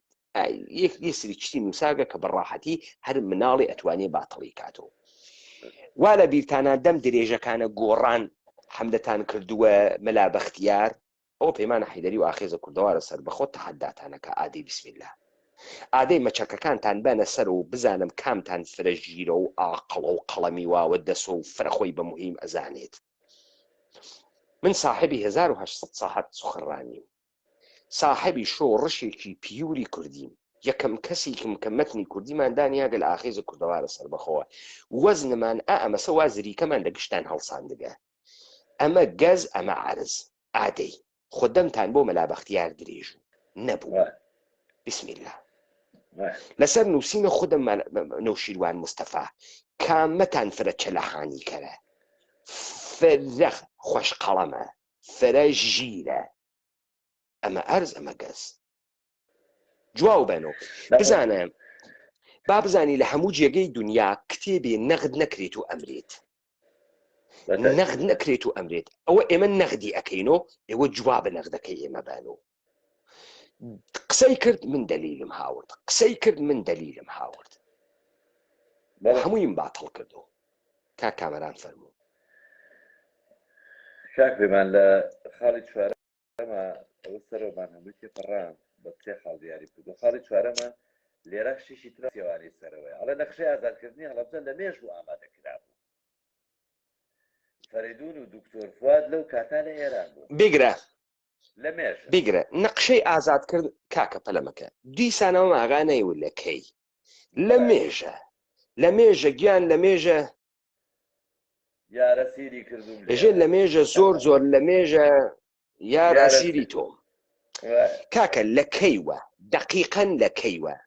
جا ئێستا ئەمە کامە ئەخاتە درۆوە ئیستا تاوانە گەورەکە لەگرا ئیسباتەوێتە سەریان کاک کامەرانی حەمەنووری کاک کامەرانی حەمەنووری کاک دانای هەڵەبجەیی کاک عەباس کاک ئەحمەد کاک بەختیارە لە هۆنی کاک تەهای خسرەوی کاک ڕێبوار تەمامی ئەمانە شاهدیاندا ئەمانە بەرنامەیان بۆ ئیدارەکردنی شاری هەڵەبجەنەوەگە بەرنامەیان بۆ پاراستنی خەڵکی هەڵەبجە نەوگە بەرنامەیان بۆ ئێمەرجنسی وەچتی نەخوازرا و نەوگە چۆن تۆ لە مێژە بەرنامەت بووگە بەرنامەی چیت بووگە نەوشیروان مستەفا بەرنامەکەت ڕووکە تماشاکە ئیستا من نەوشیروان مستەفا بێمە نووسنگەیەکی تۆ کار بکەم تۆ بە من ئێژی سیڤی یەکەم باری نایژی تا من تیا بنووسم پەیمانە حەیدەری کوڕی فڵانە کەس ئەوەنەم ئیش کردووە لە فڵانە بوارە فڵانە شەهادەم هەز ئەوەنەم تەجروبە هەز باشە تۆ من استخدام ناکەی لە پۆستێکی قۆڕە $500 پێدەی دەبێت شەهادەی دنیام لێ بسێنیت و پلانە دنیام لێ بسێنی تۆ چۆن ئینسان گەرەکێ بینایە دروستکە ماکەتێ لە بیناکە دروستەکە سەرەتا تۆ چۆن پلانە دانیاگە ئەم پلانە ئێشێ بەشی ئابووری بوێ لۆجستیکی بوێ عسکەری بوێت هاتوو ئێشێ بیرە لە تەمامی ئەمانە کردوێتەوە کە بوو بێ بە پلان پێی بێژن پلان تا تۆ ئێرائەی بدەیت لەگرا گەرەکتە بڕۆیتە بانک 10,000 پوند لۆن بگری وام بگری ئێژێ بیزنس پلانت هەز بیزینس پلانت هەز ئێژێ بۆ چیتە ئێژێ بۆ بیزنسمە ئێژێ بیزنس پلانت هەز بیزنس پلانی تۆ بریتیە لە ئەو پلانەی کە تۆ داد نیاگە کە چه کاسبیەکەی لەکوێ ئەیکەی تەرنۆڤرت چەندێکە چەندێ پوڵ پەیداکەی مینیمۆم تەخمینەکە چەندێکە ئەوان ئەی خوێنەوە ئەقلیان گرتی ئەو دەنێ ئەقلیان نەگرتی لاو دەنێ کوا پلانە ئازادکردنە هەڵەبجێت کوا هەروە گاگەدی ئێمە بەچی حساب کردە نە ئەخ شەفەوی چۆن نەکرێت پلاندا بنری ئاغا کاکە تۆ بەحسە ئیدارە کرد تۆ بەحسە گرتنە خاک ئەەکەی کارە جددی ئەەکەی بەحسە حکوومەت ئەەکەی بەحسە فەتحەکەی چۆن تۆ ئەم پلانت نەنووسیگە چۆن ئەبعادی بەڕەسی نەکریاگە چەند پزیشکت بووگە شارە هەڵەبجە چەند دکتۆری تیا بووگە شارە هەڵەبجێ لەکوێ خۆراکی بۆتی لەکوێ ئاوی بۆتی کارەبای لەکوێ تەمین نەکرێ کارەباکە دەوڵەتە عێراق بیوەڕێ تۆ لەکوێ کارەبای بۆ تێری تۆ ئەمانتەیەشێ بیر کردوێتەوە تۆ ئەڕۆی شار ئەگری دەنام حەقن یە خەشخیتە ناو شار ئەگەر تۆ گەرەکتە شار بکەیتە منتەقەی شەڕ خەڵکەکە کێشیتە دەرەوە پلانە بوو خەڵکەکە چۆن کێشیتە دەرەوە یعنی تۆ وتە ئێمە ڕێن هەڵەبجە ئەگری ناتوانین ئیدارەیکەین کارەبای ناتوانین بۆ بووین خۆراکی ناتوانین بۆ بووین بەڵام دەوڵەتە ئێران 50,000 هەز لەسەر سنوورەکان و ئوردوگیان بۆ دروستکە ئەوە 200 دانە زیرە عسکەری تەکی خۆتە ئاهەورد بەچۆری کە ئەهاتی تەژورەوە یەکسەرە خەڵکە بارە کرد پلانی ئەوتە بوو کوا پلانی ساکشن پلانی ساکشنەکەی مردم کوا نەخێر پلانەکەی ئەوەیە کە کاک عەباسێکی تەمەن 8 ساڵی باسێکە کە لە ئوردوگا چیان بەسەر نا آخر ئێمە لە بەڕەسی دادگای هەڵەبجە بەمە ئەگەین کە ئەمانە هیچ پلانێکیان نییە نەخێر پلانی نییە پس ئەمە دروست لە گرانە و شیروان مستەفا خەریکە درۆیشی گەورەکە ئیستە تۆ ئەزانیت کاکە کامرانە حەمەنووری یەکێک لە دەلائیلێک کە ئەم 33 ساڵە یەک بەرنامەی تۆکمەی ئاوای وەکو ئێمە دروست نەکریاگە بۆ هەڵەبجە دلیلی چی بووگە دلیلی ئەمەسە هەرچی قسەیانە ئەخرێتۆ درۆوە دەستیان ئاشکار ئەوێت و لە چەلەحانی دەرەچن تماشاکە کاکە کامران تو تماشات کە مردمی ئێمەیان ئەحمەق کردە مردم یەکسری کەلەمات گشتی تکرارەکاتەوە ئەمە پێژن ڕەفتار ئەقلیتیان نییە گشتی وەکو یەک ڕەفتارەکە زمانێکی مەتۆدیکی کلیشەیی بەکارەواتە و کوردستان و جێشەکە و ئەسکەرەکە و ئەمەلیاتەکە و ئازادکردن و پێشمەرگە و ڕاپەڕین و با تەوەجۆکەی ئەمە پشتی هیچ تەفەکوری نەخەفتگە هیچ تەفەکورێک تۆجۆت کرد خۆب ئێدامە بدە کاکە کاک پەیمانجان لێرە زۆر سەرت سوڕەمێنێ من لە خاڵی چوارە بەڕاستی بکڵە نەخشەی ئازادکردنی هەڵەبجە لە مێژ بۆ ئامادەکرا بوو فەریدون مەبەستی فەریدون عەبدولقارە لەگەڵ دکتۆر فواد معسووم لەو کاتا لە ئێران بوون داوامان لێکردن پەلە لە جێبەجێکردنی ئەو نەخشەیە بکەن کە کردومانە لە مێژە خەریکی بووین پەلە بکەن لە جێبەجێکردنی بۆ ئەوەی ئەگەر عێراق پەلەمەکە ئەها پەلەمەکە بزانە کا کامەرانە حەمەنووری ئەمە منزوری ئەمەسە تۆ ڕووی بۆ دەوڵەتە ئێرانی ڕوویتە قەرارگای ڕەمەزان ڕووی وتکتە کاکەگیان ئەوە من چووگەم شناساییم کردگە ئەرتەشە عێراق لە منتەقەی هەڵەبجە زەعیفە خۆ ئەرتەشە عێراق ئەوەنەی هێز هەیە ئەوەنەی بارەگا هەیە ئەوەنەی هێزە فلان هەیە ئەوەنەی هێزە خەفیفە هەیە چەکەکانی ئەمەنە لە فلانە جێگە ڕەبایە هەیە لە فلان جێگە معسکەری هەیە ئەم بەراوردەی ئێمە نیشانەدات 500 نەفەر هێزە سەربازی ئەتوانی ئەگرا بگرێ خۆ ئەگەر گەرەکتانوێ ئێمە ئەڕۆین ئەگرا ئەگرین بعد دەوڵەتی ئێرانی جوابی داونەوە ئەمەلیاتێکی قەشەنگە پلانێکی قەشەنگە حەزی پێ ئەەکەین بەرنامەی بۆ دائەنین تا بڕۆی بیگرین بابەگیان ئێوە چواردانە کەناراوتان بەدەست و لە سلێمانی کابرایەکە هاڵگەرەکی و تەرحی کارەباتان بۆ بێرێ بۆ سلێمانی خۆتان فشە کرد و بە 50 دەرگا کەس نەئەگەی پێتان و ها تا کاورا بێت ئێوە بوێنێ و تۆ کشیت و لەکوێ هاتوویت و ئادەی و پلانەکەت چۆنە و چۆنە و ئەوە نەتانە پلان لە کاوراسن لە ئاخریش و بە کاوراتان و بایی ئیستا چۆن تۆ تەکە دەوڵەتە ئێرانیا گەرەکتە هێزە دەوڵەتە ئێرانی تەشویقەکەی بە عملیاتی و دەوڵەتە ئێرانی خۆی کاری نەکردە دەوڵەتە ئێرانی خۆی وانە ناوی شەڕا بە ئاسمانگۆ ئەگەڕێ دەوڵەتە عێراقی بخات دەوڵەتە ئێرانی خۆی هێزێکی گەورەی ئستخباراتی اطلاعاتی هەز و تۆ ئەگەر ئستخباراتە ئێران نەبووگی ئەیچی بووگی دە ئیستا تۆ چوودی ئەمتە داگە ئادەی کوا کاربۆنەکەی ئەمە کوا ڕوونووسەکەی ئەمە کوا داکتە بە قەرارگای ڕەمەزان کوا خۆ لەگرا تۆ ئەوێنی ئەمانە سەختیان کردە سەختیمان کردە فواد معسووم بێژێ چی بوو ئەمانگرن بخوا ئەمە کاکە ئەمە لەوانەیە کاورایەکی لادی باوەڕتان پێ بکە چون کاورای لادیەکە با شەڕی عەشایری چاو پێکەوتکە و دوو لادێ داگیانە لە یەکتری و کاکە ئەمە دەوڵەتە و ساختارە و مؤسساتە و شەڕ گەورەس و بەحسە فەتحە سەرزەمینیە و خاکگرتنە و تەبادل و قودرەتە و خومناڵبازی نییە کاورە تۆ ئێمەت بە چی فەرز کردگە خۆ ئێدامە بە کە فەرێدون عەبدولقادر و فواد معسوومیان ڕاستپات بۆ پەلە بکەن بۆچی پەلە بکەنەوە لەبەرەوەی ئەگەر عێراق بارەگاکانی سەرکردایەتی لەسەر گەڵ و بەرگەڵ و داژێ کرد بۆەوەی بین ئێمە لەوێ بارەگای لێدابن یعنی هەڵەبجە بکەن بە بەخەر سەرکردایەتی خۆیان باش بۆ مەگەر تایسە لە قەڵاتجێ بوو سەرکردایەتیان تۆ بێسە براکەم بێسە بۆ مەگەر ئای بۆ مەگەر تۆ لەکوێ بووی تۆ لە نێوانە دوو بەردابووی لە خێمەیەکە بەڵێ عەجایب لەسەر ئیسا هەڵەبجیان بۆ ئەوە داناوە کە بارەگای لێدا بنێن بۆ ئەمە یەت لەسەر خۆشی لایە بات ئەڵێ شەوکەتی حاجی بشیر لەو کاتە ئەویش لە ئێران بوو شەوکەت خۆی زۆر لە مێژ بوو بیری لە ئازادکردنی هەڵەبجە کردبووە یعنی ئەویش هەر لە مێژ بوو تاریخی دیاری نەکردو بڵێ کاک شەوکەت مەسەڵەن ساڵی 86 85 کاکە بێسە ئەزانی چۆنە من نازانم ئەمانە منزوریان لە بیر چییە بیر کە تۆ ئێژی بیر بە نظرە من وەختی من مەسەڵەن من ئێستا بیرم لێ کردگەسەوە دەوڵەتە ئێرانی بڕۆخێنم بیرم لێ کردو سەرەتا ئێشێ مەتنێکی کوردی دروستکەم کورد مەتنی نییە 1800 ساعت سخنڕانیم کردە مەتنی کوردیم دانیاکە گەرەک من دەوڵەتە ئێرانی بڕۆخێنم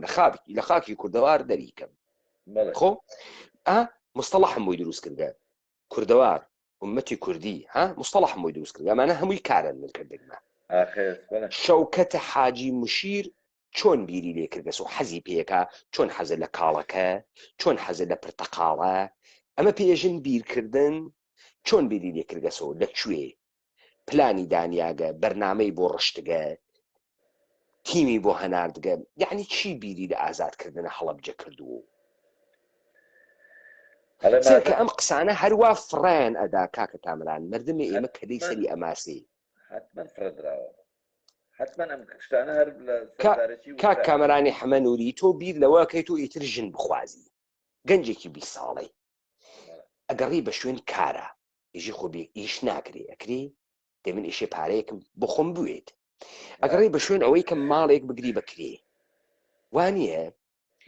ماڵەکەت هەبوو پارەکەت هەبوو یعنی ئیشەکەت هەبوو ماڵەکەت هەبوو ئەو جار ئێژی کێ بخوازم ئەڕۆیتە لای پوری ئامین و ئەڕۆیتە لای حاجی حەمەتەقی و ئەڕۆیتە لای فڵانە کەس و یەکتری ئەوێن و تا بزانین کەنیشکی کێ خاسە خۆ هەرکە ناخوازی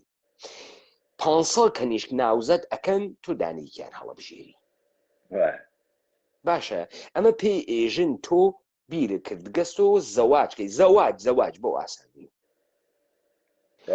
شەوکەتە حاجی مشیر چۆن دیری کردووە لەوەی کە هەڵەبجە ئازادکە آخر ئاغەگیان ئەمە گشتی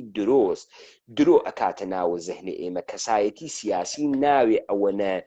ئەوەنە پۆپۆلیستی قسە بکات ئەوەنە سووک و سەلیم قسە بکا بۆ مردمێک لێرا کاک پەیمانجان لێرا لەسەر خۆی لایە باشەکانە یەتە سەر چۆ سەرشانی شەوکەتی حاجی مشیر ئەڵێ شەوکەت خۆی زۆر لە مێژبوو بیری لە ئازادکردنی هەڵەبجەکردبووە لەبەرەوە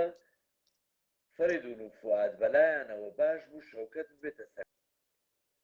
ینی دوو مەکتەب سیاسی لەوەیە فواد و فەریدون لەوێ بەس شەوکەت بکەن بە سەرکردەی ئەم کارە بۆی شەوکەت بیری لێ کردەوە حەزی لێ کردووە ئەوان دوو مەکتەب سیاسیەکە لەسەر ئەوانیش لای بردووە هاتوتە سەر شەوکەت خەڵ بێسە کاکە کامەرانە هەڵەبجەیی جناب دروست شارەت کرد ئیستا لەگرا دلیل تێرێتەوە بۆ شەوکەتە حاجی مشیر ئەکەن بەسەر پرسەوەکە شەوکەتە حاجی مشیر مارشال ڕۆمێلە نە شەوکەتە حاجی مشیر ژێنێراڵ بزۆخۆفە ناپل ئۆن بۆ ناپارتە نە چییە مارشاڵە گەورەی نظامیە نە سیاسەتمەدارە بەرجەستەس نە 5,000 عەشایری مسلحی هەڵەبجەوە لە پشتیا خۆ شەوکەتە حاجی مشیر بیری لێ کردەسە و بیرەکەی چییە؟ بەرنامەس پلانەکەیش ئیشی خۆی ئیجرایەکە ئیتر خوا هەڵی ناگری و 10 ساڵە لەسەر پلانەکە ئیش ئەکا ئیستە بیدێنی بزانە لەگرا ئەوە حەزی کردگە بیری کردگەسۆ لە ئازادکردنی دامان بەدەستی ئەو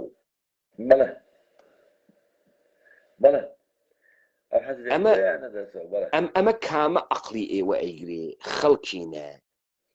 ئەمە بڕیارێکە کە تۆ کەسێ بکەی بە مەئموریەتی محوەریەتی عەمەلیاتێکی ئازادسازی ئەرێ کاکە گیان ئەسڵن کاکە کامەرانە هەڵەبجەی ئەسڵن من بیرم لێ کردگەسۆ سلێمانی بگرین باشە بیرم لێ کردگەسۆ پلانیشم بۆ داناگە ئیدی خۆ من ژنەراڵ نییە ژنەراڵ تۆی تۆ ئێشە ئیجرایەکەی وانە من بیرم لێ کردگەسۆ ماڵێ دروستکەم دەیخۆ خۆم گەچکار نییە خۆم نەقشە کێش نییم هەم بووگە من بیر بکەمەوە لە ماڵەکەی خۆم یەکێ بێژێ دێ خۆتیش نەقشەکەی بکێشە بزانە ئەمە فرە پێکەنیندارە تۆ بە چ دەلیلێک شەوکەتە حاجی مشیر ئەەکەیتە سەرکردە ئەم شەڕە بە چ دەلیلێک چون بیری نەیوت شەوکەتە حاجی مشیر فرە قارەمانە بەڕاستی ژنراڵێکی گەورەی نظامیە 12 دانە شەڕە گەورەی تۆمار کردگە 5 نقطەی بۆ ئێمە ئازاد کردگە ئەمانەی نەوت وتی وەڵا بیری کردگەسۆ لە ئازاد کرد بەڵێ ناخۆ کاک پەیمان من وەکو ئەوەی کە لە 82 پێشمەرگە بووم و ئەو کاتە شەوکەتی حاجی مشیر تەرتیب بوو شەڕی کردۆ شەوکەتی حاجی مشیر بەڵام شەڕی لە پارتیزانی لە دێ بۆ دێ لەم لا بۆ ئەولاد شارێکی نەگرتووە شارێکی وەکو کامەران ئەو قسەی من ئەیکەم ئەمە ناخوامە قسەی مناڵانەس کامەران تۆ گەرەکتە کارە گەورەی وا بکەی ئێشێ ئەم پیاگە شتێکی تیاوێک لە بەقییان نەوێت تۆ وەختێک کەسێک ئەهەنێری سەرپەرشتی شەڕێکی وا گەورە بکە بزانە مثالێکت بۆ لێ بەم سەن تێزۆ کەسێکە کتێوێکی نووساگە بە ناوی هونەری شەڕ ئەژێ فەرماندەیەک کە زۆر دلێر و بێباکە بە کەڵکی فەرماندەیی نایێت بۆ لەبەرەوەی سەربازەکانی ئەدا بەکوشت ئێشێ فەرماندەیە بە هەنێری تۆزێ محتاتوێ عەقڵی بوێت بزانێت ترسیش چییە یعنی چۆن یعنی وەختی شەڕێکەکە بیر لەوە ناکاتۆ مل بنێت و بڕوا بیر لەوە ئەکاتۆ چۆن کەمترین خسارات لە خۆی بکەوێ گەورەترین خسارات لە تەرەفی مقابڵ بە ئەژێ فەرماندەیە کە زوو هەڵەچێ بە کەڵکە فەرماندەیی نایێت چون بە ڕاحەتی تحریکی یەکەن زوو هەڵەچێ ناتوانێت بڕیاری خاس بە شەوکەتە حاجی مشیر چه تایبەتمەندێکی تیا بوو تۆ کردە بە فەرماندە چه تایبەتمەندیە هیچی ئەو تایبەتمەندیانەی کە تۆ بێی فەرماندەی شەڕێکی وا گەورە بکەی نەک لە شەوکەتی حاجی مشیرە لە هەموو کاتێک و دەجەنراڵێکی وامان نەبوو کە سەرکردایەتی شەڕ بکە بەوەی کە تۆ ئاێژێتی کە هونەری جەنگ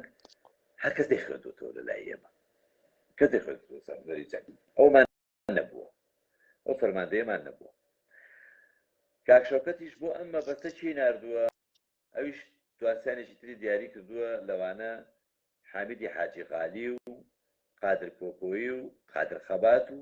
هەندێ هێز و کادری تریان تەرخان کرد کە لەگەڵ لایەنەکانی تریش قسەیان کردبوو ناوچەکەیان بەم جۆرە دابەش کردبوو یعنی تەقسیمیان کاک کامەران بە ئێمەیان وت کە دیبەیتەکە گەیشتە 3 ساعات ئەگەر ماندوونیەی لەگرا ڕایگرین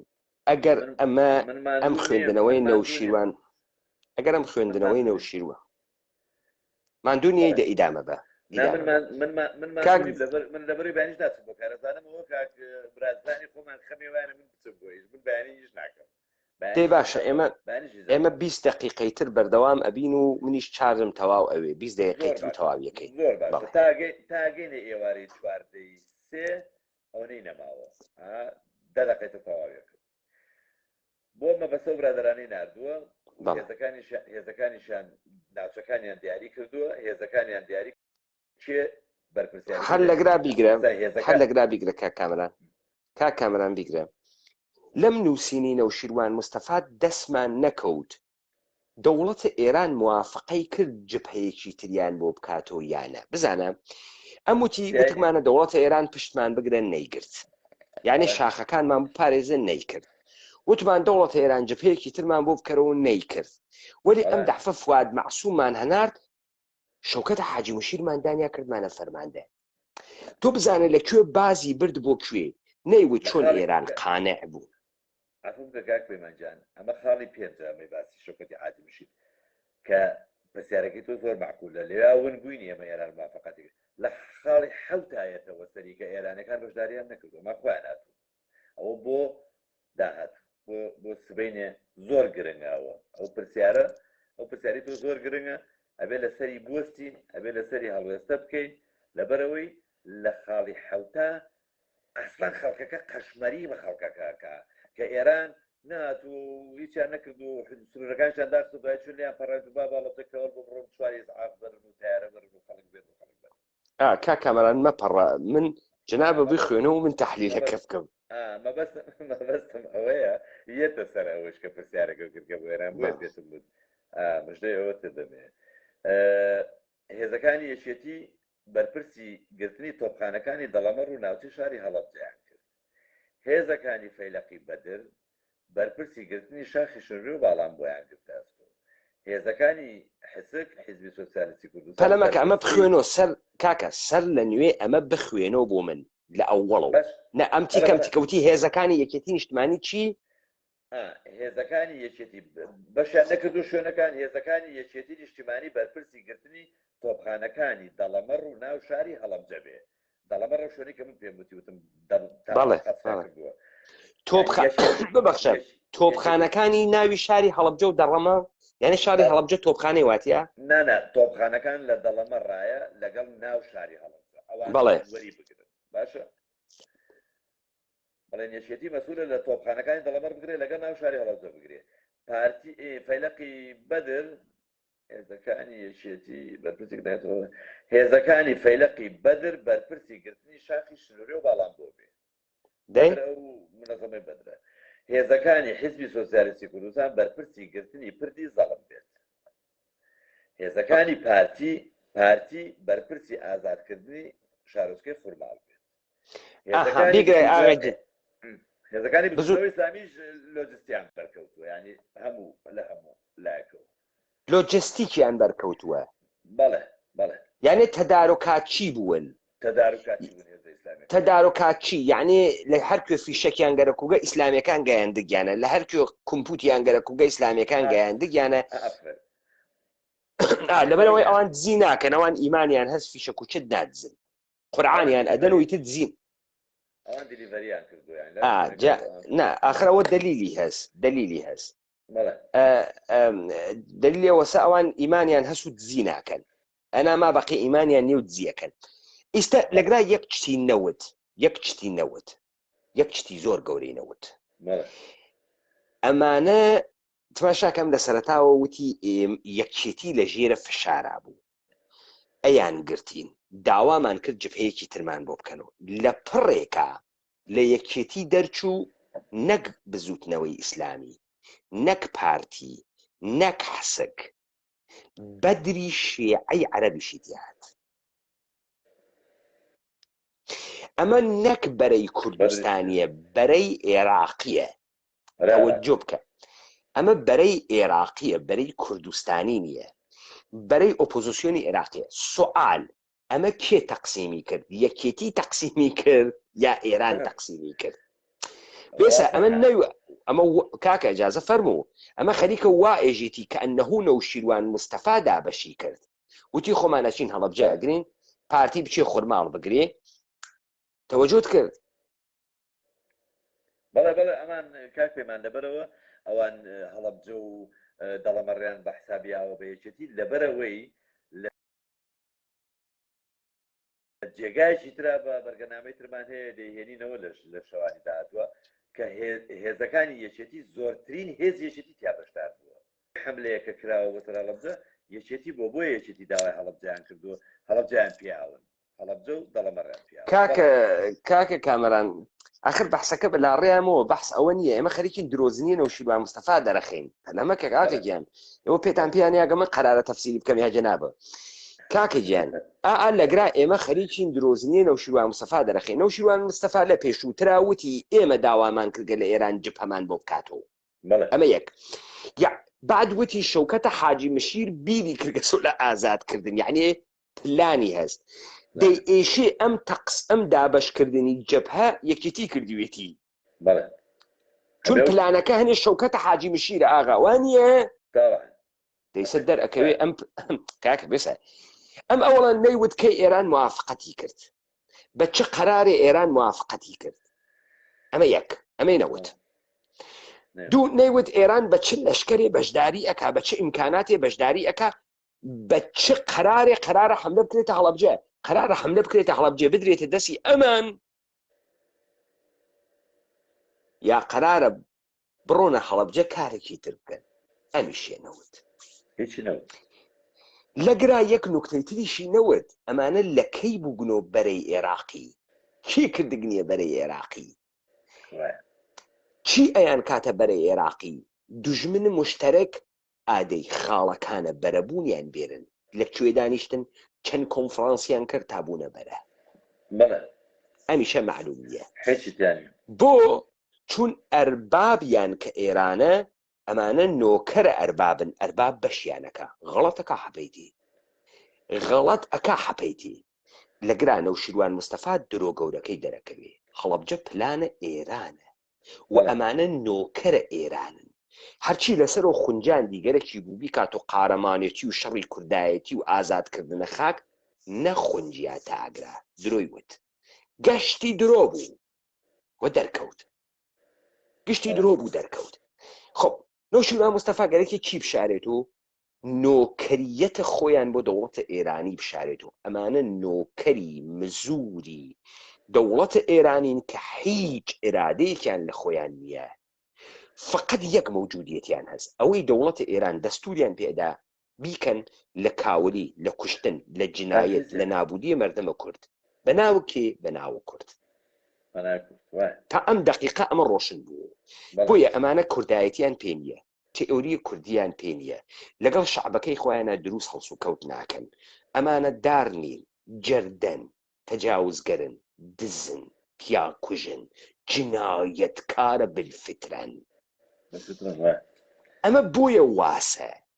ئەمە دلیلی ئەوە نیە ئەمانە شۆڕشگێڕن و بیریان لە خاک کردگەسە و گەرەکیانە خاک ئازادکەن و ئومەتیان خۆش گەرەکە و فرە ئەخلاق مەدارن و لە لووتکەی ئەخلاقان و بیریان لە ئازادی خەڵک کاورا بیری لە ئازادی خەڵکی کردگەسە و بیری نەکردگەسە ئەم خەڵکە چۆن ئیدارەکە بیری نەکردگەسە و ئەم خەڵکە چۆن دەرباسکە کاکە گیان بەحسە ئێمە ئەمە نییە کە لە شەڕی کووردا تەکە دەوڵەتە ئێرانی و تورکیە و عێراقی ئێمە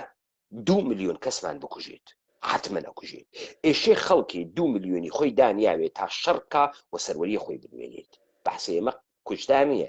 بەحسە ئێمە ئەمەسە بۆ ئەمان کوژن بۆ خاک نییە بۆ کەرامەت و سەروەریمان نییە بۆ دامانتان بە کوشت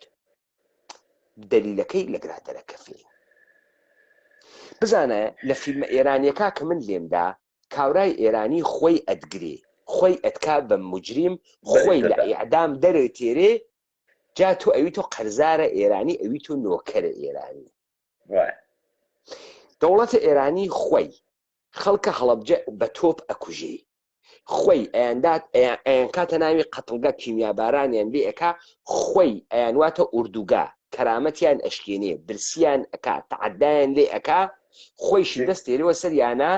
ژێ ئیستا بەبەنگیاندی ئێستا بەبەنگیان دیت خۆم پاراستمت ئەویش دەستی ئاماجەکە قوربانتم ئاغای فڵانی ئاواتە پێەکەن و ئەمە فقط ئەوەیە کە تۆ ڕێکاکەمان بەس ئەوەیە کە پس ئێمە ئیستا لە تەقسیم بەندیەکە دیمان ئەم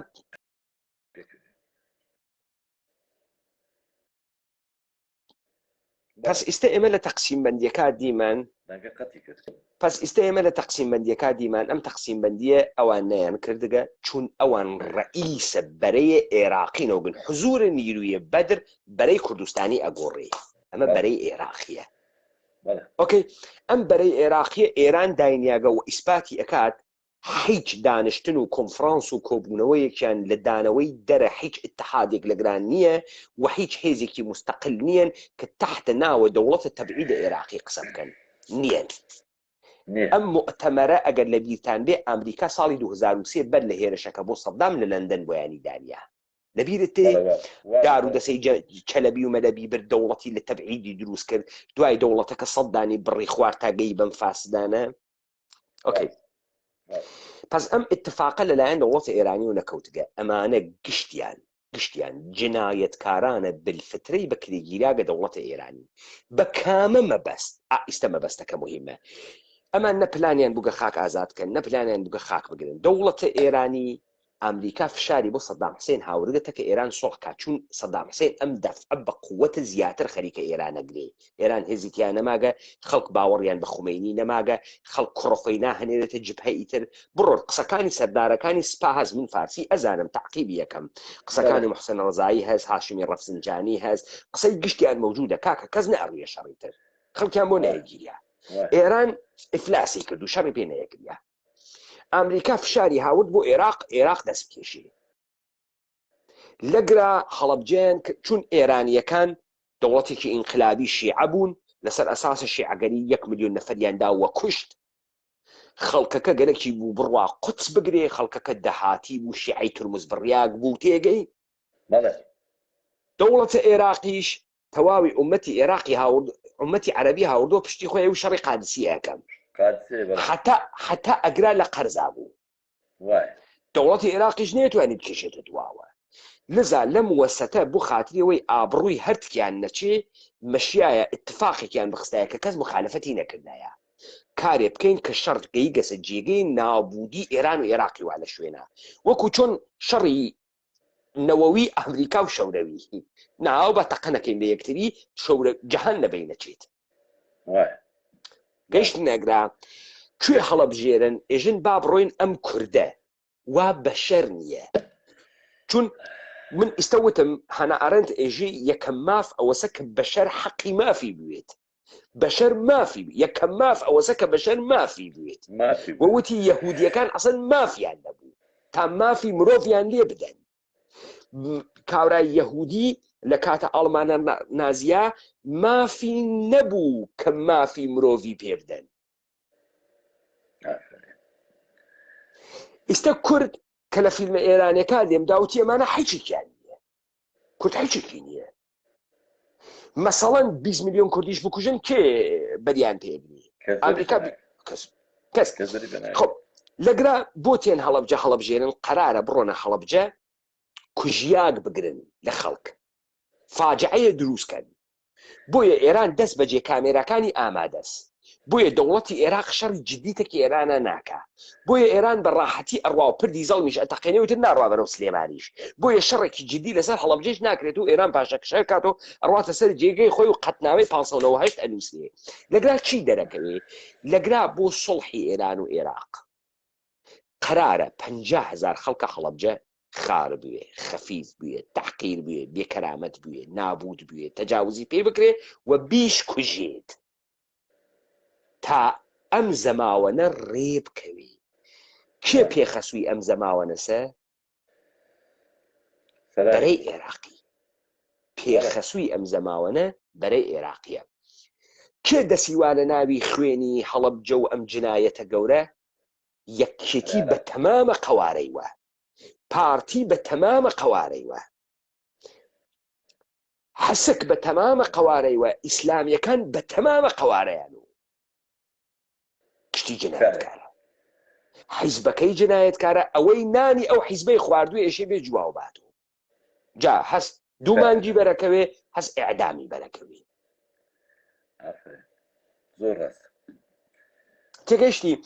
داستانەکە مەسە پس ئێمە لەسەر قسەکانی نەوشیروان مستەفا تا ئەم دقیقە سابتمان کرد ئەوەی نەوشیروان مستەفا وتی درۆیە و ئەمما با نوکتەیە لەسەری پارتی بێژم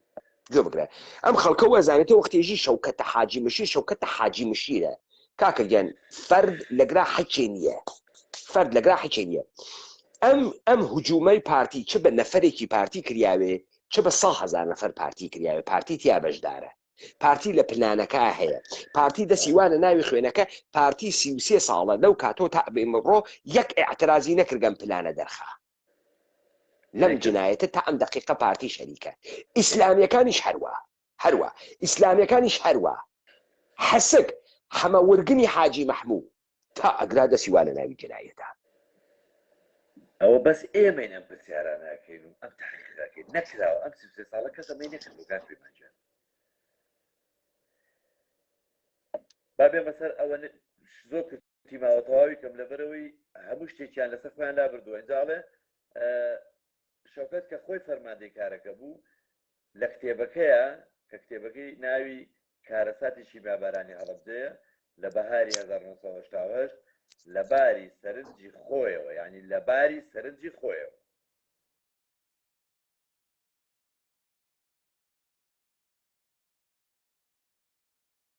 ڕێی خۆیەتی ئەرێ کاکە حاڵی هەم دەنگە ئەپچڕێ کاک کامران کەیفێتن نەماگە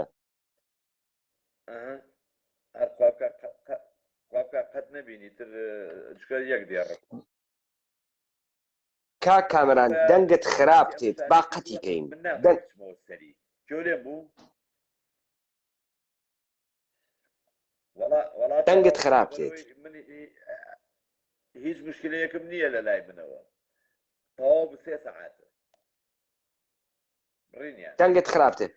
داینێ بۆ سوحا هەر لە گرا بیگرە کاک کامران سوحا ئیدامەیە دەین بەردەوام یەکەین شەوتان شاد خواتان لەگەڵ شەوتان شاد خواتان